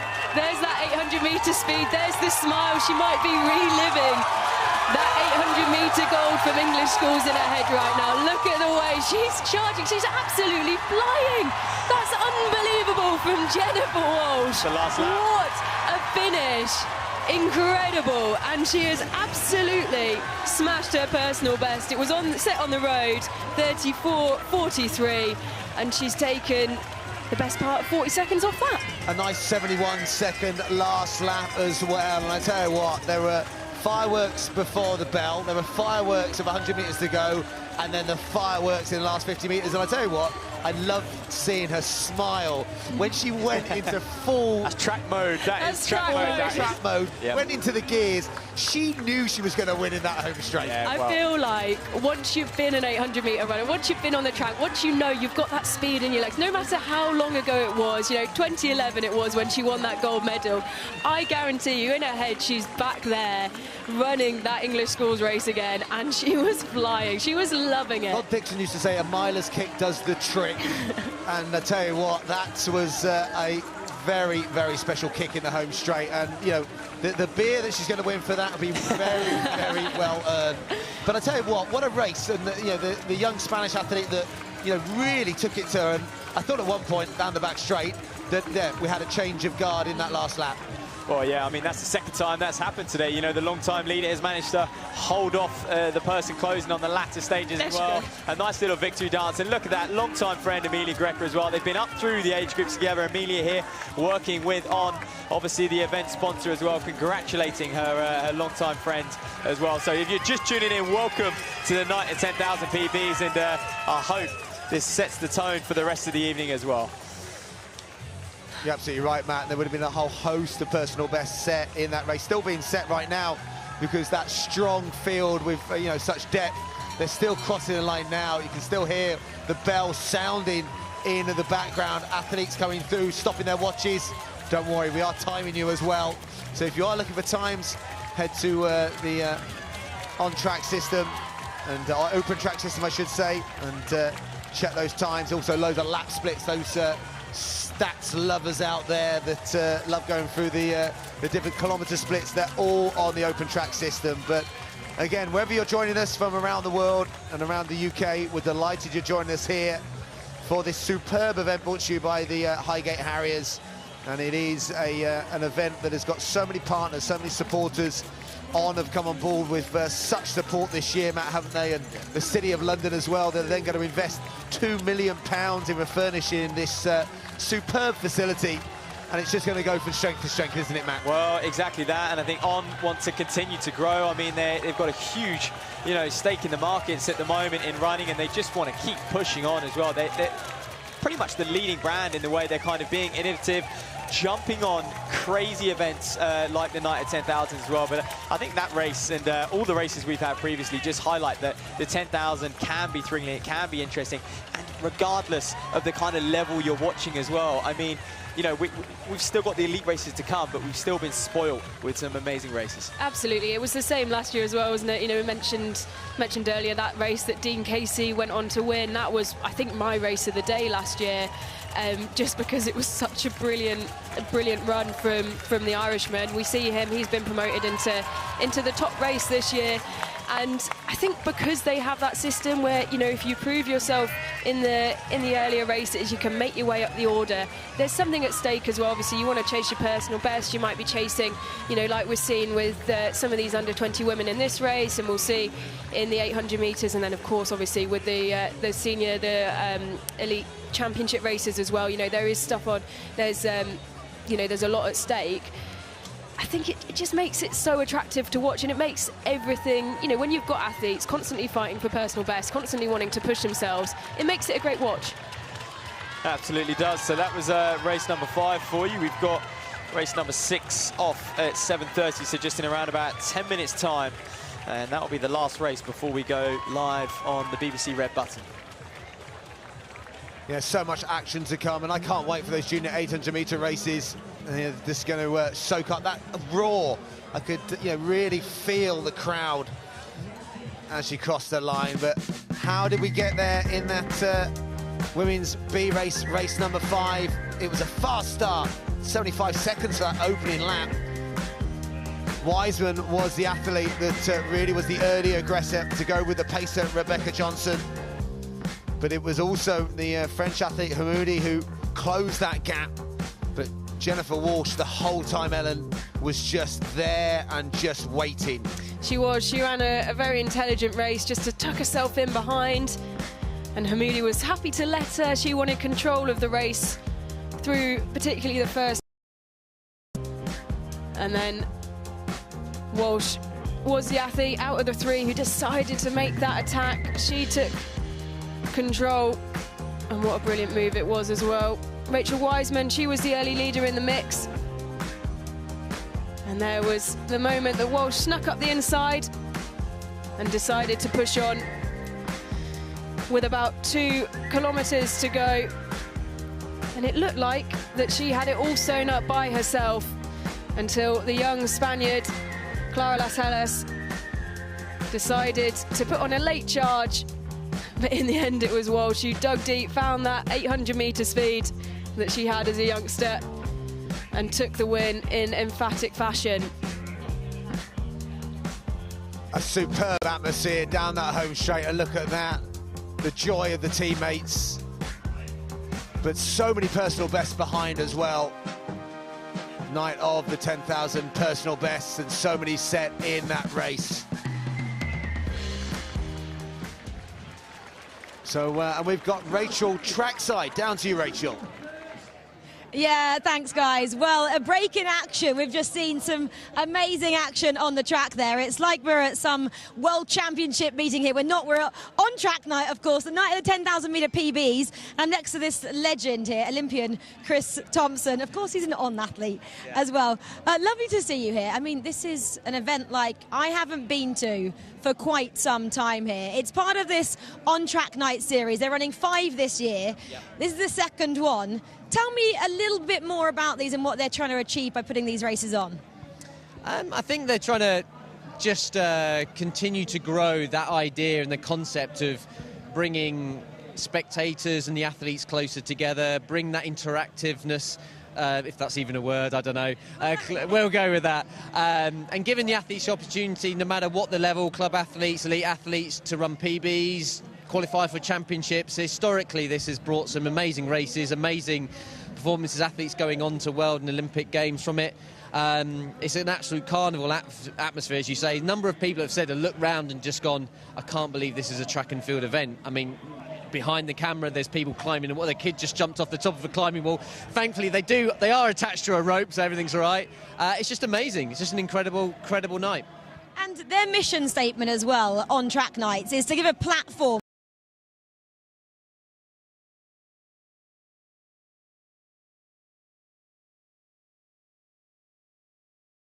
and you just mentioned there kind of the importance of that.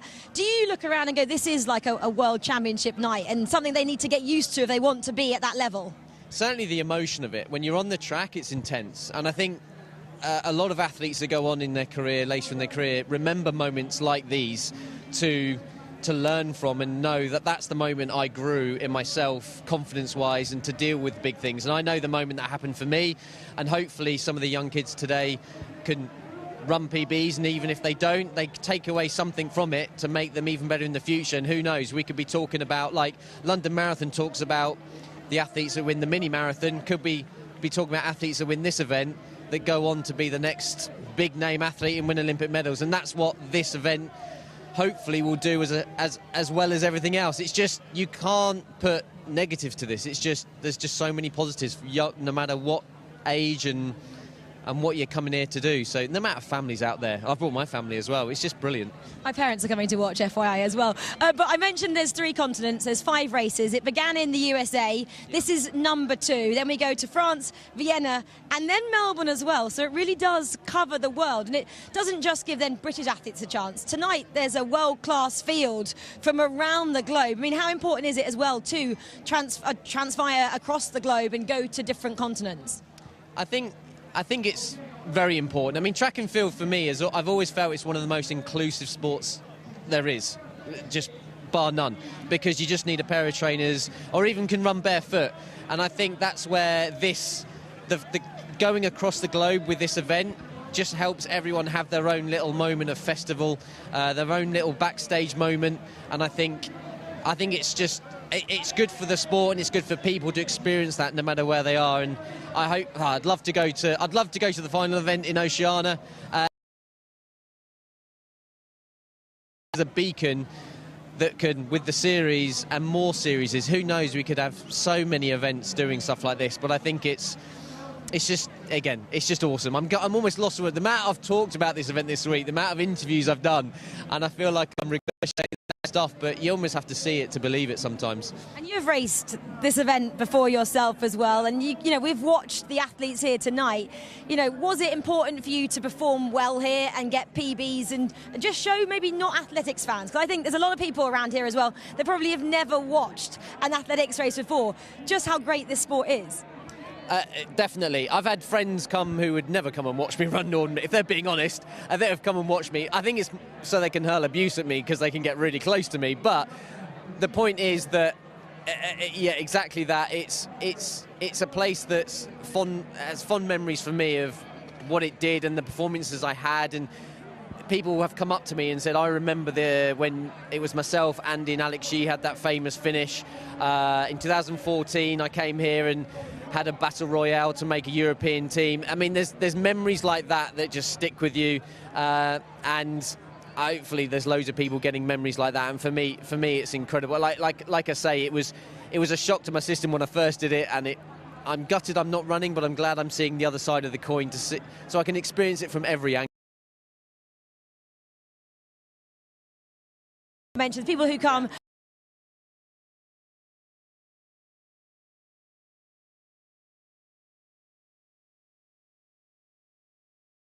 people who don't really know athletics to come back next year or go to one of the other on-track nights. What would you say to them?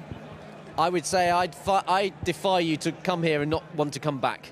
It's very hard to. I think this inspires repeat customers. And again, I've spoken to a few people out there that it's their first time.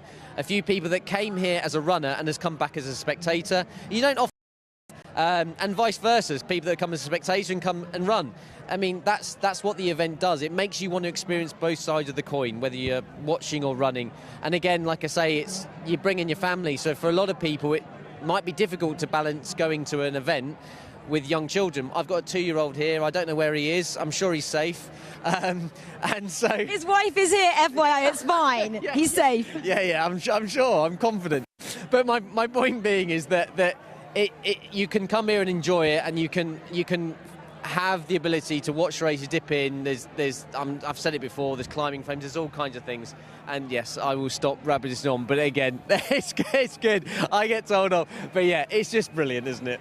I was saying that we're underneath pictures there. Anyway, let's go to the next race. Guys, over to you.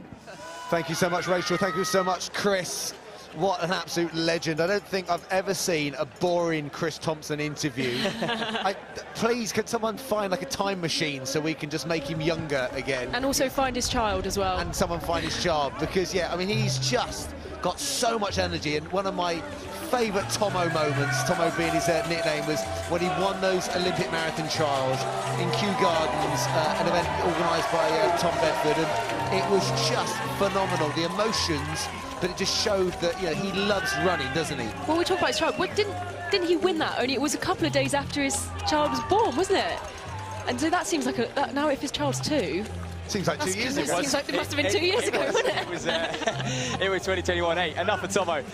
He's not pacing today, he's not running, but these boys are. Lepetre up at the front pacing alongside Ricky Harvey as well. There's Spiky Danger, Dan, man of danger. He's not pacing. Yeah. I'd love to see that. Exactly. He's got brilliant stride length. So, Matt, take me through the paces in this race, and also we've got the wave-like technology that will be helping the paces and then the athletes in the latter stages. Well, we're seeing it time and time again. I think you're going to get this as the races progress. We're getting near the pointy end of the evening, if you like. This is the last domestic race, even though there are several internationals in here as well, before the 2 elite races after the junior 800s as well. So, you know, we've got Lepetre up front pacing alongside Ricky Harvey, but again, they can't get on the lights yet. They had to muscle their way to the front. They really had to kind of lay it down over that first 200 just to hit the front. But I wish some of the runners would just relax a little bit. But I think the problem is, Ellen, what you're seeing here is the athletes are like, well, I'm on the red lights. I want to stay here. I'm not going to slow it down. So the paces just can't slow down enough at the moment. And you see Lepetru's just going to sneak inside Ricky Harvey there. Yeah, we saw that through the earlier races, didn't we? You know, we talk about the level that these men are at. There's quite a few internationals. You can see the athlete in second, the Spaniard. You know, there's still athletes, though, who aren't used to running with wave lights, and we've spoken about it time after time, how it might just be something where it just takes them a second just to adjust, get used to it. Maybe they're too focused on the lights, but I'm sure, as we've seen in the earlier races, once they get through probably the first maybe 4 or 5 laps, it'll all settle down, and it does tend to. And you know, a brilliant job from the pacemakers, as always, just to try and calm it down slightly and make sure the athletes are comfortable where they want to be. And, you know, for a lot of these leading men, it will be right on the red lights. Have a look when they go in the lactic tunnel of love. There seem like there's some green strobe lights in there as well. So as the evening goes on, I would not be surprised. It's going to be like a disco in there. There's a DJ on the back straight. I mean, and you can see the light technology there. You can see, obviously, the red lights and the green lights. But if you look above, maybe that was just my own imagination. I think it could be their spikes. There's a lot of bright coloured spikes out there. Here, look, 253. That is literally bang on. So they have managed to settle it down a little bit. 255 would be 29.10. So that's easy maths for those of us, you know, kind of in the run, in the sport. I guess we know that 70 seconds is 255s, and we lock in on that. I mean, Team Casey did a terrific job last year. He's now in the elite race. The youngster, he was just what, age 19 last year or 20 when he won that B race in 28.50. What they want today? Oh, it's a big race, and I know, you know, the Irish fans, and welcome tuning in from Ireland. I know you're huge supporters of this meet. A lot of the athletes that have made it over. Yeah, I mean, that was a great run by Dean Casey last year, and I just think, you know, this is that 29-minute barrier for this B race. That is one they want to get done. They want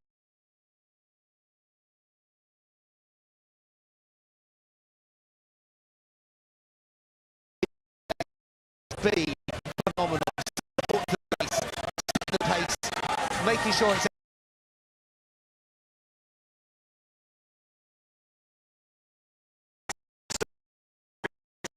have had a few dropouts, which is always going to be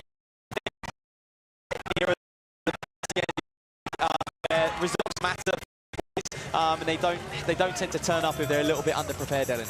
Yeah, the athlete who is tucked in behind the paces at the moment is Sander Bokorteren of Spain, and I wonder whether he'll play a similar game to what we saw with our Norwegian.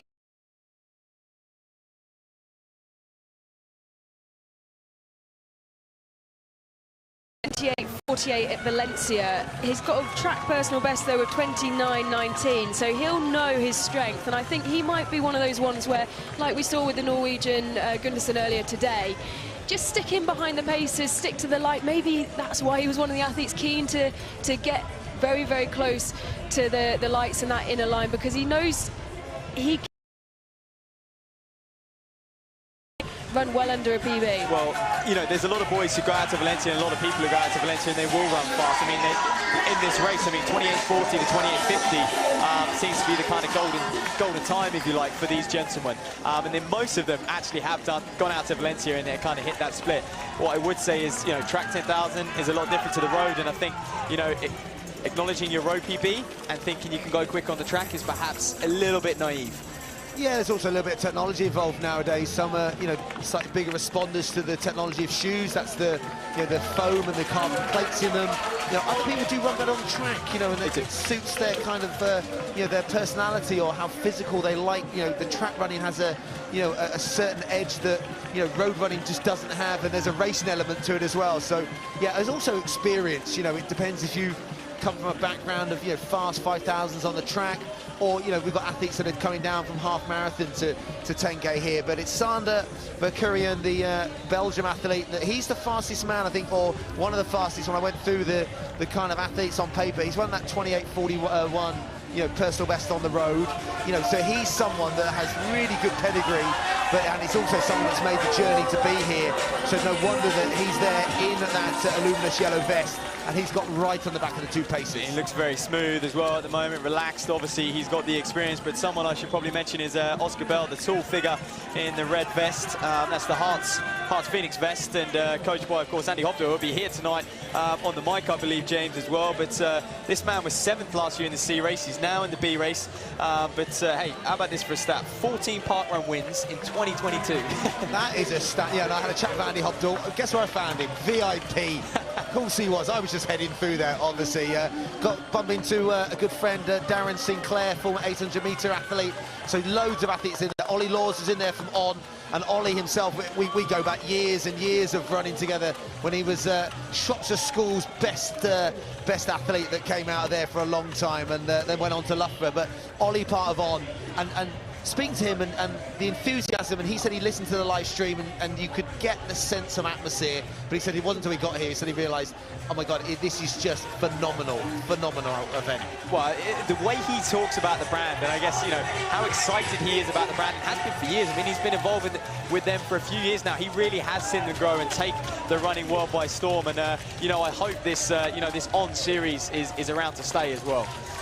Yeah, Rachel was talking about the On series, isn't it? That you know, it's heading a few different locations. So I think next up, there's obviously, you know, a strong race in Vienna, and there's a few other locations. There was one obviously going out to Australia, so which we're available for. Which we are definitely available for. Our eyes lit up because we can accompany Chris Thompson, can't we? Absolutely. So just back to the action, we're going to get their 3K split the next time they're over on the far side. So after they've gone through the Lactate Tunnel of Love, but all single file at the moment, and a procession, if you like, and they all know what they're doing, these gentlemen. And well, basically at the moment it's very simple for them: hug the red lights and follow the man in front. But LePetre and Ricky Harvey doing a very good job. They're very smooth athletes. We spoke about 10K PBs. LePetre is a 28:40 man on the roads himself, I believe, and a 3:42 1500 guys. So these boys well within their capabilities.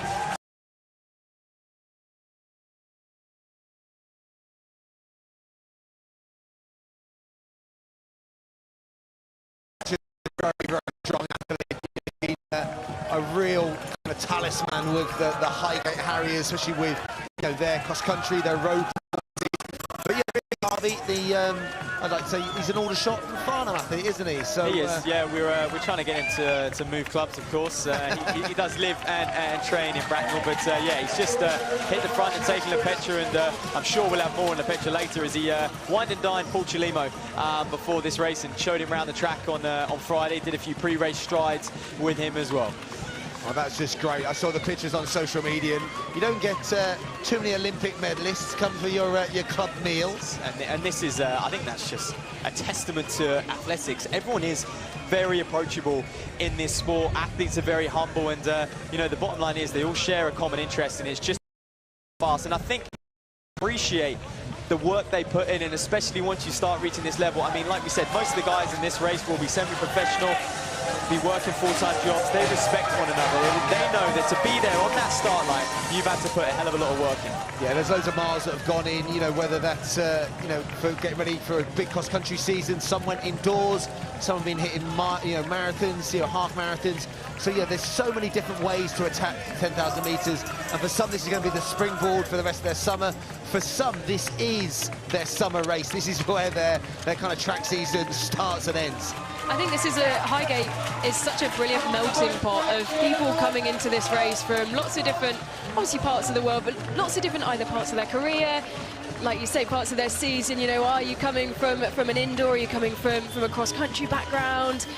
And it's just, the atmosphere just breeds everyone getting together and having a good time. You know, you mentioned, you know, the famous faces that we'll see on the track coming down a little bit earlier, you know, earlier this week to come and have a look around. But also, you know, just come and walk around here. And, you know, we've mentioned it a few times tonight already.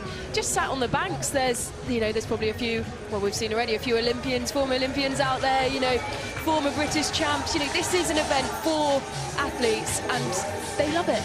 It is, and it's Konstantin Wiedel who's just on the heels of LePetre. He just closed that gap a little bit as Ricky Harvey dropped out, and this man's on his debut track 10,000. He's got a road personal best of 29:15 in Berlin. And actually 2:13 in the marathon earlier on in the year. So you talk about that melting pot, Ellen, and this is a prime example. You know, you start your year with a marathon, he'll now move to the 10,000. He's here today competing over 10,000, and then perhaps he'll probably work down to the 5,000 towards the back end of summer, James. Yeah, also Michael Pieman's in there as well, the Netherlands athlete, 29.01 aim. So, and I think we've got Rachel Stringer down trackside again. Well, I'm with the mastermind behind this event, Ben Pochi.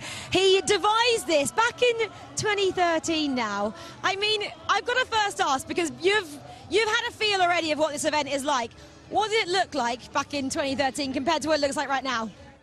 Yeah, I mean, at the time, 2013, it was fantastic, but it was very different. We had 150 people standing in lane 3 of the track, and at the time that was pretty special, very unique. People didn't stand on the track back then, and we had a brass band playing, yeah, I think the Rocky theme tune. But it was great. But yeah, it was 150 people, but it was great. We had, you know, it was a start point, and we had enough support for those who did it that's allowed us to progress forward. And each year, it's all the support of all that goodwill that's allowed the event to grow.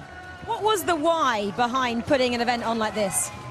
Just quite simply, if you were an aspiring 10,000 meter runner, there were no real opportunities to achieve your goals in terms of getting, wasn't for me, but to get things like qualifying times for the World Championships, the Olympics. You had to fly to America, and so the goal was always, can we create an event where aspiring GB talent doesn't have to go abroad to try and get qualified? That's the point we got to after a few years, and yeah, I'm very, very proud of everyone who supported the event, everyone, all the volunteers, but all the spectators and all the athletes who've made it what it has. It's all that goodwill. It's a collective movement of people who want to celebrate their sport, and I'm eternally grateful, and it's that has got us to this, you know, which is so far removed, but it's the same people. And I've said how I think this is an amazing event, and everyone who I speak to absolutely loves it as well. When you go home tonight after this event, you'll sit down and you'll reflect. How do you think you'll reflect on tonight's event? Because I'd say it's pretty special. That's very kind. I think, touch wood, it's my job to worry, so I'm massively worried. You've got a big crowd, we've got the integrity of the race, which is paramount to me, so I can't relax. I want that last race done. I want great experiences from the athletes and the spectators. And at that point, I relax.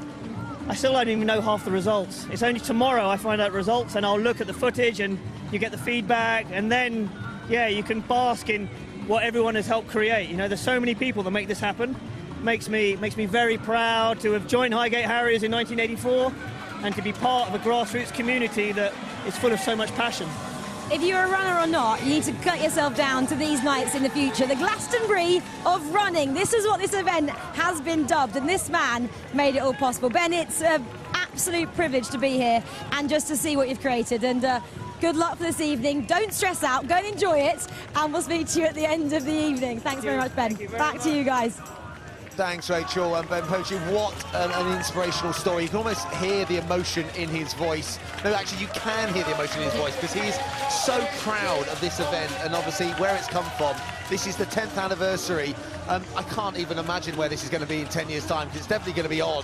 I just hope, yeah, it just keeps building and building, as this B race is in the men's. So they've gone through the halfway mark in 14:28, so we are bang on that sub 29-minute pace. Ellen, and I tell you what, it is now splintered, isn't it? Yeah, it has indeed. So we have the German Vettel up front. Just behind him, though, the athlete who's been sort of quietly plodding along there, Matthias Flack. He set a 3,000 metre PB earlier this year, 8:04. And he's a Norwegian, Matt, not wearing a speed suit. He is indeed. He's gone for the more commonly known or commonly seen split shorts, I guess, on the running circuit. So yeah, fair play to him. And it's yeah, since, I mean, Ben was talking about the event, it's been all break up here, and like you said, Vidal really pushing on, flat giving chase now. Vidal's going to be on the lights. The Petra's dropped out, and I just wonder if they're going to be able to hang on and beat Casey's time of 28.57 last year. I mean, they're bang on at halfway. It just depends if Vidal can just keep on going. It's still a long way to go in this race to be on your own like this. Remember, Casey was in a similar scenario last year, but then he had company over those last few laps, and that propelled him to that sub 29-minute clocking, which these guys are going to have in the back of their minds. Yeah, we've spoken about it so many times, but I have to stress it again as we see that man in the middle of the screen, Lucas Nieuwenboer. He's Dutch. That means at the minute, the top 3 are all international runners, and this is race, well, technically this is race number 6, so this is the race, basically the men's B race. And the depth of talent that we are now seeing coming from overseas to race in not just the A race, but the B race as well, might mean that we have an international podium in the men's B race here at Highgate.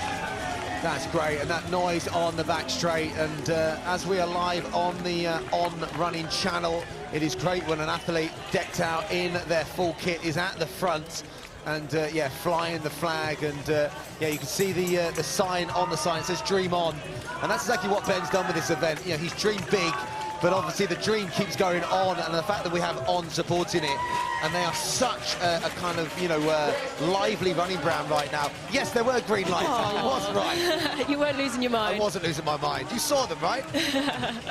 Absolutely. The strobe lights James is referring to, and I think that's actually to light the way. Once you get into the evening, it just gets a little bit darker. Athletes do need to see where they're going. I think a few years ago we've seen instances where the floodlights have gone out in various meets, and there's been phones, torchlights on the track to keep them going. But Vidal is now really putting his mark on this field. He's moving away from the Dutchman in second place as well, and he's just got quite a simple task here of just holding those red lights, and we're going to get his 6K split in just a little moment the next time he comes around. Yeah, Vidal does look really good, and an athlete that's not been there night to night. Moran just steps off, lives to fight another day. And there's such a great atmosphere here. You can just hear the noise of the DJs. You can see the crowd. They're enjoying the whole atmosphere.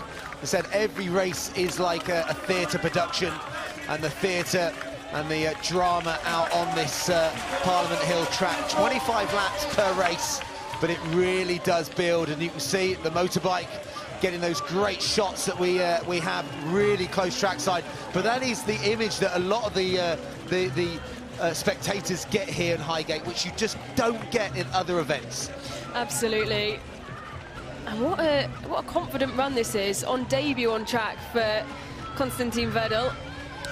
Yes, it is. He's got himself in a brilliant position. You mentioned it earlier, Matt. You know, just the way that we saw through the early stages of the race, there was a jostling for position, trying to get onto those red wave lights, and he sort of waited it out. He was tucked in there nicely, and it's really paid off for the German. Well, I think he moved at the right time as well. He kind of made his move and decided he was going to commit to these lights as soon as the pacer drops out. Before that, he was pretty disinterested, and he knew the pacer was going to do the job. And so fair play to him. He's got his tactics right tonight. But just a word on the crowd as well. They are here to have fun, but they're a very, very knowledgeable crowd. They're educated around this sport, and a lot of them, you can just see they're very interested. They've probably got their own stopwatches out, keeping the lap splits going themselves, because I think they know what they're witnessing here, and he is not leaving those red lights. Yeah, you can just see them just, you know, right, almost chasing him as he chases them. It's fascinating, you know, how much the runners kind of use them as a guide. And another 69-second lap. So he is right on pace at the moment. It is exactly 8 laps, which is just under 2 miles to go. Yeah, so those, a reminder, those red lights are set on 28.59. Vedel has, as we said, his debut, this is on the track, but he has a road personal best of 29.15. Well, look, he's starting to pull away from them now. He's moving away from the red lights. He's pushing on here. And this is a very measured effort. This should be his 7K coming up any minute now, and there we are, 2:53. So another great K. He's running, just hovering around those 69s. Brilliant job from him. 2016 at the 7K mark, and you know, one thing I would say, those red lights, it is the back light which is the time, so which is 28.59, for example, in this race. Yeah, and he's an 8:43 last 3 kilometers to get inside the 29-minute mark, which is definitely the aim. You know, it's definitely something that we were, you know, delighted with last year in that B race, Dean Casey winning that, but now it's down to the German athlete, and you can see there the walkover bridge that the commentating team of Nick Anderson is joined also by Andy Hobdall and Lewis Moses, that they're keeping the crowd entertained, keeping the crowd updated. But at the moment, it's a phenomenal bit of running by Weedle. Well, this is it, and the crowd need to be, you know, engaged, because they can't see the runners. There's certain areas of the track, like when they go through the lactic tunnel of love, they can't see. So there's a lot of anticipation. They'll be, you know, on the home straight, they're waiting for them to come around. They're seeing how they're going, see if their friends have kind of moved up or dropped back a little bit in the race. Well, we mentioned it's his debut, but he has so much experience at major championships, does Vedel. He competed in the under-23 championships, European under-23s. He was a steeple chaser and then made the move up to half marathon. He was at the World Half Marathon Championships in 2020, running 1:04 there, and has also made appearances in both the under-20 race and the senior race at the European cross countries. Yeah, he's looking very smooth indeed, but someone who's moved up and stamping his mark on this race is Edward Buck. He's in second place, the man, 29.25 personal best out in California, San Francisco University man as well, so familiar with that NCAA system at the moment. And James, he was fourth in the D race last year, and he's stepping up here to the B race, and what a run if he can get on the podium. Yeah, Edward Buck has definitely got right in amongst it, and I tell you what, he's in a real kind of international flavour chase group. But Vedel has really put the foot to the pedal, and you can see him right on those red lights. And as you said, we're looking at those case splits. If they can maintain inside that 2:55, 2:54 mark, then we are going to get inside 29 minutes. But he's still got a bit of running to go. Yeah, he's flirting with the lights a little bit, and I think he tried to get ahead of them at 7K, and I think now he's decided, you know what, I'm just going to hold it back and save my efforts towards the end. This is the first time perhaps we're starting to see him just grimace a little bit and just try and hang on in there as he overtakes one of the first lap runners as they move wide kindly for him. But you can see the sun setting here at Parliament Hill, and we're going to come up to 5 laps to go, and that will be your 8K mark. So 2:53s is what he's been running so far. Has he slowed a little bit? I suspect this will come in at about 2:54. And wow, bang on, there you go, 69.86. It's like I've got a clock in front of me. I wonder whether, you know, if that was a conscious thought, you know, we saw him surge off a little bit ahead of the lights. Maybe if it was a conscious thought for him just to bring himself back onto the lights where he felt comfortable, that'd probably be quite an intelligent bit of racing. We maybe haven't seen that so much tonight for the solo runners who maybe gone off. You know, we've seen it more often than not. You know, we have seen some brilliant racing and some really well thought out racing tonight as well, but we have seen for a number of athletes the occasion get the better of them, and they've let the adrenaline go and they've surged off maybe a little bit quicker than they should have done. But actually, if it is his choice to drop back on and look down and say, right, you know, I'm comfortable with the lights, I know I'm going to be well within a PB here if I keep going along at this pace, that'd be really intelligent from him. Well, he's going to go deep inside him now with a mile to go. He's kind of territory. You train for that, James. I mean, what's a gruesome 10K session, James? What 10K session would he have done which would have put him in this situation? Oh, there's so many variations, whether that's mile repetitions, whether that's kilometre repetitions, or even, you know, kind of, you know, longer 3K, 2K reps where, you know, 10K is about sustained running, and that's exactly what he's doing, another sub-70-second lap. But it's also now, as he gets to the mile to go mark, it's being able to, you know, dig, but also then find something, as we've seen in some of the previous races, where your last 800 is your fastest, and especially your last lap is your fastest. That will be something he would have worked on. And, you know, it looks the group behind, and that's the young athlete. I think that's the Birmingham University student who's gone really well, Tarango, who's a big talent, isn't he, Matt? Oh, he absolutely is. I mean, he's a GB representative on the cross country, and many kind of thought that came out of nowhere this last, November. He qualified for the GB team, but James shakes his head. He'd seen it coming, apparently. Yeah, he's the Bucks 10,000 metre champion from just 3 weeks ago, so he's had a quick turnaround here in what was, well, a tactical race. But if he can get in at 29-minute mark, that would be huge, because the Euro Under-23 standard is 29.20, so Tomo's going to have one eye on that, and he's got a good battle going in for second place. Yeah, it's a great battle, and testament to what they do at University of Birmingham. You know, Luke Gunn and his crew, they've got such a strong group there, haven't they? And men and women you know, it's phenomenal to see. And I tell you what, he's in a real battle, but at the moment it's a battle for second. This, you know, this is metronomic lapping here. That's another, you know, kind of 69.4, 69.3 lap that he's been hitting religiously. Those pacing lights are definitely helping.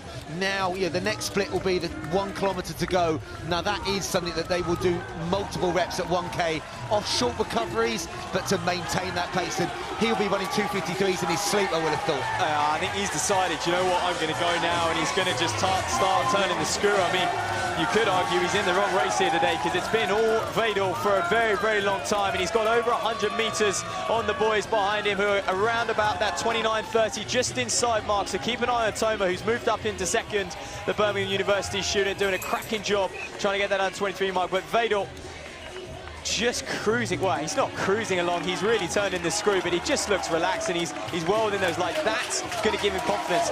Pre-pacing lights era, you're probably questioning yourself right now, but he's going to get, you know, that positive reinforcement that he is on pace for what he wants to run today. Yeah, he's going to know he's got 2 laps, and you know, if the strength's there and the atmosphere is definitely here, he can really enjoy this now almost. Like, you know, 68.2, he knows he's on for sub 29 at the moment, unless something really happens on the group behind, which could happen if someone closes in a 60-second last lap. They could eat it away slightly, but know, James. he looks great at the moment. He looks like he's going to close in something fast as well. Yeah, and this looks like a more conscious injection of pace here. You know, he had that moment earlier when he thought, oh, you know, I'm just going to ease myself ahead of the lights, but look how far he is now already. And, you know, in reality, it's really quite a short distance that he's already put up on the lights. That's the only person he's racing at the minute, that, and of course his personal best. And you said, Matt, you know, maybe he could have competed in the race above, but he'll take a lot of confidence from this run, and he's absolutely flying here, isn't he? You know, and he does look comfortable. You know, he has been. You look at his facial expression and you think maybe he doesn't look that comfortable. He's gritting his teeth, but he has been all race. Well, he's been turning the screw as well, and you know what? I think the crowd are responsible for this running now. Over the last 3 laps, he's been absolutely notching forward every lap. Look, another 68.0 now. You expect him to go one better on the last lap. Can he break his 67, 66? He definitely looks like he can, James. I'm taking it back, no one's going to catch him. He is gone, and he's just maintaining that, and he's picking the pace up. And look, yeah, the chaser behind, and it is having a terrific run. Durango's chasing, but they're not going to get anywhere close to him, are they? He's going to enjoy the back straight, that noise, the lactic tunnel of love, but he doesn't even look like he's got any lactic, man. Hey, maybe his threshold so high at the lactate threshold testing through the roof, but here he goes in last 200. He can enjoy this Vadel. If you're just joining us, this is his debut. He's a 64-minute half marathon, got 2:13 marathon, and that's the strength, you know, prevailing here. That strength in the marathon in Seville earlier on in the year. He's then been able to cut down and prepare for the Highgate. 9 of 10,000s. He would have had it in the diary, but the German has come here. He's conquered British lands in Vadel. Down the home straight he goes, 50 or so meters to go. What a run, and look at the distance he's got on those red lights. He's going to smash 29 minutes, 28.51. What do you make that last lap? 64.2, and that's the, not quite the quickest close of the day, I don't think. Not quite the quickest close, but I tell you what, that's an impressive run. And that last, you know, kind of 3-4 kilometres from the front, he got quicker, he got stronger, and, you know, he deserves that victory. Big lifetime best. I think he can go another 20 seconds faster. Absolutely. Get him in a right race. I guess you'd say the right race, but is that Chris Perry who's come through? What a finish at Toma. 29.19 for third as well. So the 2 Brits, look at Perry, man, out of nowhere. Where's he been for a few years? You know, steeplechaser, half marathon. What distance has he decided on? Well, he may have just found the 10,000 metres. Well, Vedal as well, steeplechaser, night for the steeplechasers. Well, that was a big run. Chris Perry, a bit of a journeyman, isn't he? And I tell you what, he would have got great support. He must have closed something big over that last couple of laps. Close of the day. Call it now, close of the day. Yeah. I'll be looking at the splits. We'll look at the, you know, the open track splits, but they will be, you know, if they went through and it was obviously logged on the chip timing device. Special splits to Chris Perry. First Brit home in the B race, but not first home. Vedal took the victory there, 28.51. Great run.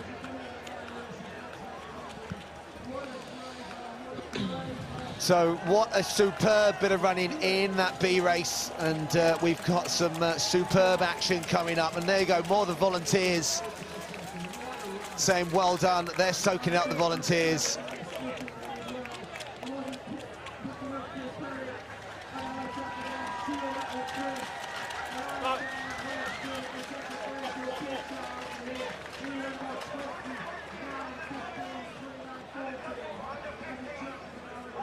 So it's a welcome to our BBC viewers, and you are welcome to the Highgate Harriers night of the 10,000 metre PBs, now celebrating its 10th year anniversary. And wow, from 2013 and the event's first winner, Eddie McGinley, to now the event has gone from strength to strength in that time, hosting Olympic and World Trials and the European Cup. Last year's winning time, Yemen Cripper, a draw-dropping 27.16. This year, Ben Pochi's team, some huge support with the likes of On Running, have attracted its strongest ever international fields. The 27-minute barrier is under threat. So is Steph Twirl's 2019 women's record of 31.08.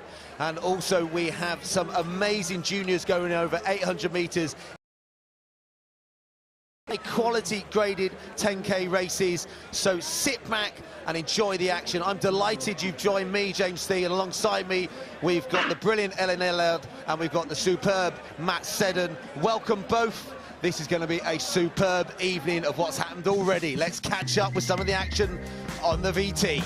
Well, there we are. This was race 6, if you're just joining us, like James says, and it was the German Wiedel there in the on singlet, tucking right in behind the pacemaker in the sunglasses. You can't miss him, who just dominated this. This was the most dominant performance of the day. Would you agree, James?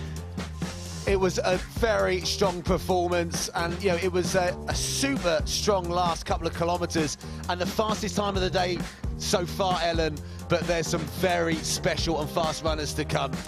I'm so excited. We've already seen so much tonight, and I'm so excited for what's to come. Last year we had the MC Car Mile and the Millicent Fawcett Mile as well. This year we have got 4 brilliant 800-metre races to come before the men's and the women's UK champs, and of course World Championship trials. Our younger athletes as well, the under-17s and under-20s, who will be taking part in those 800-metre races. There's stuff on the line for them as well. We have got a big summer of athletics to come in from a junior perspective, under-23s and under-20s, and we will keep you up to date with the athletes who will be chasing those qualifying times. So we're going to throw down to Rachel Stringer, who is track. Well, hello there and welcome to Parliament Hill in North London for an athletics meeting with a little bit of a twist. This event has been dubbed the Glastonbury of athletics. It's the night to the 10,000 metre PBs and one of 5 on-track nights event this year as well. We have a world-class field who have assembled here to go and dance 25 laps around the track behind me. Expect so much more though than just athletics. We have live music, we have live acts, we have a ability to get up close and personal to the athletes like you've never been before. You can stand in lane 3 and almost touch the runners as they go past. We also have our lactic tunnels of love and of course spectators who are bringing all the noise, so expect a party atmosphere. Of course though, we have some elite athletes as well who are joining us tonight. Chris Thompson, Olympian and on athlete, of course. Chris, welcome. What a party we've been treated to already today. Yeah, I've been here since 1 and I'm exhausted already. I'm starting to feel the other side of the coin. I'm usually here racing, keeping myself out of the way, getting ready to perform, and now I am that like highly strong, like buzzing spectator, and looking forward to the 800s and the main A and B 2A races, men and women. So it's going to be good. Yeah, we've had loads of athletics events already, of course. We had a couple of 10,000 metres, and we're building up, aren't we, to these 2 main elite races a little bit later on. And they also act as UK athletics qualifying times for World Championships in Budapest later in the summer as well. So expect some fast times later. But Chris, for those people who don't particularly know much about the night of the 10,000 metre PBs, just kind of sum it up. Because I said Glastonbury of athletics there. Is that kind of apt? I think very much so. I used the word earlier this week. It's like going to the VIP section of a nightclub, something like that. It's where everyone gets to experience almost a behind the scenes or exclusive areas of a track and field event. And you can see like the numbers of people that are so close to the track. They're literally on the track in parts of the track. It's intense for the runners, it's intense for the spectators, and you've still got people in the infield milling around, climbing walls, going through like air tunnels.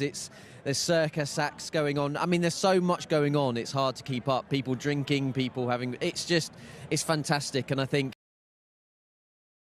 I just saw Ben addressing the ground, the race director who started this in 13 with some other guys, and I'm just buzzing for them how far the event's come and how far it will continue to go, and it's all underlaying the fact there are athletes trying to make a World Championships. How awesome is that?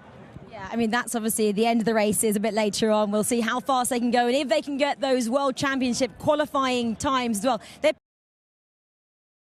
The women is a tough ask, but let's see if they can do just that a little bit later. But you've raced here before, Chris, a number of times, and these races are about kind of developing athletes as well and getting them ready for the big stage. What was it like to race here back in the day? It was intense. I ran in 2012 Olympics when on Super Saturday. I was there. Had hair stand on end, and I honestly felt like that. I'm never going to feel an emotion quite like that ever again.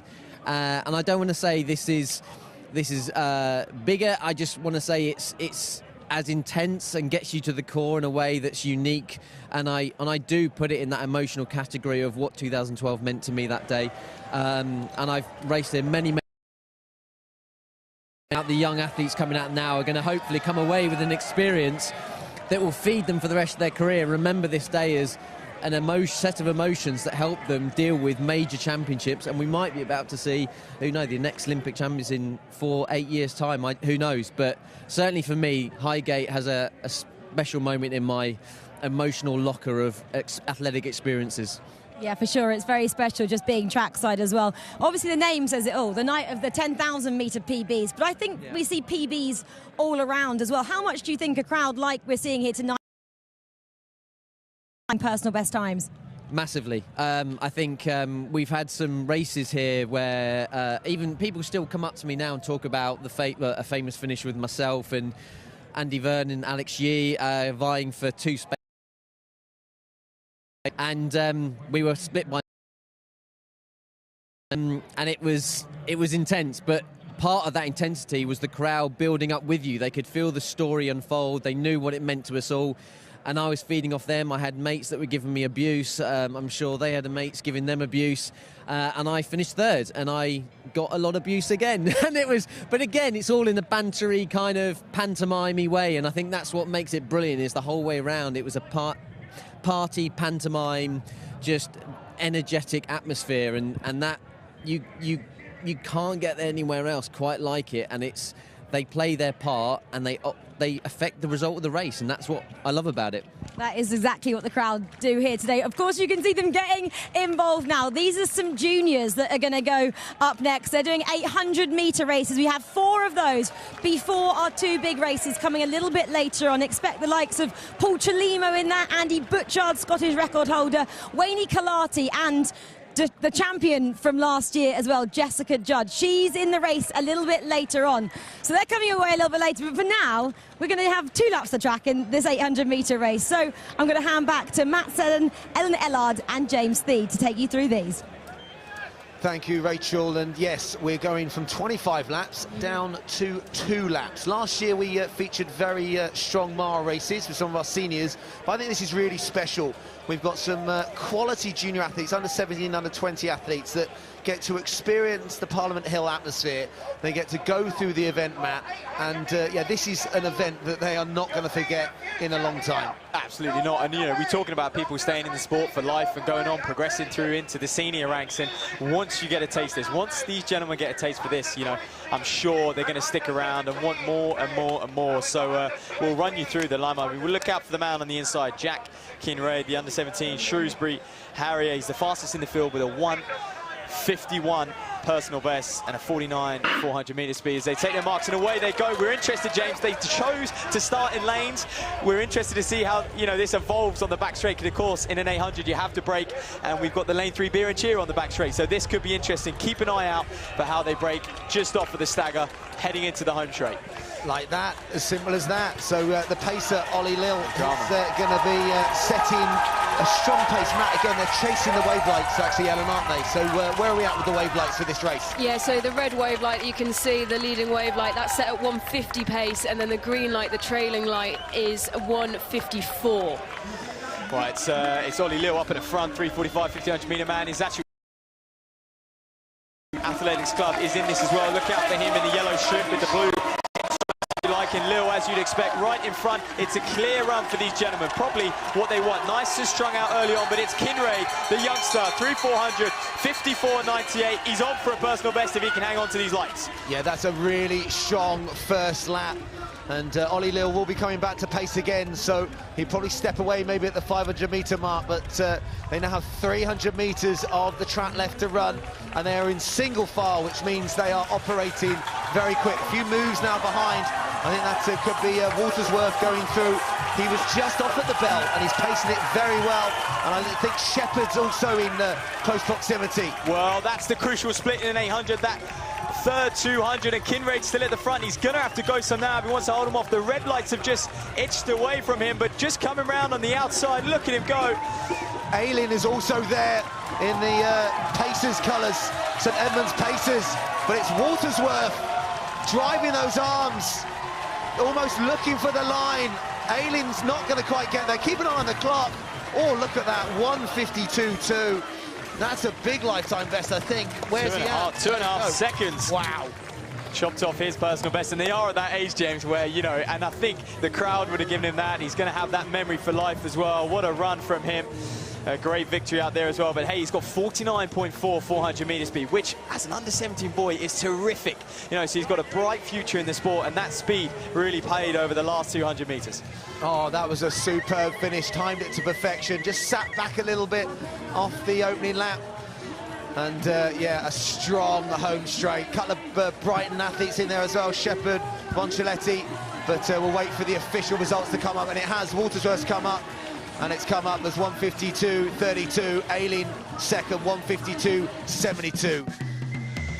Well, there you go, then off the line, no drama, of course. A lot less athletes in this one compared to the 10,000 you've been watching already. If you're just joining us, you're about to watch.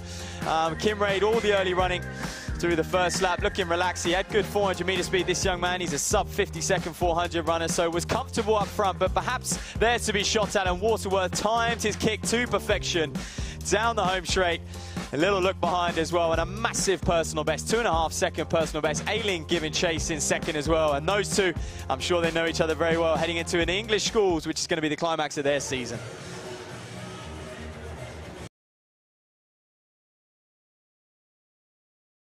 Friends and families, you know, that have come to support them. Hopefully you're also listening on our live stream and live coverage on the BBC Red Button as well. So if you are supporting some of these youngsters, they are doing yourselves proud. So many great club vests as well being shown, and for these youngsters, that opportunity to race here in, you know, the same event where we've got athletes that have won Olympic medals and have represented Great Britain on, you know, every single platform. That's something special, Ellen. Yeah, absolutely. I'm delighted to see a Hunt's AC vest up there. That's my local area. Yeah, it's such an experience for these athletes, and Watersworth, what a way to show up, you know. But it leaves, and you know, when we talk about the European under-20 qualifying standard, you know, we said the wave light was set to 150. The qualifying standard for the men is 149, but then you wouldn't really expect that. You know, that's talking under-20s. These are the under-17s we're seeing race. But you know, he's gone some way to take a chunk off his PB, and to show up under pressure, huge crowds like he'll have never run in front of before. It's brilliant for these athletes. You know, we saw Chris Thompson earlier. I was listening to a podcast this week where he said, you know, his first experience competing on the European stage came as quite a shock to him, because, you know, he had all this coverage. These young athletes these days, you know, they're thrust into the limelight. He said that he remembered reading an article in Athletics Weekly saying that he was one of the favourites, and it just got to him, and the pressure did. Whereas, you know, giving these athletes an opportunity to race here, giving them that grounding, so that when they go onto the European stage, they're prepared for it. They can go, actually, you know, we've done this before. I've been in front of a big crowd, and we can do that. And just getting them used to that pressure is a brilliant thing. Absolutely, and it's just about catapulting their career. I mean, season, and the athlete he's become off of the back of that Elmsey Carmel, and I do think, James, he may not have had the season he had he not won that race. Yeah, as you said, Ellen, this is great experience. Someone like, Tom Waterworth. I always think, these athletes, he has finished like 4th in the UK School Games and, quality races in England Champs indoors and out. But, if they then end up going to a European Junior Championship or even a World Junior Championships, there's going to be pressure, there's going to be a crowd, there's going to be, the unknown. And this just gives them that little taste of that as well. And I think that's really special. So I hope this becomes a continued theme in blending in some of our middle distance events into night of the 10,000 metre. Jess Judd started out as an 800 metre runner, and tonight she's looking to defend her title. So who knows, one of these athletes coming up in one of our first of our junior ladies races, they could be back here in a few years running the full 25 laps. Yeah, absolutely. And, we mentioned Jessica Judd. We've got to give a shout for Jennifer Walsh, who won her race, the Women's B, earlier today. She won the 800 metre race as a senior at English schools. And so, it does give you such a good grounding. And they'll want to, just because, you maybe as a youngster ran in 800 metres, 1500 metres, doesn't mean you have to stick in that for the rest of your life. You can work your way up. I should add Warner Judd, having got married in September and honeymooned out in Hawaii. So I did tell her about her road mile out there when she was out there at the same time, but I think she did for the first time relax and didn't take up the offer. But yeah, I mean, she had a great year last year, Jess, and I can't wait for that senior race. But we've got 2 laps for our first of our junior women's 800 metre races. Yeah, we do, and the pace for this one, well, the red wave light will be going off at 2 minutes and 9. We'll have to see which of the women stick to that. And yes, away they go. I think we've got a few additions to this one as well. Yeah. On our start list, we've got sort of 4 or 5 of them, but I can definitely see a few additions. Look out for the people with their numbers, their names written on their number, of course. But Charlotte Buckley, a very competent pacemaker, a 400 personal best of, well, I believe 56 seconds or so. So she's going to comfortably slot her way to the front, and it looks like a very, very quick opening 200. And I think something these girls will be used to. We often see it in the youngsters. They get out hard, they're very eager, and look, hey, we said before, they're probably not used to this crowd either. Yeah, it's Holly Ovens who is straight to the front in the colours of 5. She was 3rd at Scottish schools indoors over 300 metres. She's also the Scottish 400 metre and 800 metre junior indoor champion, and she's slotted away right into the front there. Yeah, some of these athletes also coming off the back of the mini marathon this year. Isabel Harrison, one of those. You can see her just making a move then in the Hercules Wimbledon colours. That's the gold with the red line. Georgia March is another one, English schools cross-country champ. So dropping down distances and, changing surfaces. This is going to be a fascinating. Absolutely, and it's the Blackheath and Bromley athlete. It's Barlow up out in front as well. Owens was through 465. The Scottish lady, she's there in 2nd place as well. But Barlow, and look at that for stature as well, towering above those alongside her as Barlow. Great rangy stride, and look, can she just hug those lights now as she gets cheered on through the lactic tunnel of love, and perhaps a little more relevant in the 800. Yeah, well, here comes Georgia March though on the outside, slightly shorter in stature, but she is flying around that bottom bend. She was 1st at the English Cross Country Championships, and she stuck to that green wave light. So she, well, if she's, starts to push ahead of that now, she could be on for a personal best here. And it really looks like her race now. She's with 50 metres to go, and she is absolutely charging towards the line. This is going to be a very big performance from Georgia March. She crosses the line, a huge personal best. Wow, I mean, when you think about it, she went in with a personal best of 2:13.93. And she's absolutely obliterated that. Great cross-country season.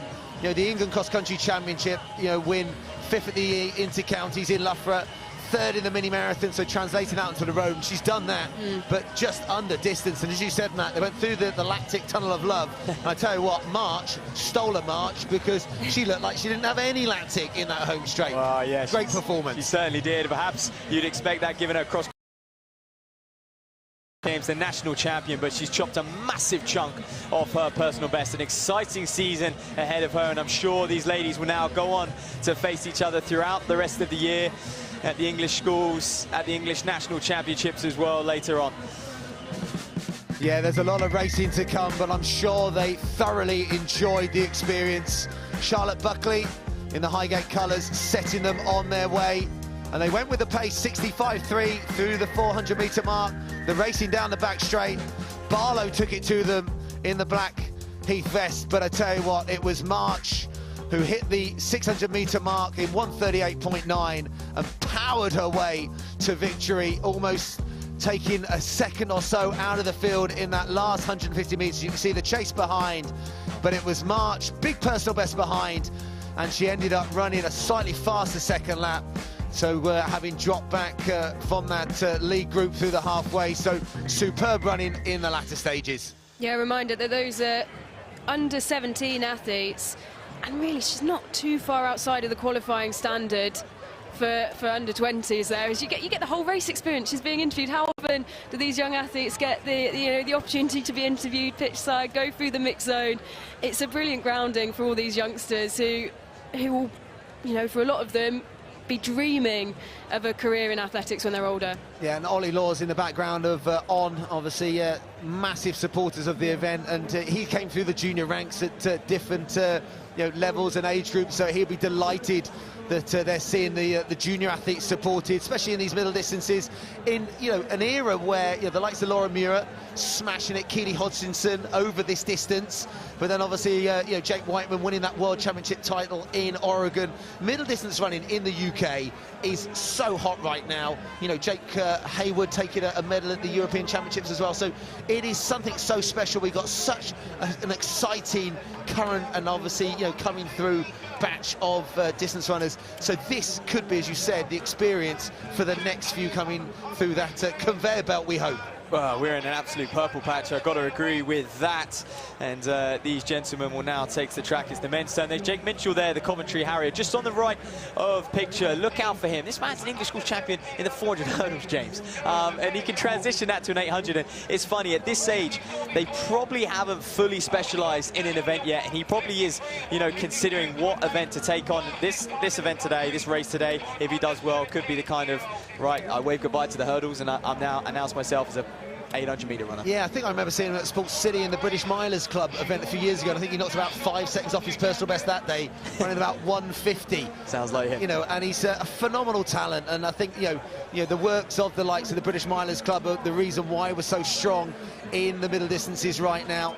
But I think the fact that it's blended within night the 10,000-metre PBs. You said last year we had some quality mile races, and the MZ Car Mile being one of those that set the scene for Matt Stoney's season in the seniors. I think this is going to really set the scene for these juniors, and coming up on track we've got a very competitive junior men's race, Ellen. And pacing wise, what are we looking at with the lights? So pacing wise, the red light is set to 1:48, which is 1 second within the qualifying standard for the European Under-20 Championships of 1:49. So it will be interesting to see whether these boys decide to stick with that. It will be interesting to see where the pacer goes on this as well. The green wave light 2 seconds behind that, 1:50. Well, I think as they wait the starters' orders, and they're about to get going, so we'll let them get going, and where they go safely, then around the bend, they'll break over on the back straight, of course, into the lactic tunnel of love. But a question whether they go with the pacemaker or not, Ellen. I think they certainly will. These are under 20 men, and they are hungry. Yeah, Ollie Leal's got the duties again. That's going to be probably a little bit of lactic in his legs, so it's almost like a training session, 2 400s back to back with a little bit of recovery. He's probably going to be feeling it a little bit, because to just do 1 400 is tough. Come back again, but I tell you what, he's an experienced athlete himself, and he's doing a great job. And I think you've got the pacing lights in there. You've mentioned that already, Ellen, what kind of pace they're going to operate at. But this is 800-metre running. How often do you actually run an even paced 800 running? So don't be surprised the fact they are way ahead of these lights at the moment, but they sure will be able to check in with them, and those lights will be catching them up over that last lap, I have no doubt. So Minshall, who you mentioned, is one of the leaders. If you take out the pacemaker, 52.06 for our pacer, so around about 52.5 seconds for it's McGill. There is the leader there, the Livingston, the Scottish athlete.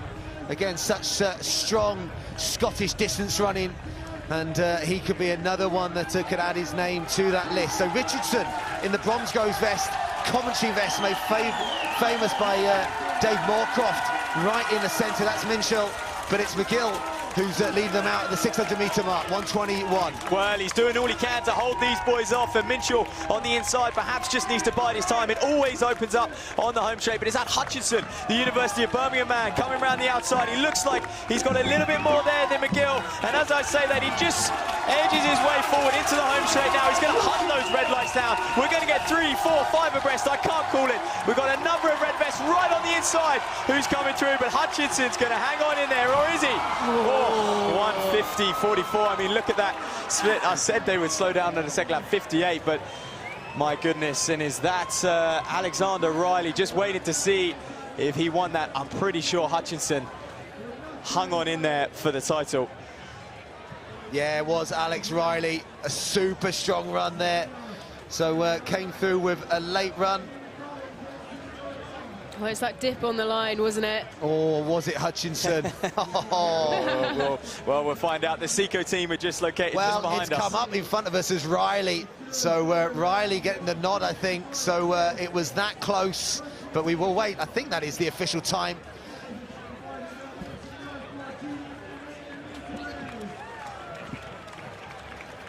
We're still waiting for the photo finish. The transponder's got it one way, but I tell you what, it could be different because obviously the chest being the stopper of the photo finish beam, and a little bit of afters there, so a lot of emotions in running, and yeah, I think Hutchinson there on the replay just getting it. I tell you what, he thinks he's got it, punch in the air. It's so close. It's so close. Athletes know sometimes. You see that in sprinting when a 100-metre runner wins by 100 a second and they put their arms up. You know, they kind of sense it. So Riley was kind of leaning for it. Looked like he had it 2 meters on the line. But, yeah, what a great run. Finney Hutchinson, that was a strong run. Only semi-finalist at the Bucks Championships, and he's going to put together a big summer now in the juniors under 20 ranks. Oh, absolutely. And I think a word on the Bucks Championships. You know, he's obviously coming in as a fresher. He's going to be up against people 3, 4, and even, you know, 5, 6 years older than him. Some of the grad students out there as well. So let's just take a look back at the race and how it panned out for Hutchinson. Keep an eye on him, the man in red, the University of Birmingham. I think he's located just in lane 2 behind Minsel. He's slotted in and pretty much just paced this to perfection, Ellen. Yeah, absolutely. He had his timings right. He let everything go around him, stuck to his own game. Yeah, he just really did bide his time well, and it was a wide bit of running. McGill made that big move down the back straight, but I tell you what, Finney Hutchinson, just a little glance, as you can see, coming into the home straight. Where is Riley? Nowhere to be seen. Came in with a 156 personal best. Watch him on the inside. But I tell you what, he obliterates that. He's got a strong cross-country pedigree, and I tell you what, he's not 5 seconds off his personal best. He almost got there. Oh, but I tell you what a run. Finney Hutchinson winning, we've been told, by 100th of a second by the Seco team that have given us the thumbs up. That is an official result and an official personal best. Well, tiny margins in that one, and this, I have to say, next race is the one that I've been looking forward to. The women's under 20 800 metres, and well, we've rattled on and kept going on about those. I think that maybe this is where we'll see those qualifiers tonight. So the Wave Light technology, the red, is set at 2:04. The qualifying mark is in this race. We have Iris Downs. She's got a personal best of 2:07. She's the 2022 European Under-18 Championships bronze medalist. And then we've also got Ava Lloyd, who's one to watch. She's coached by Trevor Painter. She's part of the training group that Keely Hodgkinson's in. She represented Great Britain at the DNA meet in Madrid, and she was second at English schools as a senior over 1,500 metres. She's got a personal best of 2:07.34. Well, actually, Iris Downs, that's her season's best, 2:07.17. Personal best of 2:04.44. Oh, and just having to hold their nerve a little bit. The starter not quite ready to get them underway. The images are just focusing in on there. Ella Fryer, Oxford University student. She's in her first year at the Oxford University. Great runner herself, sub 2:10.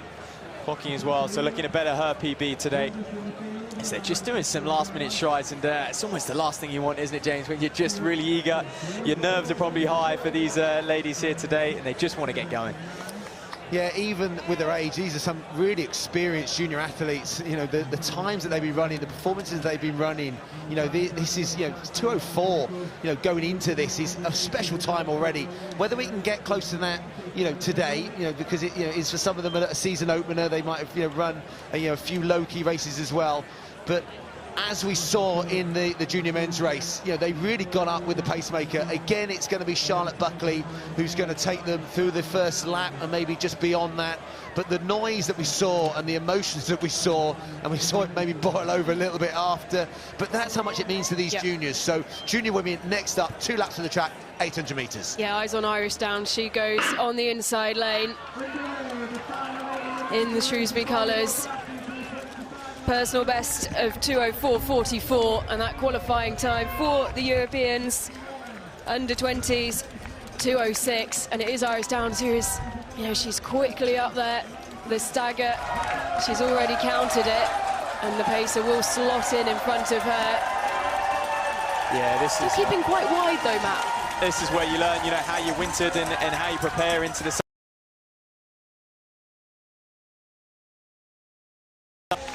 it's more of a strength race work that you need to really run that peak 800-meter performance. Yeah, still very, very early in the track season, especially over the speed endurance events of the 800 metres. But you know, there's some quality athletes in this race, and quality bit of pacemaking being done by Charlotte Buckley. Keep an eye on that race clock, and Iris Downs is very experienced, and that's 61 seconds, that's for the pacer, so around about 62 seconds for the leader, who is Iris Downs, in this race. Yeah, and that would put her bang on, as you can see with the wave light, that would put her bang on 2:04. And like we said, that would be 2 seconds within the European under-20 qualifying time. She's already been to European Junior Champs. She's got experience there. She's got a medal there. And she's leading the way in this under-20 800-metre race as they approach the 200-metre to go mark. Yeah, the Shrewsbury athletes run 2:07 this year, but she's heading towards a faster time. There you go, Matt. 1:34.2 at 600. Well, it's all Downs at the moment. She's stolen a bit of a gap on Stratton in behind the Blackburn Harrier, but look out for Ava Lloyd. I mean, Ellen, you mentioned her before. She trains alongside Keely Hodgkinson. She has the same coach as Keely Hodgkinson. Can she run like Keely Hodgkinson? Ava Lloyd in second place, but it's all Downs at the moment. She comes down the home straight, 2:04 personal best. She's in great form this year. She's dominated this race from start to finish. Look at this, a beautiful win from Iris Downs, the Shrewsbury Harrier, and she's just outside of personal best, and that's good running this time of year. Look, big smile on her face. She knows what she's achieved today. Yeah, well, we'll wait for that to be confirmed, but that means she would have snuck in to the European under-20 qualifying time. We'll wait for that. The result that came up on the screen, 2:05.97. So she would be inside that. Of course, we'll wait for that to be official. That would have been the goal today. She would have come here and just, can she tick that box? Exactly, and she, you know, she didn't really, you know, obviously Ava was finishing fast behind her, but she didn't really have anyone pushing her all the way along. You know, she had to run that within her own race plan, and she did a brilliant job. And, you know, she's chopped, what, just over a second off her season's best as well. You know, she's got that progression. And yeah, you know, she is on her way, you'd imagine, to another European Junior Championships. Yeah, and it's about being consistent as well, and I always think it's a skill and it's a good habit to win races. You know, and obviously, you know, being a European under-18 bronze medalist, you know, stepping up age group, it'd be lovely to see her go and win some big races. And obviously, as a, you know, bottom year under-20, you know, she's learning the ropes and, you know, beating older girls at the moment. But I was so impressed because she was never able to get quite on the pacemaker, so she's technically almost front-run that from the group behind. But yeah, the strength in the end. Lloyd was coming back a little bit. You know, the training that Trevor Painter does, you know it's going to be strength-based. You know there's going to be a huge blend of speed in there as well. But I think there's some really quick times of the athletes behind as well. Yeah, and I think, you know, for Downs, it's about how she transitions, James. You talk about her going on to the under-20 ranks and beyond that as well. How does she transition into the senior? We know it's a difficult transition, but this definitely a step in the right direction of being here, competing on this stage, Ellen. Yeah, absolutely, and she's got a big smile on her face. You can see how much it means to her. And also Caitlin McCoy, the under-17, had a really good run as well. So again, we'll wait for the official confirmation of those times, but expect them to be a whole host of seasonal bests and also some personal bests in there as well. So I've really enjoyed those 4 800-metre races. I think the junior athletes will have as well. So I think that will be something that is themed and brought back year on year to give them the experience of the special and individual and unique event that is the Highgate Harriers night of the 10,000-metre PBs. And the band comes out, and the next time check in around about 6 minutes.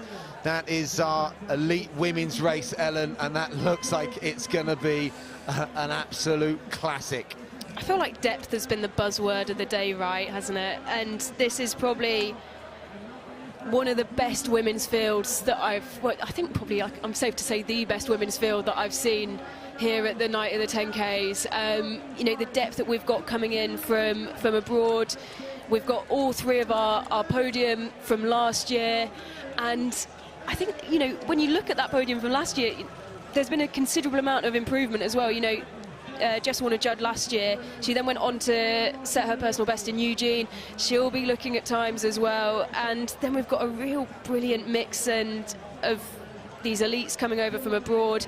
There's some brilliant youngsters as well. Batacletti is an athlete that I'm really excited about. I'm really excited to see how she runs the race tonight.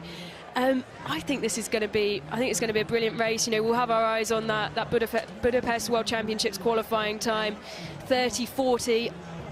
You know, we've had a bit of a chat about it behind the scenes here. I do think, you know, if we're going to see World Championships qualifyings run, I think we're going to see it in this race. And we can go down once again trackside to Rachel Stringer. Well, you just never know who you're going to find down here at the night of the 10Ks. You have Lirian Santos, she's a freestyle footballer extraordinaire, I'm going to say, and Amrit Gatura, he's a 6-star marathon major finisher and a running coach as well.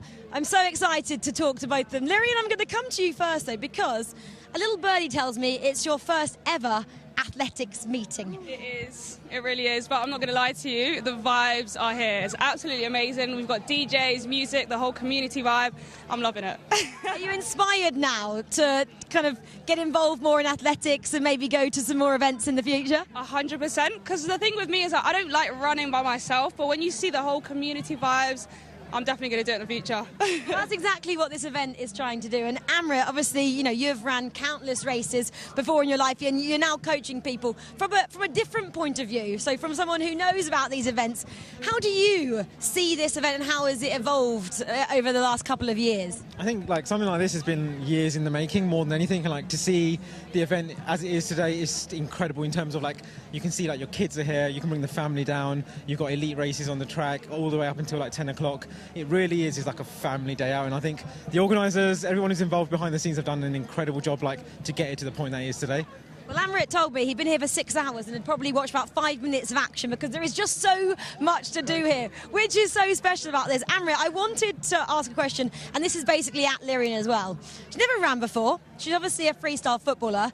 And for people at home as well who actually are inspired now by watching a lot of the athletes out on the track, have you got a bit of a couch to 10K for Lirian, which she could do to get better at running? I'd definitely say try your local park run, wherever you are in your local community. That's probably the best start. And the biggest thing I tell new runners is like, don't do too much too soon.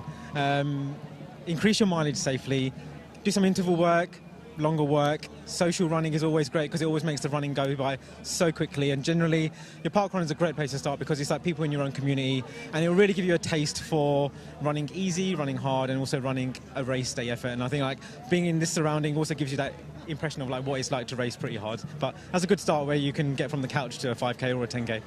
Well, race with a friend, he said there, so I'll take you on a run, Lirian. I've got you, girl. We'll get you here in a couple of years. 10K, yeah? Job done. Well, we're sorting out a bit of a friendship here, but I mean, friendships are not going to be forged on the track because it is the elite women's race. Obviously, they're looking for that qualification for the World Championships in Budapest. 30:40 for the British women is what we're after, so watch the clock. Let's see if anyone can achieve just that. Well, it's time to hand back to our commentary team then for this one. Thank you so much, Rachel, and yes, some very wise words there from our guest trackside and everyone enjoying the atmosphere. But now some real business-like performers coming out onto track. Peter Scott on the back straight of making sure that everyone is informed in the lactic tunnel of love. Ellen? I thought we were missing our purple and blue wave lights. I found them. So I knew they were somewhere. Lining up, getting ready. Some of the big names there. We've talked about paces throughout today. They play such a vital part. We don't think any better than Melissa Courtney Bryant, who's got a medal in the European indoors. So great to see her back after a really rotten time of injury. Commonwealth Games bronze medalist a few years ago, but she's back in form. And she's been ripping it up over 5,000 metres. A really good run out in the States recently. But yeah, a quality pacemaker, Matt. Well, and they're going to need it tonight, to be honest with you. I mean, we'll touch upon it later in the program. But you look at these women, just a little bit chilly on the start line. It is cooling down quite a notch here, but although they're chilly on the start line, it is actually perfect conditions for probably 10,000 metre running. It's been very hot during the day here at Parliament Hill Fields in Hampstead Heath, North London, if you're just joining us. But yeah, they definitely need Melissa Courtney's help today, and she'll know a lot of these women personally as well. She'll be good friends with some. She trains alongside quite a few of them, or has done in the past. They've been on various training camps as well. But yeah, she's a sub 15-minute 5K girl. She's an incredible talent. Yeah, one of those training partners, Amy Eloise Markov, who a former European 3,000 metre indoor champion herself, who's joined that Rob Denmark stable, and yeah, they've been training together. So yeah, and she was second last year, Amy Eloise, so that's fascinating. But yeah, I'm excited to see Jess Judd back again. Yeah, talking about Amy Eloise, she's had her challenges of late, and I'm really excited to see her back on the track. Recently had to have an epidural to try and sort out an issue in her back, but her training's been going very well. As you can see, her sort of elbow away out into the front. That shows the confidence that she's got building back up over the past couple of months, over the past couple of weeks, and she's got the experience of racing here. She's stuck there, you can see, next to Jess Warner-Judd, and these two want to replicate what they did last year. Well, yeah, and you talk about injuries, Ellen, and this is an event which requires the utmost consistency year in, year out, doesn't it, James? Stacking weeks on months on years, and someone who's had that, we speak about her a lot, is Jessica Jardamy, World Championships in 2013 over the 800. She's now here over the 10,000 metres, but I actually can't remember this lady missing a single season. Yeah, Warner-Judd really was such a quality performer last year. To go and run a personal best in Oregon in a World Championship final. In the heat. And she was only just on the heels of Ailish McColgan, who obviously went on and had that superb 5,000 metre run in the Commonwealth Games, and that was still one of the most memorable moments of what was such a busy summer. There was so much going on. But, to see, Jess come back here again, she loves the atmosphere. You only have to speak to Jess about 2 seconds to know she absolutely loves running, and she's someone that will just soak up this atmosphere. But what we must talk about now is the international flavour and the international quality of the athletes we've got in this race. The record is obviously Steph Twell's 31.08. I said that it's on borrowed time. Who do you think's got a chance of breaking it? Well, I mean, look, the lady there in second place, Wayne Kilati in the Under Armour singlet. She's got the, I guess, fluorescent green, if you want to call it, on the upper half of the singlet. But her personal best is 31.10, James. But for me, the standout performance was 22nd at the World Cross Country Championships. You don't go to the World Cross and get just outside the top 20 or so if you're a very, very good distance runner. We know the strength and depth at the World Cross Country Championships. Yeah, the other athlete that I've got to point out is just a couple of places behind Howie Facer. She was a runner-up at the World Junior Cross Country a few years back. She's got a 2:23 marathon and a personal best of 31.03, and she's tucked in quite nicely there, I think in third.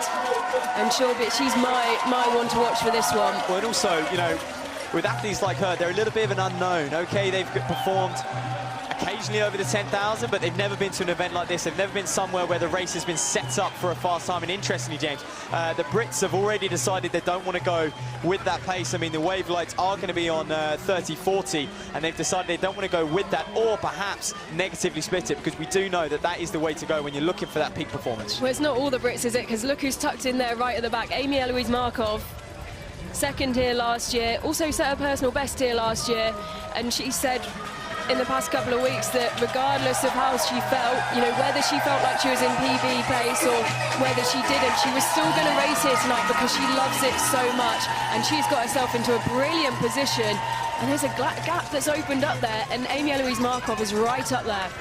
3:04.5 through the opening kilometre, so it is, you know, it's sub 31-minute pace, but obviously we're looking at that 30-40 World Championship qualifying time, so it's right on that, you know, maybe just a fraction outside by, you know, a couple of tenths of a second. But yeah, Melissa Courtney Bryant's doing a great job up front, because this is not an easy thing to do, to, you know, to pace quality laps at an elite level from the front. Well, yeah, she's definitely going to be feeling the pressure with these ladies just settling in behind her. But, you know, a word on Markov as well. I think she's a European indoor 3,000-metre medalist champion. So she's very, very accomplished over the shorter distances. So I think she's always going to be eager. This is going to be quite comfortable for her, providing she is in good shape. Whereas the others, the Sam Harrisons, coming off the back of a marathon, they're going to probably need to work into this race tonight. And interesting, Ellen, you saw the chase group behind Baccaletti, the Italian athlete, the under-23 European cross-country champion in Turin. I was there that day, and the noise was phenomenal for her. But obviously, you know, she's stepping up distance today. She's, you know, a sub-15-minute, you know, runner on the track over 5,000 metres. So what do we expect over the full 25 laps from her? Do you know what? I think the exciting thing is we're not really sure. She's still got a lot to give over the distance. She is a real developing track talent. She has such a strong cross-country backing. She's been 4 times the European cross-country gold medalist between under-20 and under-23 categories. She won her first Italian senior title, aged just 18. 7th at the Olympic Games, like you said, a 14:46 personal best. And I think, you know, while she's so young, while she's so developing, I don't really know what to expect from her on this race, but she's, you know, she is taken to the front. She's wanting to bridge the gap maybe slightly. She's just such an exciting talent. She's the daughter of an Italian track star and cross-country star as well, and she's one that I've loved watching on the cross-country. I've loved watching her transition onto track, but she is still young, and you know, when you are that young, I don't really want to put a ceiling on where she could go in this race. Well, this is it. She actually finds herself in a little bit of a difficult position at the moment, bridging the gap between the two. There's Baccaletti, the Italian, but yeah, perhaps, you know, since that Tokyo performance, she's had terrific cross-country results, but we haven't seen her excel on the track. You know, after, where was she in the Olympic Games? 6th in 7th out in Tokyo. Over the 5,000, like, that is an incredible performance. It perhaps hasn't quite lived up to her track credentials over the past few years. But yeah, on the mud, on the cross-country, she's been truly terrific. What a 4-time European cross-country champion, Baccaletti. But looks like she's going to work her way back onto this pack. And do you know what? She's doing the Brits a favour, she's doing Sam Harrison a favour, Warner Judd a favour, because she's going to, you know, pull them back into contact as well. Yeah, she won't be an athlete who's afraid to put the hard yards in, put the work in to bridge the gap. She's definitely keen to take that on herself, as you can see. And for me, you know, she is a dark horse here. She's got a personal best of 33.06, and I could see her taking a chunk off that tonight.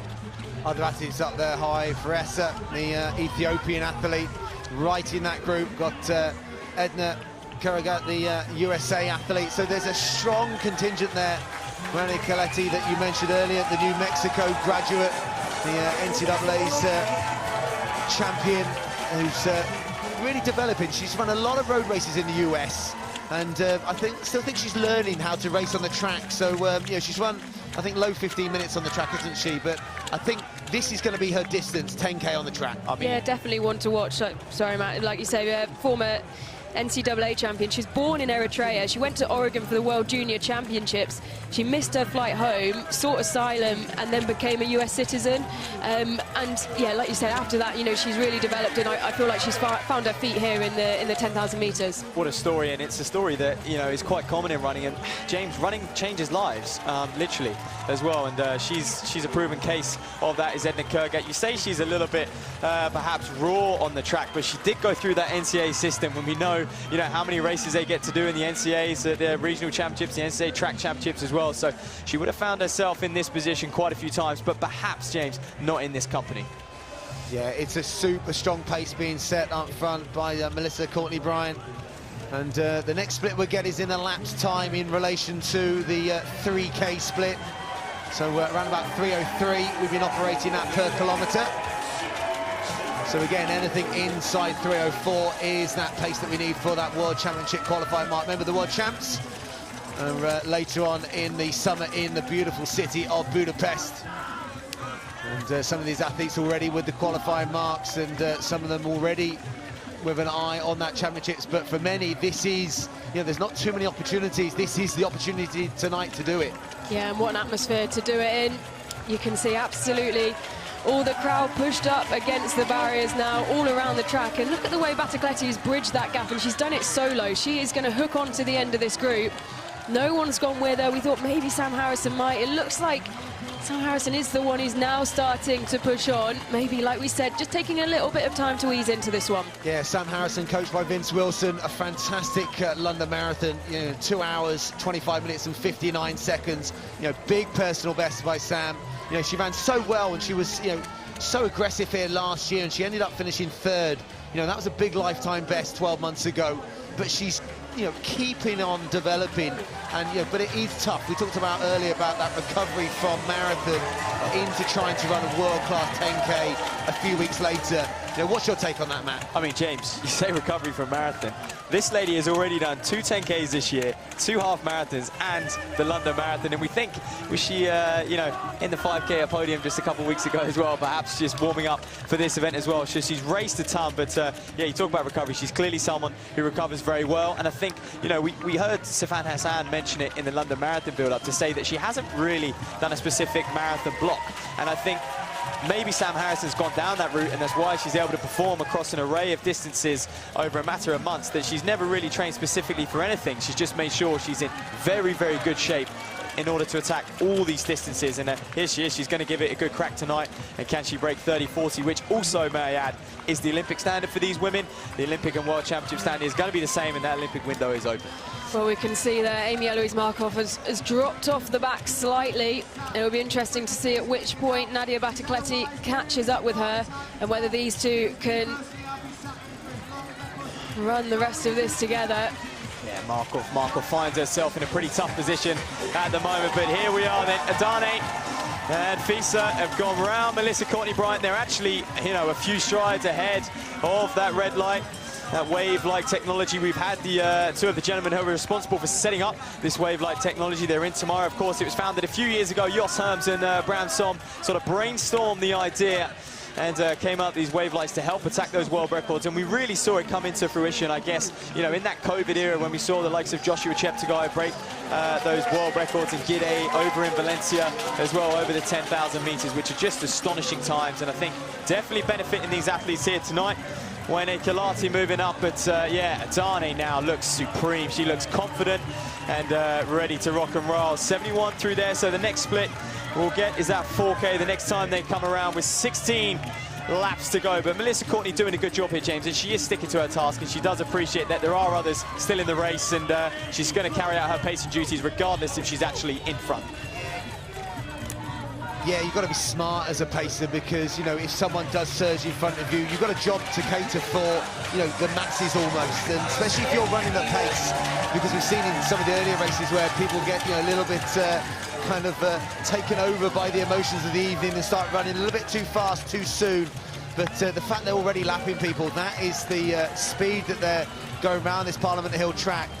And as Adane comes down towards the 4-kilometre mark, so that will signal the completion of 10 laps. So still a long way to run with 15 laps to play. And this lady Adane at the front, she's a bit of a raw talent. We don't have too much information on her, but what we do know is she's turned up tonight, and she is in shape, and she is ready to go. So we'll see what this. Know that Melissa Courtney-Bryant's going to be operating at 73, 74s, and there you are, 71.1 for that lap from Adane.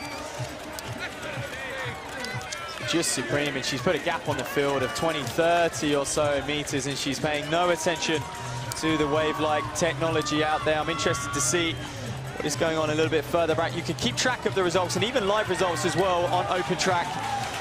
Live tonight done a terrific job going all out for this meeting. They've got the form guide in there as well, which has made our life a little bit easier. But looks like Wayne Kalati slipping in behind Melissa Courtney, and that's the race for second. Perhaps the race which they may rejoin Adane later on, as we haven't even hit 5K yet.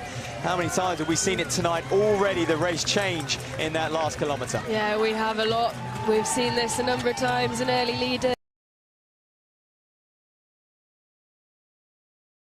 Dane, a World Under-20 champion back in 2021.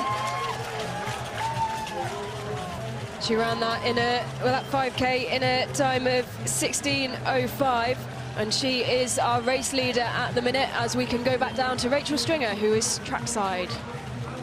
Yeah, thanks so much, guys. I know the race is going on, but I saw Philly Bowden has been out and about around here, and I just had to grab a word with her. Fresh off a 2:29.16, she just reminded me, marathon PB in Copenhagen just last week.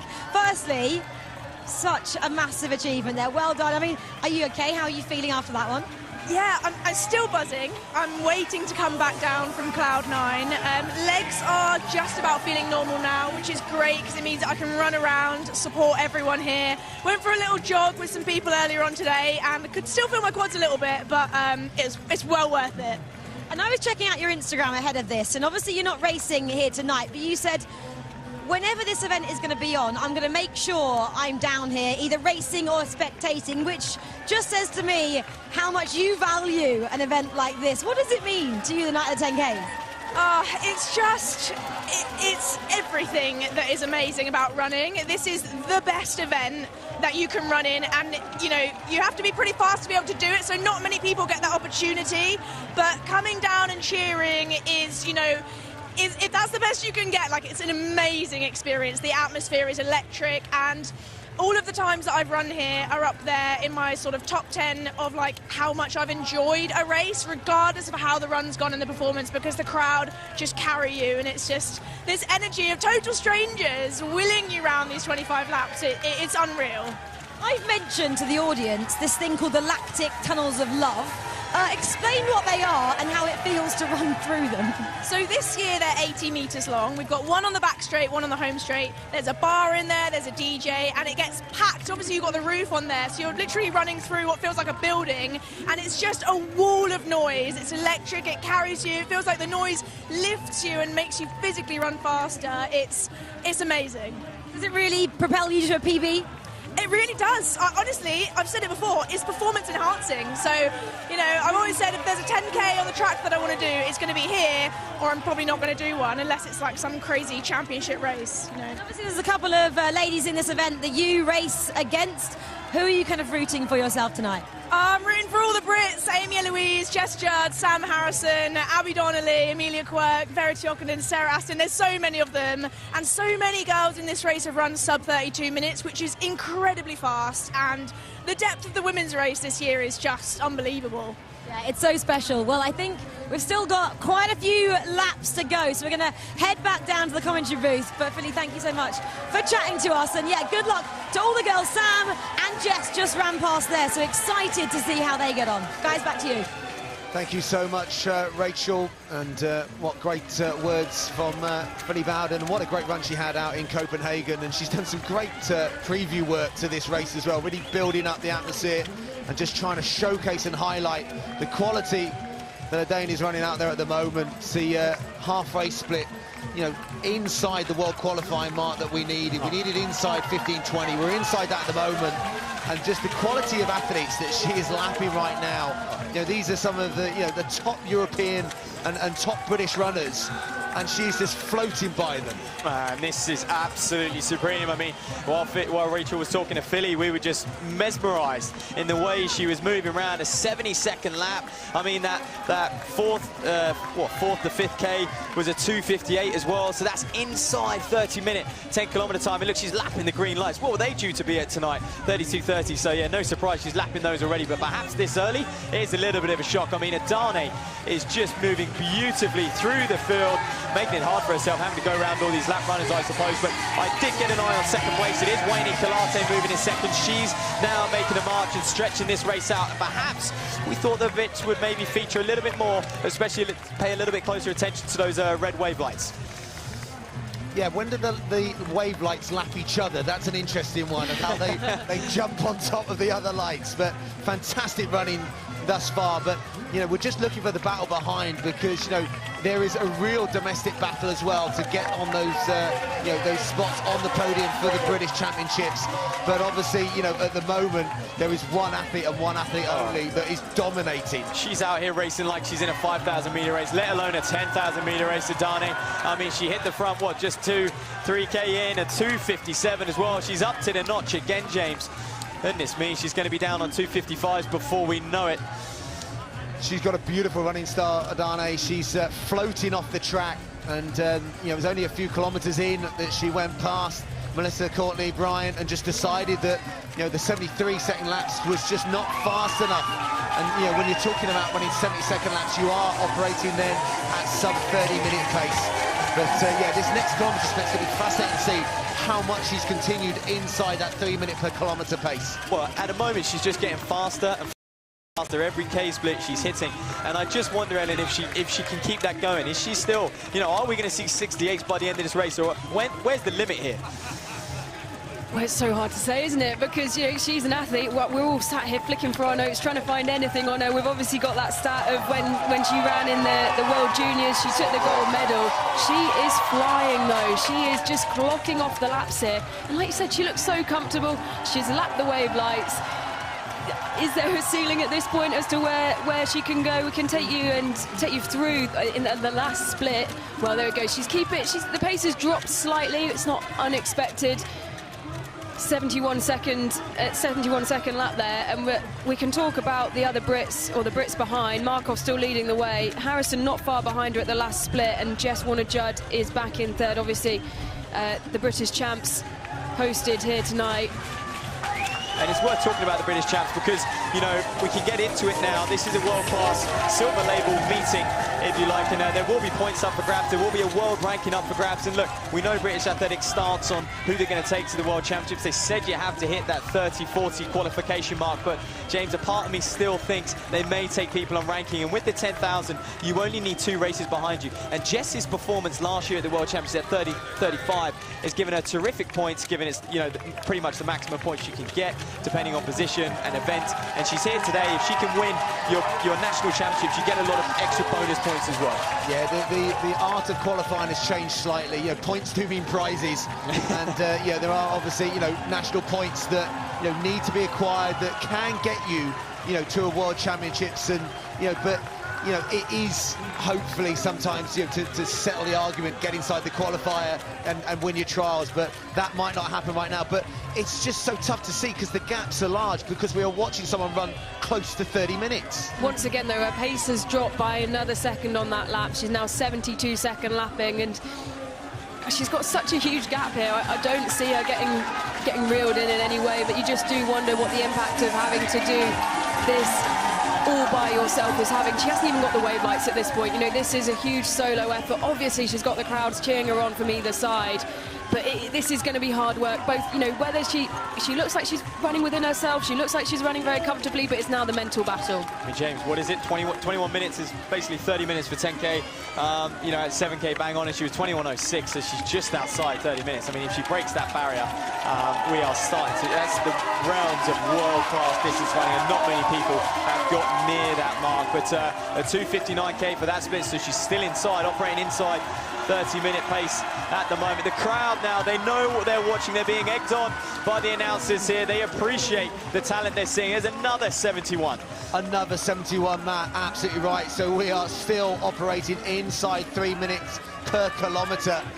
And I tell you what, it's the ease of the way she's eating up this Parliament Hill track and the noise. I think that the crowd acknowledge this performance because, you know, she's running world-class times right now. Every single lap, you know, she's going to have a little bit of traffic.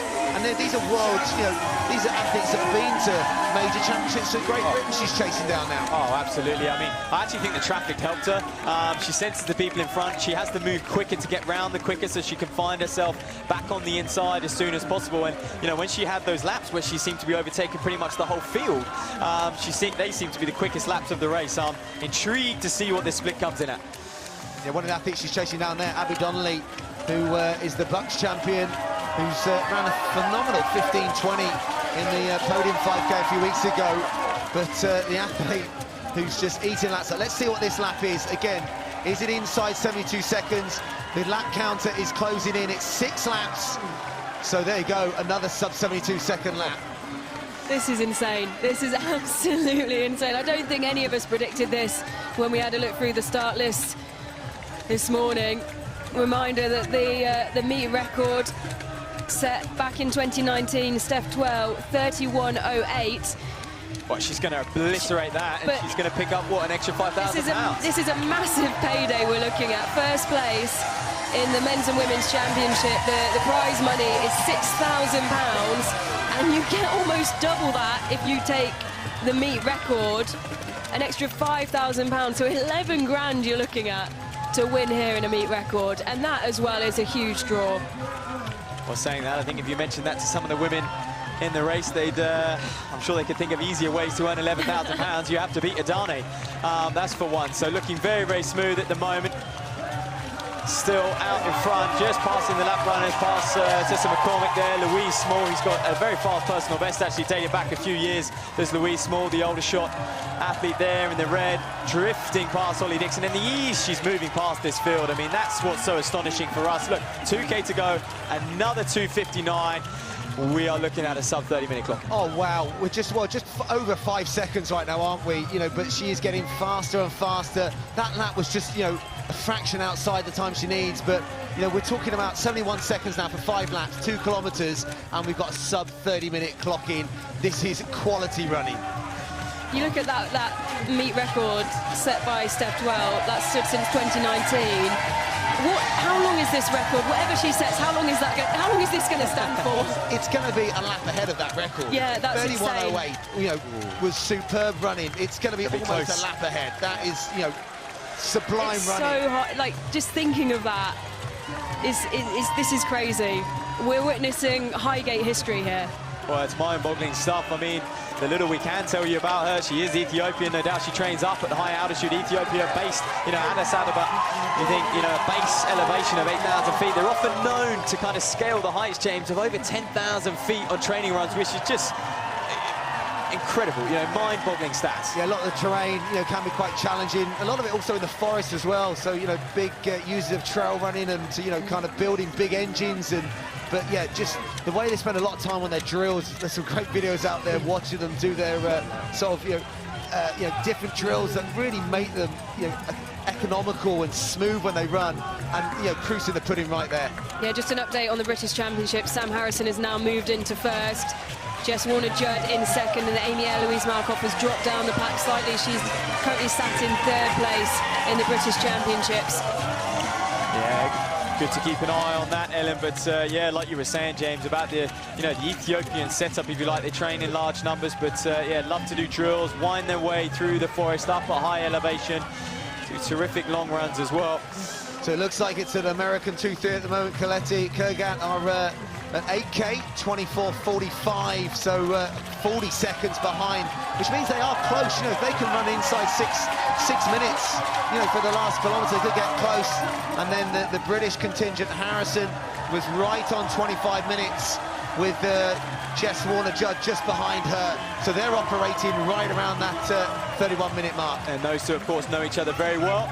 Both studied at New Mexico University, also at altitude. And Adane just making light work, passing Sarah Astin, the Belgrave Harrier, Isle of Man representative, but also our British national cross-country championship. Oh, I should say English national cross-country champion, actually. James is alongside. Yeah, the Belgrave Harrier there is running very well. And there's Clara Evans, the Welsh athlete, who ran such a big marathon recently. Fantastic running by Clara Evans, and here going over 25 laps. And I tell you what, there's another kilometre of it, 2:58. Okay. So we're going to need a 2:55. It's going to be tough. It's going to need something in the region of around about 68 last lap, I think. Hey, she's going to need a crowd, and what she got, she's probably at the best event for it here, the night of 10,000-metre PB. She's certainly on her way to a PB. She's on her way to a track record as well. This lady stamping her foot down as one of the very best to take to this distance, and boy, has she got a bright future.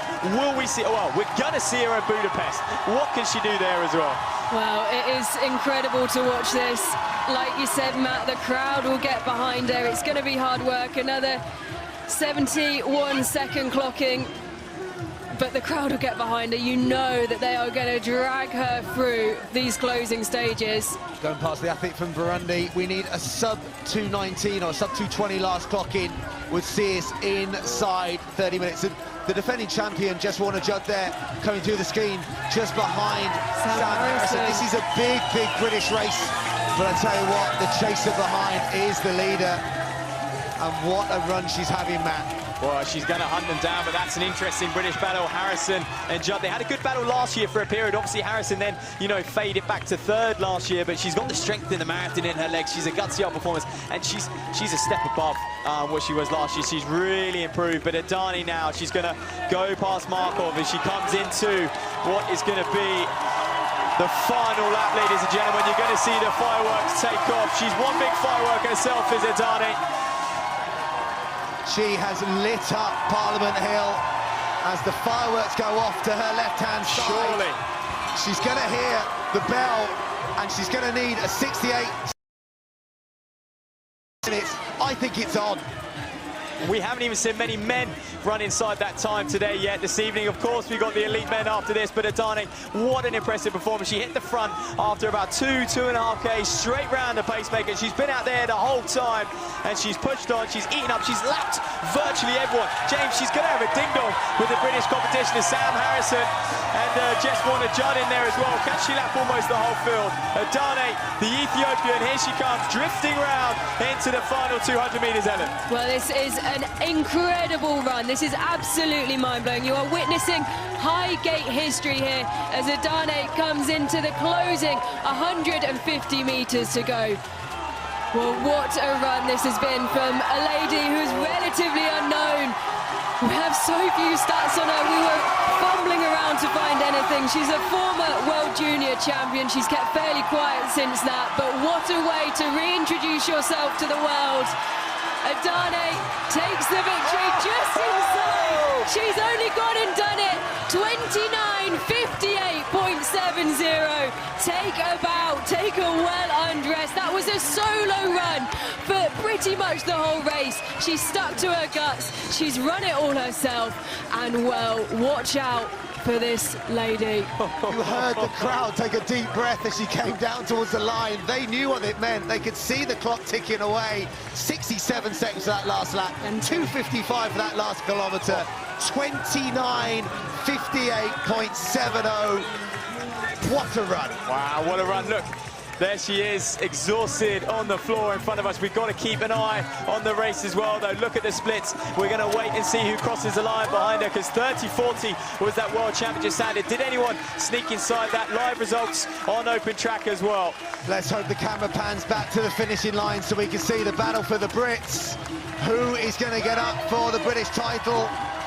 Kalate is at second place coming across the line. Wayne Ekulani just outside 31. I believe she snuck her personal best, so a good performance from her. But goodness me, yeah, Dani's been waiting some time for them to cross the line. Balakaletti was there as well. I think first in the European zone. That's a very impressive debut. But we're still just looking out to see who took the British title. Oh, it's going to be ever so close. Warner-Judd was battling for it. Lots going on. Still the bell sounds for athletes coming round with a lap to run, and they're still running super fast times. Well, it looks like on the results I've got, I don't want to go too early, but it looks like Jess Warner-Judd has taken the British title. Batacletti, as you said, the first European through.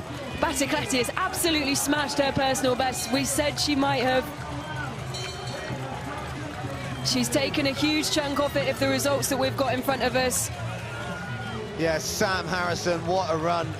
Superb, 31:11 also for her. That is great powers of recovery from marathon to then tearing up 25 laps. Warner-Judd held on there. Another British title for her. Well done to Jess. And then the battle going down. Looks like Amy Eloise Markov held on and came back. She rallied it, looks like, at the latter stages. 31:17. So that completes the British medalists. Yeah, as I was saying just before the race, I did expect Nadia Batacletti would take a chunk of time off. She's taken 2 minutes 2 minutes she's taken off her personal best, 31.06, a new personal best for Nadia Battacletti. And we talk about, obviously, our leading woman introducing herself onto the world stage. Well, Nadia Battacletti has done it onto the track. She had that good performance in Tokyo, but really she's just gone and taken a massive chunk off that. She's been brilliant on the cross country, and what a transition she's made onto the track, and that will be a performance that the Italian will look back on very fondly.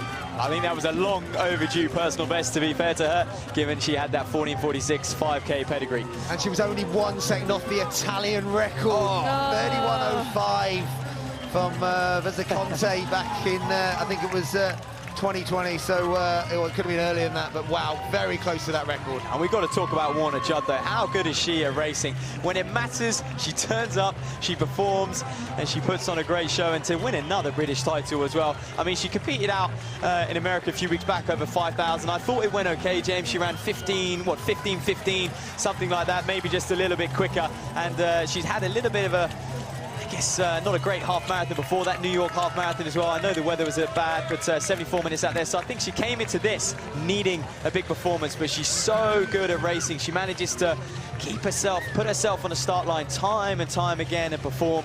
And there you are, you're seeing shots of Battacletti out there, the Italian. What a run from her, and still relatively young. She's got a very, very bright future over the 5,000, over the 10,000, and she's going to be looking to attack that 31-minute mark any day soon. Yeah, the Brits didn't disappoint there. It was just someone from a slightly different planet running a phenomenal time here. Could say that. And I tell you what, the crowd appreciated it. They knew that was coming. It was building and building and building, and that home straight noise, it was electric, it was loud, it was pulsating, and it delivered, and the time delivered. Well, perhaps those of you who are just joining us wonder what on earth you are watching. You are watching the night of 10,000 metre PBs here at Parliament Hill Fields in London, the home of 10K running, the home of the English national cross country as well, event which started 10 or so years ago, 2013, and back then just 150 spectators, but now, well, you can look with your own eyes how many people flock to this stadium, and it doesn't matter if you're involved in the sport, James. I mean, James, I've actually got friends here who have no idea probably what is going on right now, but I can tell you one thing, they've got a beer in hand and they'll be enjoying themselves.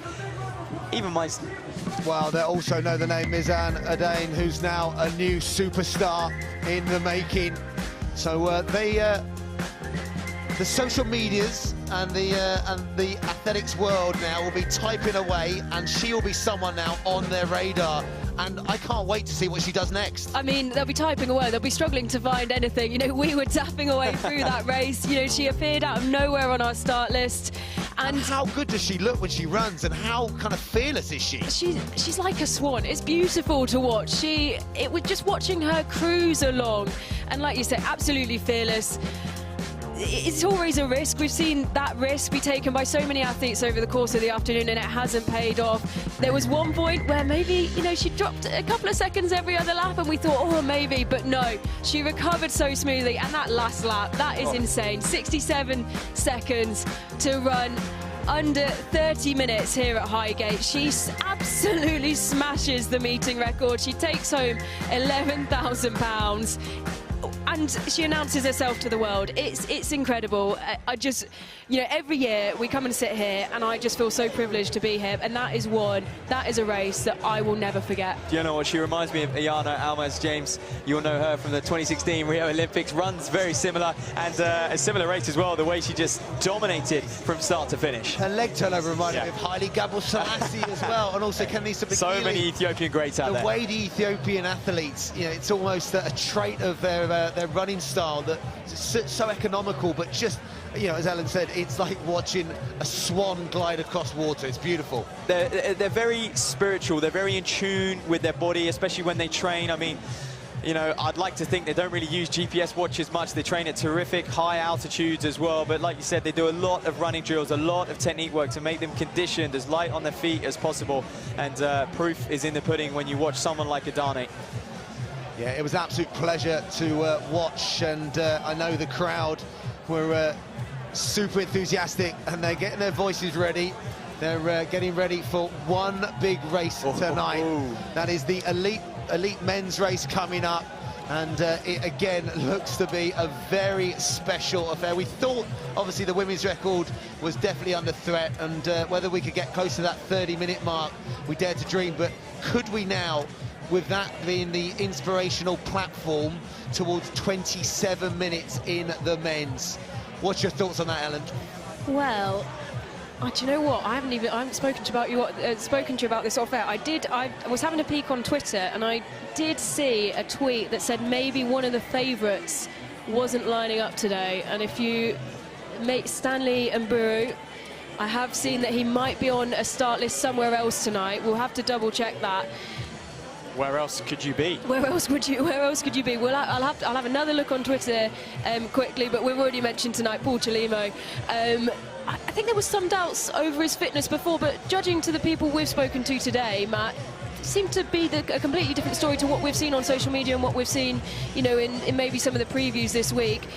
Him himself saying that he feels like he's in good form, and you know, we could see a big performance from him today. Well, this is it. We caught up with Highgate man Alex Lepetra, didn't we? And they've looked after Chelimo since he flew in during the week to prepare for this event, and they took him out for a meal on Thursday night, took him over here yesterday to do his kind of pre-meet, as you like, his strides, an easy run to suss out, you know, not so much a stadium here, but the beautiful, iconic Highgate track here at Parliament Hill Fields as well. And yes, Chelimo has come here, and he has come here with intentions to run 27 minutes. It's, as you can see, just all the entertainment you can do here down at the track. Anyone can come on the infield as well. You don't need a VIP or anything like that. You can walk yourself over, and if you're local and you're watching at home, get yourself down here very, very shortly indeed, because we've got one final race left, and you could say the best till last, the men's elite 10,000 metre race of the night. They're going to have to get a shuffle on. If they're coming down here quickly, they're going to have to get a sprint on. London's massive. Local area. 60 million people. Get a sprint on. What a day we've had. It's mad to think that we've already whizzed round to the last of the day. And yeah, what a race this could be. 7 10,000 metre races so far. We had 4 brilliant junior 800 metre races. You know, the programme started at 3 o'clock. We've been here a long time. Absolutely flown by. And, you know, now the circus acts continue as well. So there's been something for everything. And look at that. Oh, he's back again, Spiky Dan. We talked about getting spiked on the track, and that is a hazard of the job. We saw that earlier, Jennifer Walsh's leg cut up by someone else's spike. They're not regulation length, I'm telling you now. Someone's going to get in trouble if they turn it where it won't be like that on the new track. So remember, the track here is being renovated. City of London putting £2 million into renovating here, Parliament Hill track. And it is so deserved, Ellen. We've seen over the last 10 years, this event was brought about with Van Pochi, where in 2013 that he just thought there was not the opportunities there for British athletes over this favoured distance of his, and he's made 10,000 metre running and this event a carnival atmosphere. They talk about it being the Glastonbury of track running. There is music, there is atmosphere, there are tents, there is just absolutely everything. And every race has its own billing, doesn't it? Yeah, so I believe this to be the Voodoo Brass Band, who I think I've seen on TikTok chasing people around various parks in London. So if you've been approached at some point by this band, don't be alarmed. It's just something they do on social media. They chase runners around, playing various inspiring tracks.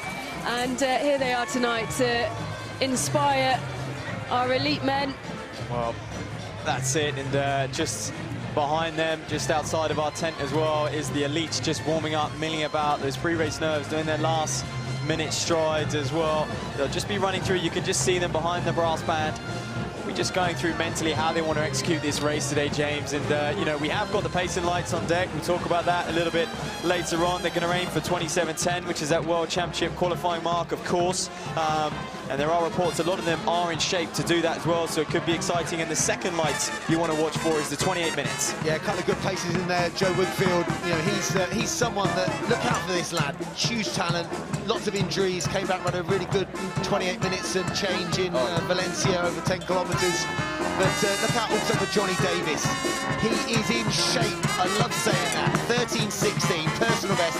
in California, one of the nicest guys. I tell you what, someone that you thought might have thrown the towel in a number of times, and he's stuck with it. And again, great work by Luke Gunn, the team there in Birmingham that have kept Johnny Davis going. But he's going to be one of the paces out there, so can't wait to see him running. Yeah, and I think how many stories are there out there like that, where runners go through not just bad patches, but bad years, you know, and Johnny's someone who has been a little bit up and down. His career's been a roller coaster, but now he is at the heights, and yeah, like you say, 13, 16, he's announcing himself on the world-class stage. He was a world-class junior, and now he's transitioning into a world-class senior. There he is in the Hoka singlet, wearing that Pacers bib. You'll see him once this race gets underway, but look at these elites filing themselves. That is Dean Casey, the Ennis Track Club. We're going to mention him for winning that B race last year. Paul Chalimo donning the Kit Run brand sponsor. An interesting story there. Usually we see Nike, Adidas on running, of course. We have to mention sponsoring this event. It's usually the routine way to go, James. They'll sponsor athletes. Athletes will wear their brand, you know, around Europe and around the world. But Chalimo signed with Decathlon. Kit Run is basically Decathlon's brand. And is there a space for that as the sport grows, that we start to see retailers sign athletes as opposed to just single brands? Oh, there's definitely going to be growth, and they just need to develop the shoes, don't they? Because that's what athletes are going to need to run in predominantly, unless it is obviously a kit-based, you know, retail outlet, which often they do. But yeah, fascinating. I think more the better for athletes. If there's obviously more money in the sport, more investment, then obviously more athletes are sponsored and they can go full-time and standards are driven up. So what about the British Championships in this? We saw a phenomenal women's championship in the Brits. Men's, Andrew Bouchard, the Scottish record holder. You always get a good effort from Andrew Bouchard, don't you? So who else? There's obviously a few missing. You know, obviously, you know, there's no Jack Rowe this year, no Jake Smith. But yeah, there's another load of strong Brits in there. And to add, no Jack Rowe. No Sam Aiken as well, no Emil Caress. And you know, these are athletes who I think could have a good shot at attacking, perhaps not 27:10, but definitely 27:30. But the problem is, James, I think they're very fixated on the 5K at the moment, and so they should be, the level they're operating at. And obviously Emil was fixated on the marathon. Oh, and rightly so. And what a performance in London, you know, just a couple of seconds outside the fastest British athlete of all time in their debut, just outside Steve Jones's record from a few years ago, but low 28 minutes for Emil Caress. And yeah, what a great performance. And obviously, you know, some passing of the guards now. The baton's been passed. Sir Mo is going to be hanging them up, isn't he? Running in Manchester tomorrow, and the Great North to finish his career.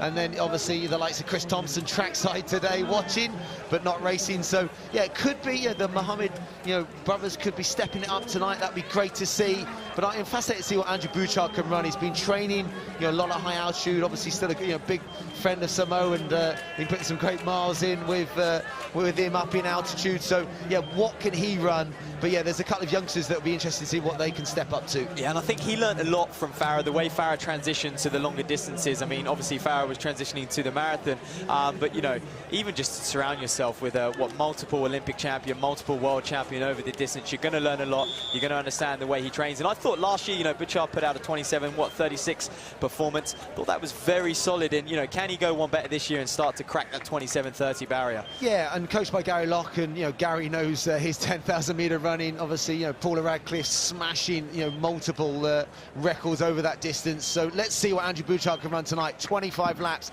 of the Parliament Hill track, and we're off. Last race of tonight's programme. And again, how close to that 27-minute mark. But we're looking, aren't we, more at the World Championship time that's a few seconds slower than that. Well, you know, I've got a big smile on my face because I love the way Andy Bouchard has just pushed his way to the front. That just so much experience, the way that, you know, he didn't have the best line, but he cut in, and that was just typical Andy Bouchard. Elbows out, and look at the position he's got himself into there. That's absolutely brilliant for Bouchard. And do you know what? That's championship experience. This man's competed at the highest level. He was, what, 6th in Rio in the Olympic Games, or was he 11th in Tokyo, or 8th or 9th in Tokyo as well, around about that top 10. So he's been there, he's done it, and now he's looking, can he transition to the 10K? But he's also been talking about the possible transition to the marathon as well. So he was at London, and there were laughs and jokes, but you know, having stepped to the half marathon, he's done a bit of pacing. That's why he was in London. You know, I can see the marathon being possible next step, but I would still love him to run a little bit faster than he has run for 10K. And I think, you know, that 5K, those World and Olympic 5K finals show that, yeah, that there's a little bit more in there over the 10K distance than his 27:36 PB. Yeah, and I feel like he went slightly under the radar when he set that Scottish record. record. It wasn't, you know, because it was set over in America, I don't feel like I saw as many people shout about it as maybe, you know, we've seen, you know, when Eilish has taken down the records over the past couple of years. But, you know, he looks in a really good place. Look at the position he's got himself up to. He looks really strong.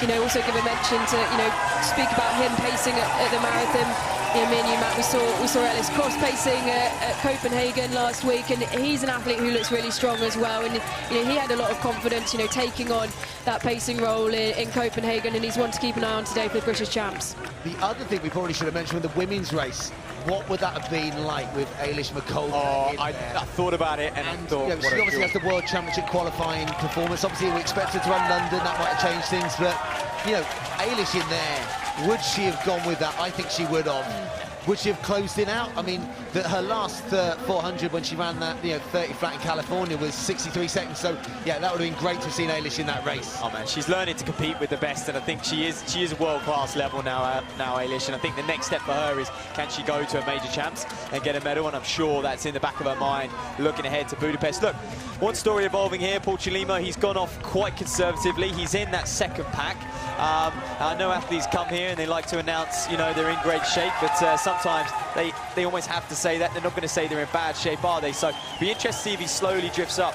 James, sometimes you will see this with world-class athletes, is they will just kind of sit back a little bit to stay engaged. You know, when they move up, it's just them staying engaged to keep their mind active. There he is in the pink singlet, just on the outside there. So he's in good company. He's got a stack of Israeli athletes done in the on singlet as well.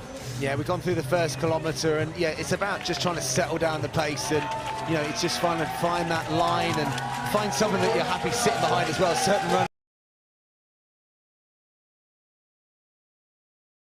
to run behind sometimes, but yeah, I think it's about settling down these opening laps, and it's okay the first couple of laps if you don't run too aggressively. It's a long way, you know, the 10-kilometre race, so yeah, that's absolutely fine. Much better do that than run, you know, way too aggressively the first couple of laps, and then you've got nothing left in the latter stages. And I think he is just very slowly moving up. Someone I need to mention is Tozawa. He was 20th at the 10K World Championships last year. The Japanese athlete studies out in Japan as well, and I believe he runs for is it the yogurt brand? And if you're familiar with Japanese running, you know how it operates. It operates on a very corporate basis, so you don't really run for a club, you run for a major business. Yeah, he's an athlete who I was told to keep an extra eye out for this morning. I was talking to one of our colleagues who works at Athletics Weekly, and he was saying that, you know, there's quite a big contingent of Japanese press who have come over because they feel like he could do something special here tonight, and they want to keep an eye on him. So definitely in that blue Nike singlet, he's one to keep an eye on. He's tucked in there in quite a nice position at the minute. Well, he's got a personal best of 27.28, so no wonder they've flown over, because if he runs at 27.10, that would be some historic feat for Japanese running. Well, that's his season's best, actually. His personal best is just slightly quicker than that, 27.23, and you know, he'll be looking to get close to that tonight. And you know, what's he saying? Is he second in there now behind Andy Butchart, second, third? Yeah, he's a quality runner. You know, he's a former Asian Games under-20 silver medalist, so he's come through the age groups. 13.22, also over 5 kilometres this year. Yeah, I mean, the Japanese running scene is just phenomenal. When if you look at you know, what they run at college, you know, their collegiate level, and their corporate relays, the Ekiden relays, but then they have half marathon races where it's hundreds of people inside 63 minutes, 62 minutes. Absolutely phenomenal. So talking about being phenomenal, let's slow down to Rachel Stringer, who's trackside. Yeah, thanks, guys. Well, I've got the woman of the moment, back-to-back British champion here at this event, Jessica Warner-Judd. Congratulations out there. We're just chatting off camera. You said that was a tough race tonight. Yeah, it was really hard. Obviously, you're going every race to win, but I only needed top 2 Brits, so that was what I was sort of focused on. But yeah, no, it was hard. Mentally, it was really hard because a lot of moves made and stuff. But yeah, I'm really happy. What was the race plan going into that? Obviously, is it kind of to sit on the paces? They went off pretty fast. Yeah, the top group went off fast. I think it was just to be around wherever the second Brit was, because I knew that was what I needed. So that happened to be Sam, so I thought I'd just sit behind Sam, and then we ended up catching up, and then there were lots of bodies around, so it was just trying to match what was happening and then just try and get that British champion, because yeah, that's the standards moved on, and I'm just so happy to be a part of it. Obviously, World Championship, looking ahead to Budapest later on the year. How are you feeling with still a few months to go? Yeah, I'm feeling really good. This was the one I was more worried about. I think in a couple of months I'll be even better. Like, I know that I'll get sharper as the season goes on. This is really early. So this is the one I was worried about. So yeah, I'm just so happy to get that ticked off, and now I can just focus on Budapest. And in terms of this race as well, Jess, we talk about it as the Glastonbury of athletics, that lactic tunnel of love out there. What is it like for you, who's come from the cross countries, the old school athletics side of things, to come and run an event like this? Yeah, it's amazing. I mean, yeah, I remember falling over actually as an under-13 on Parliament Hill when I did the Southern. So to come like full circle and be back here, and it's such a great event. Like, there's people with their dogs and families that were just walking by and come in and watched, and they were asking what it was all about. And that's what we need. We need the sport to just grow. It's not just about being in people's homes, it's about being in people's lives. You know, if they can come and experience it, then maybe they might want to give it a go. So yeah, it's just, Ben has done such a great job building this event, and I'm so lucky to be a part of it. Well, a brilliant run from you, Jess. Back-to-back British champion, like I mentioned. Congratulations. Thank you. Well, thank you, Rachel. Some brilliant words there from Jess. She's bang on. It's not just about being in people's homes, but also in their lives, and running is a large part of some of these gentlemen's lives. I mean, Ephraim Gidey, a word on him. He's just back there in the blue and orange singlet.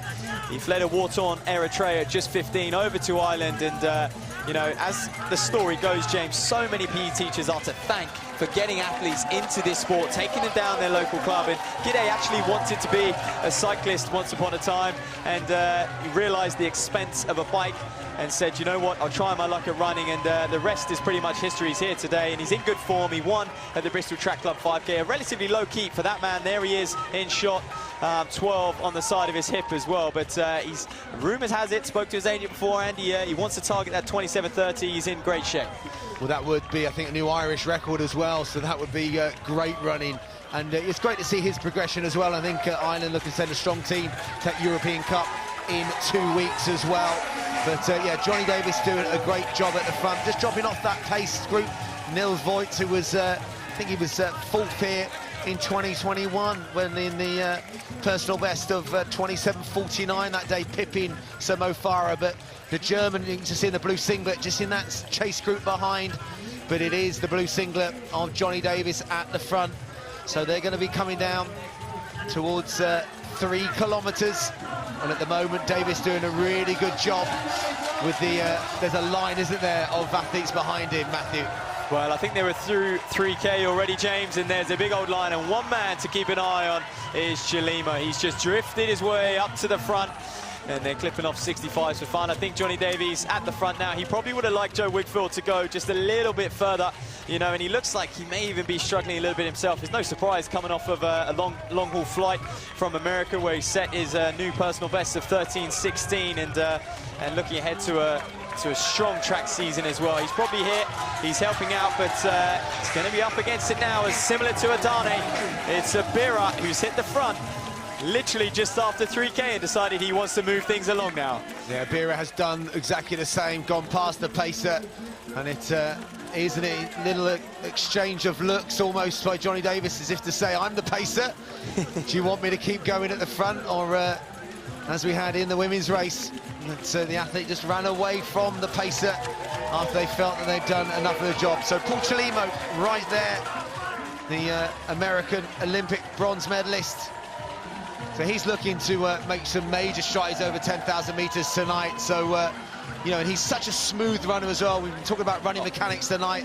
Paul Chalima is one of those. Yeah, it's a discipline. I think he's still learning. We know what he can do over the 5K, especially at a championship level. He can close very, very hard. And I think, you know, he's showing his experience, because he knows that not to panic. I mean, he's been running alongside some of the best in the world for years in these sorts of races that are set up to run fast. And the key is staying relaxed and not surging. I mean, in relative terms, it's still very early days in this race. They haven't even hit halfway now. And there you go, Johnny Davies steps off the track.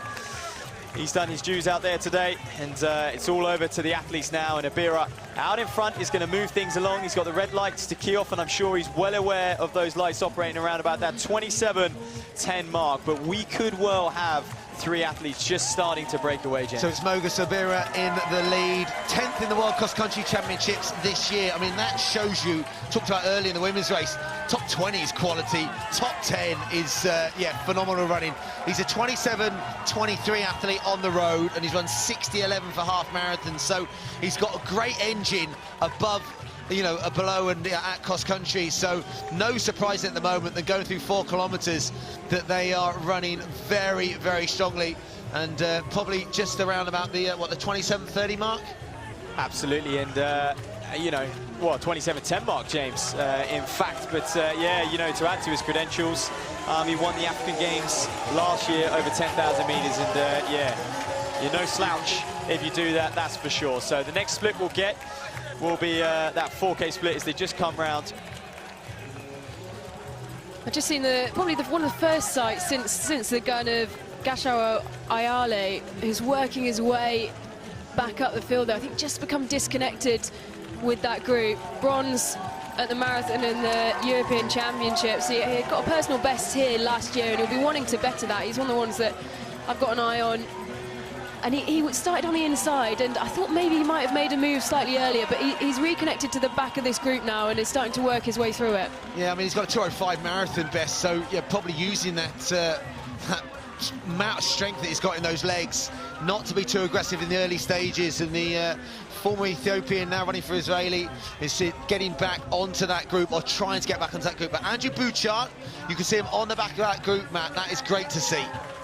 It's exactly what I was looking at, James. It's very, very encouraging. We know he took it out hard. These men are just slacking off the pace a little bit, and Bouchard's showing that he's not scared of this distance. He's not going to fear it, and I think when you get to his level, it's kind of like do or die. He doesn't want average performances. He could play it safe and maybe set off at 27:40, 27:45 pace, and I think he's turned up here today and he's just thought, you know what, I'm going to give it a go. I'm going to attack that World Championship mark. If I don't get it, I don't get it. I'll move on. The next big split is going to be the halfway point, 5 kilometres, and that will really like signal, you know, the start of this race in terms of the early laps are being clipped out. You know, it's getting really competitive now. There's such a strong international field there, isn't there, Matt, in terms of the nationalities, but you can now start to see a few gaps, and athletes have to make choices. They have to make decisions whether to go, whether to close it, or whether to sit back and you know, wait for them to come back to them. Yeah, but look who's on the shoulder now, just behind our leader. That's it, Paul Chelimo. When it matters, he's there, and we're going to get that 5K split. 13:35 will be bang on, obviously, 27:10 pace. Simple maths for you at home, so they're near enough, and Chelimo's going to hit the front and perhaps a little bit early, but he has got to get that standard. He's had a few performances which have been up and down the last few years, I think that's fair to say, and he has got to nail this standard today, so he's not going to mess about, and he's here to do business. He says he feels, you know, we're speaking, like you said, Matt, before, to some of the people, some of the Highgate Harriers who've been taking him around London these past few days, and they said he's been feeling good. He's feeling ready to attack. And also, it's Andy Butchart. I feel like Andy Butchart's worked his way up quite a bit. He looked towards the back of that group, but he has started to work his way up as some of the athletes who we saw closer to the front start to drop back. But this is a brilliant run from Andy Butchart. Andy Butchart is running very strongly, but just maybe now just starting to drop off that group. And it's Paul Chelimo, who 65 seconds on that last lap, looks really good. He's looking over. He's got a great personality, again, just so strong, and this is something that, yeah, moving up distance from, you know, it's a sub-13-minute 5K athlete, you know, obviously, yeah, having been to, you know, on the podium at the Olympic Games, this now is about him putting a time down over the 25 laps, and he's starting to ask some early questions. Yeah, and I think, you know, not just about him putting a time down, but also showing the likes of Grant Fisher, who's at home, Joe Klecker. We know America have very, very good talent over the 10,000, and he's going to have to go up against those boys in the trials, and I think he's just going to put the question to them and just say, here you are, boys, this is what I can do, you know, what can you do? Yeah, he's eased into this one, he's shown his strength. And like we said, you know, there were some doubts over his fitness before this. We didn't know if he'd come into it the favourite, but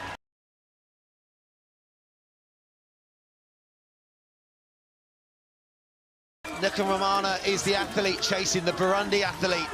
So think back to Vastine Nyongabo, maybe before your time, Matthew, an Olympic gold medalist in Atlanta over 5,000 metres, and a Burundi legend. And there's an athlete right there now chasing fast times over 10 kilometres. But let's go down to Rachel, who's trackside. Yeah, thanks, guys. Well, the atmosphere down here is incredible. You can just hear the crowd in the Lactic Tunnel of Love just behind me. But I've found Ryan Hall. He's a content creator from Liverpool. He's a Scouser. I'm going to say Ryan runs, but he's not a runner. Is that accurate, Ryan? That is pretty accurate, but my fastest 5k is 19 minutes, so you've got to pat me on the back somewhere. Solid work. So obviously you've come here tonight and to enjoy what's going on here. What have you made of it so far? It's probably not what you expected. It's been amazing. It's full of laughter. Everyone's laughing, smiling, happy. I'm grateful for my friends on running, inviting me down. I couldn't be happier myself. Everyone, no matter the competition within the race, everyone's just happy, and that's what I'm about, happiness. Has it inspired you to do a little bit more running? Of course it has. I'm going to go home and I'm going to run my fastest 5k. I'm going to beat it. I'm going to beat yours as well, 18 minutes. Have you seen who is in this race as well? Have you taken note of the field here? Obviously, you've got Paul Chelimo. He's leading at the moment. He's a double medalist from the Olympic Games as well. It's such a stacked field. The fact that you can get such up close and personal to these athletes. Did you expect that from this weekend? I didn't expect that, no, but I'm very grateful for that opportunity. Being up next to them, it's very nice to feel that competitiveness and to know where athletes like that stand. And I am one day going to race them. Ryan, I want to hear a bit more about you, though. You're a content creator. What kind of content do you create? I create all types of content. My content mainly surfaces around me being me, so that involves me just going around and making people smile. I love it. When I can make someone smile for 15 seconds of the day, it's the most favourite thing about my job. Is this going on YouTube? This will be going on YouTube. Well, you can find Ryan then on YouTube talking about the night of the 10Ks, and hopefully it makes you smile. Ryan, thank you so much for chatting to us, and have a wonderful rest of your night. No, thank you. Thanks very much. Thank you, Ryan. Thank you, Rachel. And this is dramatic stuff now happening. Paul Chelimo was a lap ago waiting and waving and asking athletes to maybe do something, and then he decided to go, Matt. Yeah, I think he was just sussing them out, just seeing if they were going to be there for the long run, and I don't think they are. Chelimo now, he knows he's on the red lights, he's just going to operate at them. I think he is going to relax over these next few laps, over the next couple Ks, because this man can close. I mean, we've seen him run 52, 53 second laps at the end of a 5,000 race, at the end of a 10,000 race for fun. And, you know, you're not a two-time Olympic medalist if you can't do that, and obviously a world medalist as well. Yeah, and he's coming up to see 8 laps to run, so that's 2 miles, give or take, of the Parliament Hill track. Another 65-second lap, so he's maintaining the pace.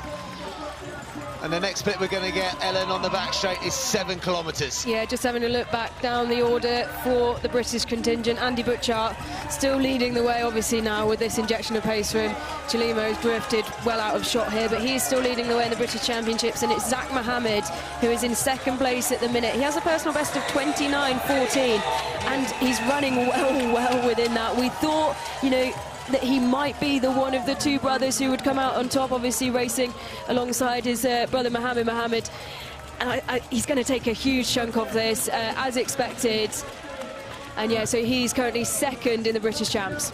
Well, thank you, Alan. Yeah, and that split there, Matt, 2:43, 19:02, 7 kilometres, strong running.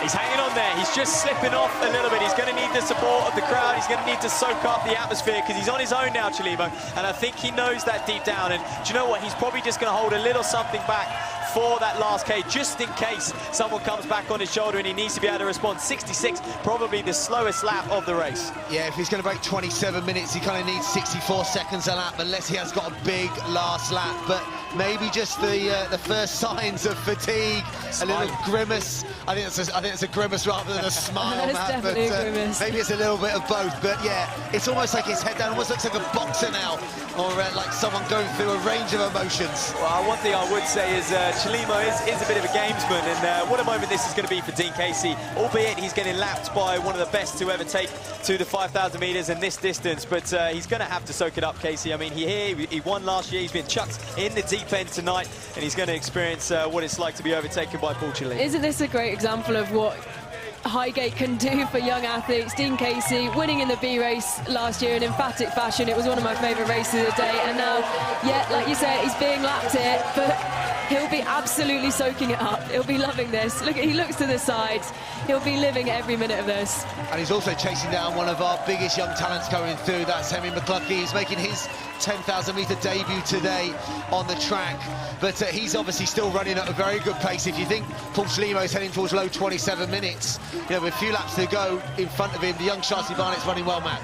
Well, he is indeed, and you know, Casey and McCluskey, they well may face off at the European Under-23 Championships later in the year if McCluskey chooses to do that. Is this a step too far for McCluskey? Well, we're going to find out because he's fresh off a 13:36, 5,000 metres, like you say, James, which is terrific running, you know, for his age, and this could be a stretch too far for him tonight. But sticking at his task for competing with the likes of Ellis Cross, Richard Allen as well, so well amongst it at the moment. But Chelimo now just slipping off that pace as we move into the closing stages of this race. Mogo Sabera is the athlete trying to give chase, and yeah, he was one of the early aggressors, but at the moment, you know, you can't really see him on the screen there, so Paul Chelimo is maintaining it.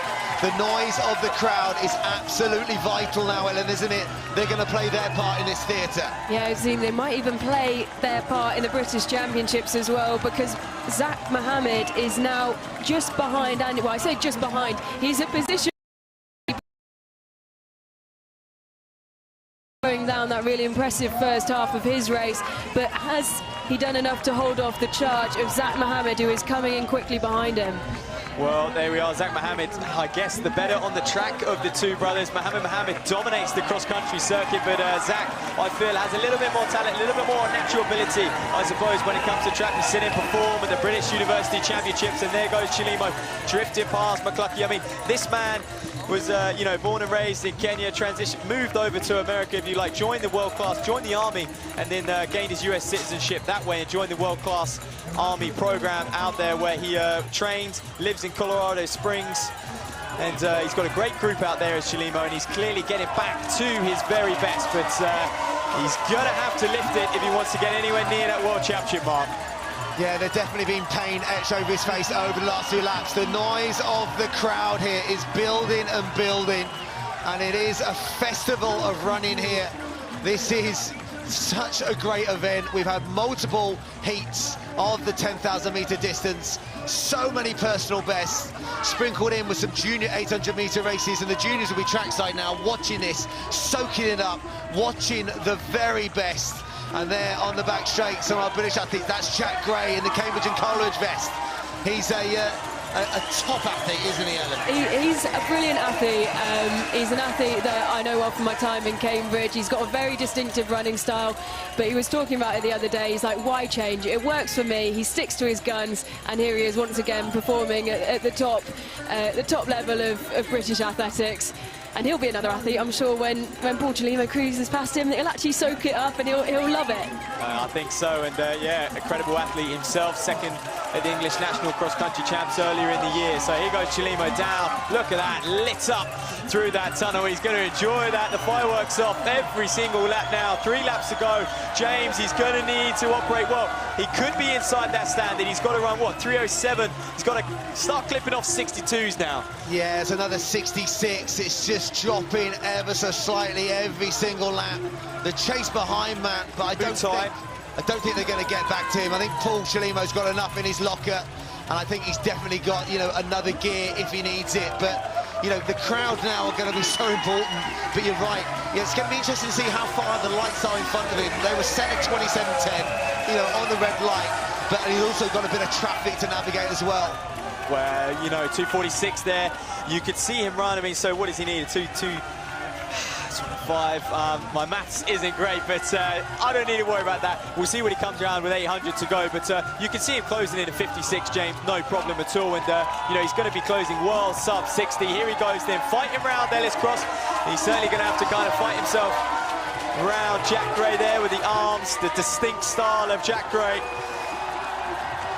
This battle just behind Paul Chelimo now is the battle for 3rd place in the British Championships, and you've got 3 men there who could be fighting it out. Jack Gray leading the way at the minute, but it could be very, very close for that bronze medal in the British Champs. That's a fascinating battle in the Brits, but the battle up front is to get that World Championship qualifying time, 27.10. He's gone through 25.08 with 2 to run, so that means a 2:01 last 800. That's almost 4-minute flat pace, but it sounds a tall ask. It's just whether he can rally this lap to a 3 and come home with something like a 57.58, which he can do, but maybe fatigue's just jumping on him now. I think he's building. You can see, you know, that close-up of his eyes. He's focused. He's focused on every single step in front, his stride, his running form right now. But he is going to know. And this is one thing, you know, we know the lights work. They're brilliant when you're on them, when you're gaining the confidence. But when they're drifting away from you, how does that, you know, how do you cope with that mentally when you can see the race slipping away from you, even when you're in such a strong position like Chelimo is now leading this race with a lap to go? What does he need? About a 56. Is it last lap? 55 even. He's going to have to go some. We're going to have to see some fireworks, Chelimo. Oh, it's going to be tough, really tough to run that last lap in around about 55 seconds. But I tell you what, he has the speed in those legs. But, you know, this is the hardest 10,000-metre run he's ever done, and he's been operating at such a speed throughout. It's going to be tough, Ellen. It's going to be hard work, but you can hear the high-grade crowd are pushing him on, and he's found another gear. You can see it there. He's found another gear, and he is pushing it. Will it be enough? Will it be too little, too late for finding that qualifying standard? Come on, Paul Chelimo. Find another gear. An Olympic medalist, a sub-13-minute 5K runner. The USA athlete is coming into the final turn here at Parliament Hills, and here in the Highgate, 9 of the 10,000-metre PBs. He's going to break the record here. He's going to smash Cripper's record. He's just going to miss the World Championship time. 27.12.7. Oh, a 58.06 last lap.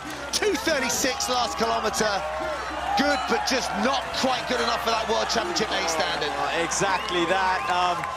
But hey, and you think, you know, the grimace on his face, they're almost like, why? You know, he threw his hands up, he's celebrating there, but I think, you know, in the back of his mind, he's thinking, imagine if Stanley Maburu was here today, this World Championship silver medalist. He was due to turn up. Of course, he was a late dropout, and just if he had a bit of competition over those last few laps, Ellen, you've got no doubt in your mind he would have gone under that 27.10. Yeah, absolutely. Stanley Mburu's personal best, 27.13. But, you know, you look at that performance that he did out at Worlds, that surprise silver medal, and you just think if the two of them could have worked together to drag themselves round, we could have seen a different race tonight. And you can see everyone coming through and collapsing onto the floor. It's a hard effort out there. We'll wait to see the Brits come through, try and get a glimpse of them as they cross the line. Obviously, we've got the British champs at play as well. Andy Butchart, last time we checked, was well in the lead. Zach Mohammed was in second, and then there was that brilliant battle for third. As you can see, the Japanese athlete down there. Yeah, Vincent Mutai got up for second, the 28-year-old Kenyan.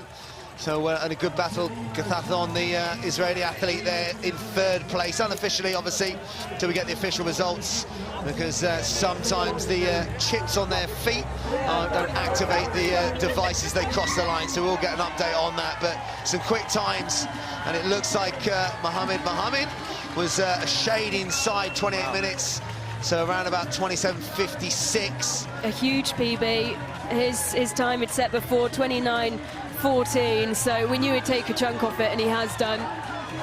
That really is a massive run from Zach Mohammed out there, as you just see the closing shots of Paul Chelimo. He is your race winner, your final race of the evening here at the night of 10,000 metre Ps, and what a way to finish. But in that top 10, we had the USA, Kenya, Israel, we had Burundi, Japan, the Norwegian Kipron ran a lifetime best. You know, the athlete that's run here previously, but he ran a superb run, and he's run 27.40 tonight, 27.41 I think it might be, the European silver medalist from Munich.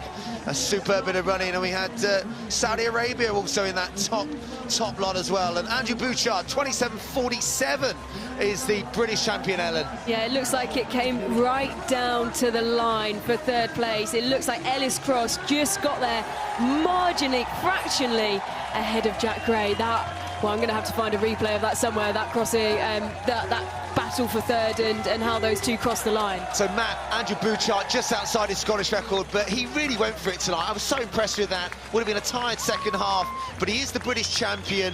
And yeah, I think he can take a little bit of confidence from that. Well, I hope he does, because I hope he looks at it and thinks, well, if I pace myself a little bit better, how quick could I have gone? Could I have broken 27:30? But like I said during the race, I think that man, he had one mission tonight, and it was, can he run that world standard? And if he couldn't, he was just going to move on with the rest of the season, and we may see him over 5,000 attack that 13:10:13:07 mark, which is the world champion mark over 5,000. So here you are then. This is how the race panned out. If you just missed it, well, how unfortunate for yourself. But GBR was a leader early on as he, after 3,000 metres, decided to go round Johnny Davies, your pacemaker, and decided he was going to push on. And Chelimo Ellen, which was very interesting, just slowly drifted his way to the front all race long. He was non-existent over the first 2 or 3K. And I want to see his splits, because I think he must have been lapping 66s, 67s potentially on those first few laps, and he did have to put in a shift to get up front. Once he got up front, though, boy, did he look supreme, and he just kind of turned the screws. He waited around for a little bit to see if anyone would go with him, but absolutely no one. And Chelimo bringing it home here. Welcome to London, Paul.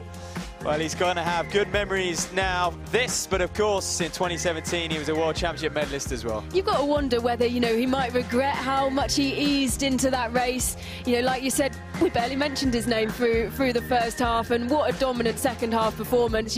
When you are that fine margins outside of the qualifying standard, do you think, maybe I should have given it a little bit more, maybe should have pushed myself to the front a little bit earlier, but still, to take the win, and if we were just looking at that, you'd say a brilliant timed race. He'll be getting weighed in a couple of minutes' time on the seesaw. We actually got told earlier, Matt, that he doesn't drink beer, so if you want a free beer tonight, I'd suggest that the man to find would be Paul Chelimo, and we can head down to trackside and Rachel Stringer once again. Paul Chelimo, congratulations, the champion here tonight. You did it in style. Looked like you loved it out there with all the crowd cheering you on. Yeah, London crowd is amazing. It was. I mean, I'm speechless. It was amazing. All people out here cheering. It was crazy. It was loud, and 10K is a long way. It's a long ways, but they made it really short. So yeah, I could listen to music. What a good day to enjoy Saturday, Saturday weekend. So I was partying out on the track today. Your perfect Saturday night out, but actually doing what you love doing, of course. And tell me about your first experience then here. This is your first time here at the night of the 10Ks. Did it live up to the expectations you possibly put on it?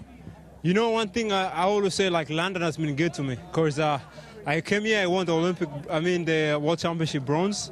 The following year I came, I won the Diamond League, the 5K Diamond League. Since then I haven't come back, but today, the night of the PB's 10K, they invited me. I couldn't turn it down, so I gotta come back to London because I'm a big soccer fan too, so yeah.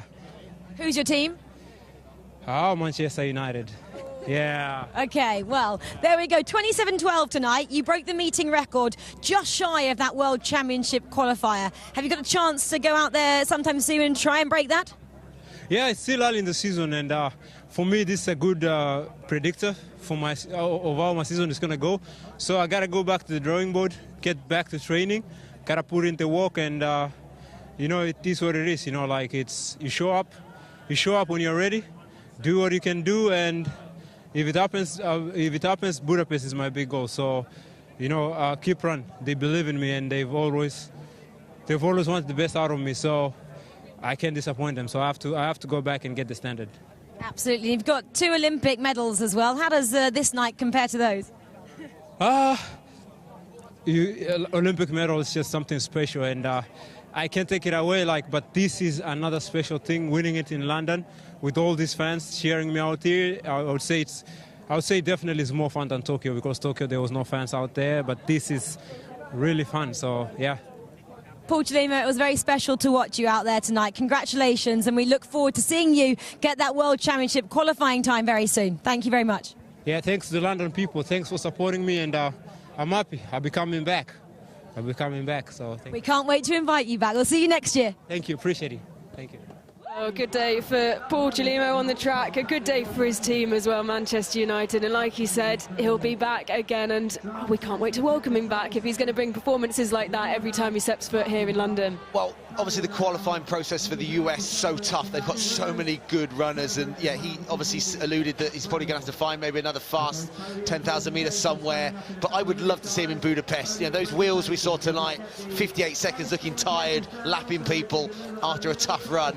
Imagine him being a little bit fresher, coming into a last lap burnout. You know, I don't think there's many people that can out-kick him over 10,000 metres, so yeah, I'd love to see him in Budapest. Well, and also, you know, the time is at stake today, but this man's a racer. He needs competition to squeeze the best out of him, and he didn't have that tonight, and that's credit to him, credit to the shape he was in coming here, but I think you really see the best of Paul Chelimo when there's medals on the line. And also, I think, you know, the Highgate Harriers and all those volunteers and supporters tonight for the event, I mean, they deserve, you know, a huge, huge thank you. The spectators that turned up tonight have done a great job with their support this year. But I think City of London, that are going to invest £2 million into this facility. It literally starts this week, I think. You know, Ben was saying that, you know, it literally is, things are a go to get ready then for next year. He always says that, you know, the build for next year starts straight away. You know, the fact it's going to get bigger and better year on year, that's so exciting, Ellen. Yeah, Ben will be having some, you know, you have these adrenaline. If Ben can sleep tonight, he'll be having some crazy dreams, and you know that they'll all turn into fruition next year, because this gets crazier and crazier every year. It gets bigger and bigger every year. And, you know, we said it earlier on in the comms, you can walk past this track on a day and you wouldn't think anything about it. You know, people walk through here, and then once a year it becomes the absolute centre of gravity of 10,000 metre running.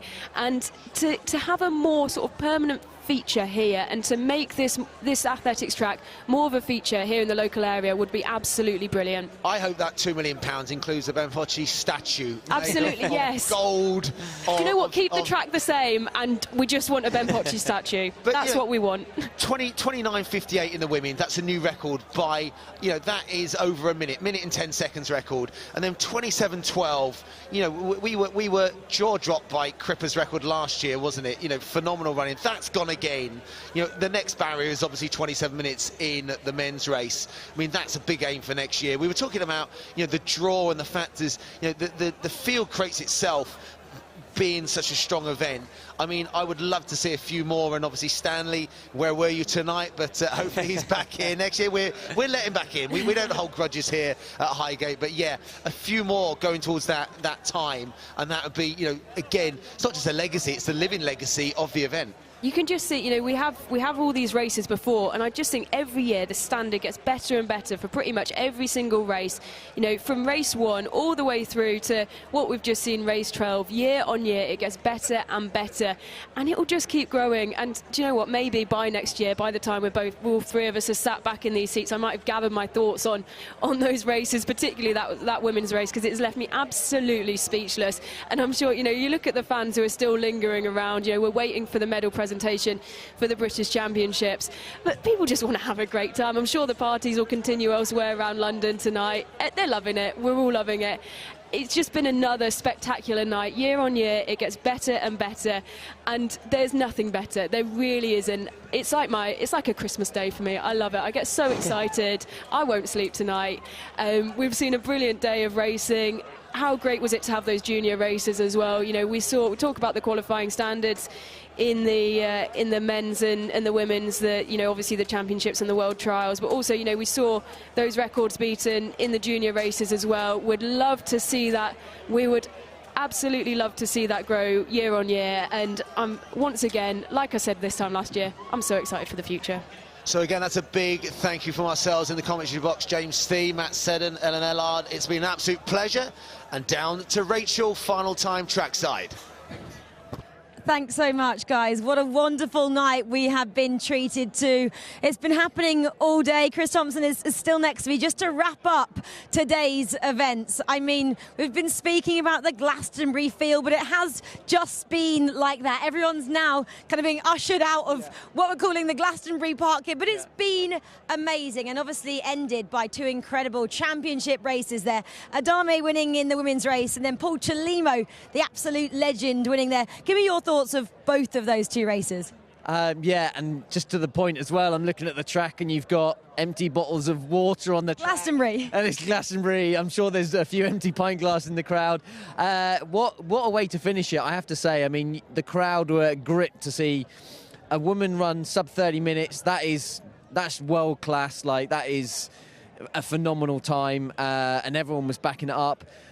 Big mention to Jess Judd, the stellar athlete that she is, bringing it home for the Brits with Sam, who's come off the marathon recently 4 weeks ago, speaking to her coach Vince earlier. Obviously 4 weeks post-marathon's tough, but put up a fantastic performance, and Amy just behind that. I thought it was just brilliant the way athletes are constantly trying to find that last little bit out of themselves in the last mile or so. And the men's with Paul, I mean, he's a graceful runner. Wow. Like, I think people were thinking, hang on, he's losing touch with the red light, he's on his own, it's a bit blustery, and he just found that little bit more, and the on-track night magic came in, and but he was 2 seconds away. But I did see, I don't know if the cameras picked it up, he picked someone's pint glass afterwards, necked the pint, and I thought, wow, that's good. Only for Butchard, only Andrew Butchard, just moments later to try and better it and run down the home straight with a beer in his hand, pouring it over himself and finishing the race. So what more can you want? It really was the Glastonbury, and it was the performances to back it up as well. Yeah, it was indeed. And remember as well, the winner, they win their weight in beer. If you didn't know that, that's exactly the prize, as well as obviously the prize money on offer today. But just a word on Paul Chelimo. You mentioned him. He won the men's race. He was a couple of seconds off the World Championship qualification time. He needed 27.10. He got 27.12 there.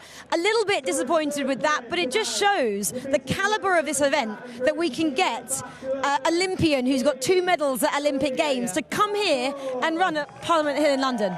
And I think that's, yeah, a testament to the fact that he wanted to come. He's obviously performed well, and the fact that an event like this and Highgate itself can attract an event like that. And I think, but Highgate and the guys that started this back in 2013, they've brought so many people. The on-track night, they brought the sponsors, they brought the fans, they brought the athletes. And I said to someone, if you build it, they will come. It's like that cliche from Field of Dreams. And I think, and I don't want to make too many cliches, but that's what's happened. And Paul is a world-class athlete who is.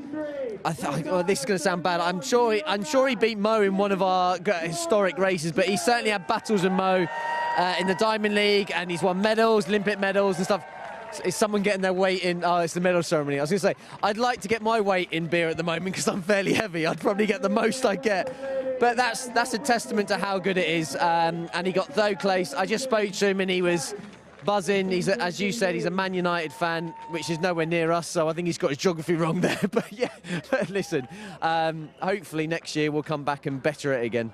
Yeah, it's been a really special day here.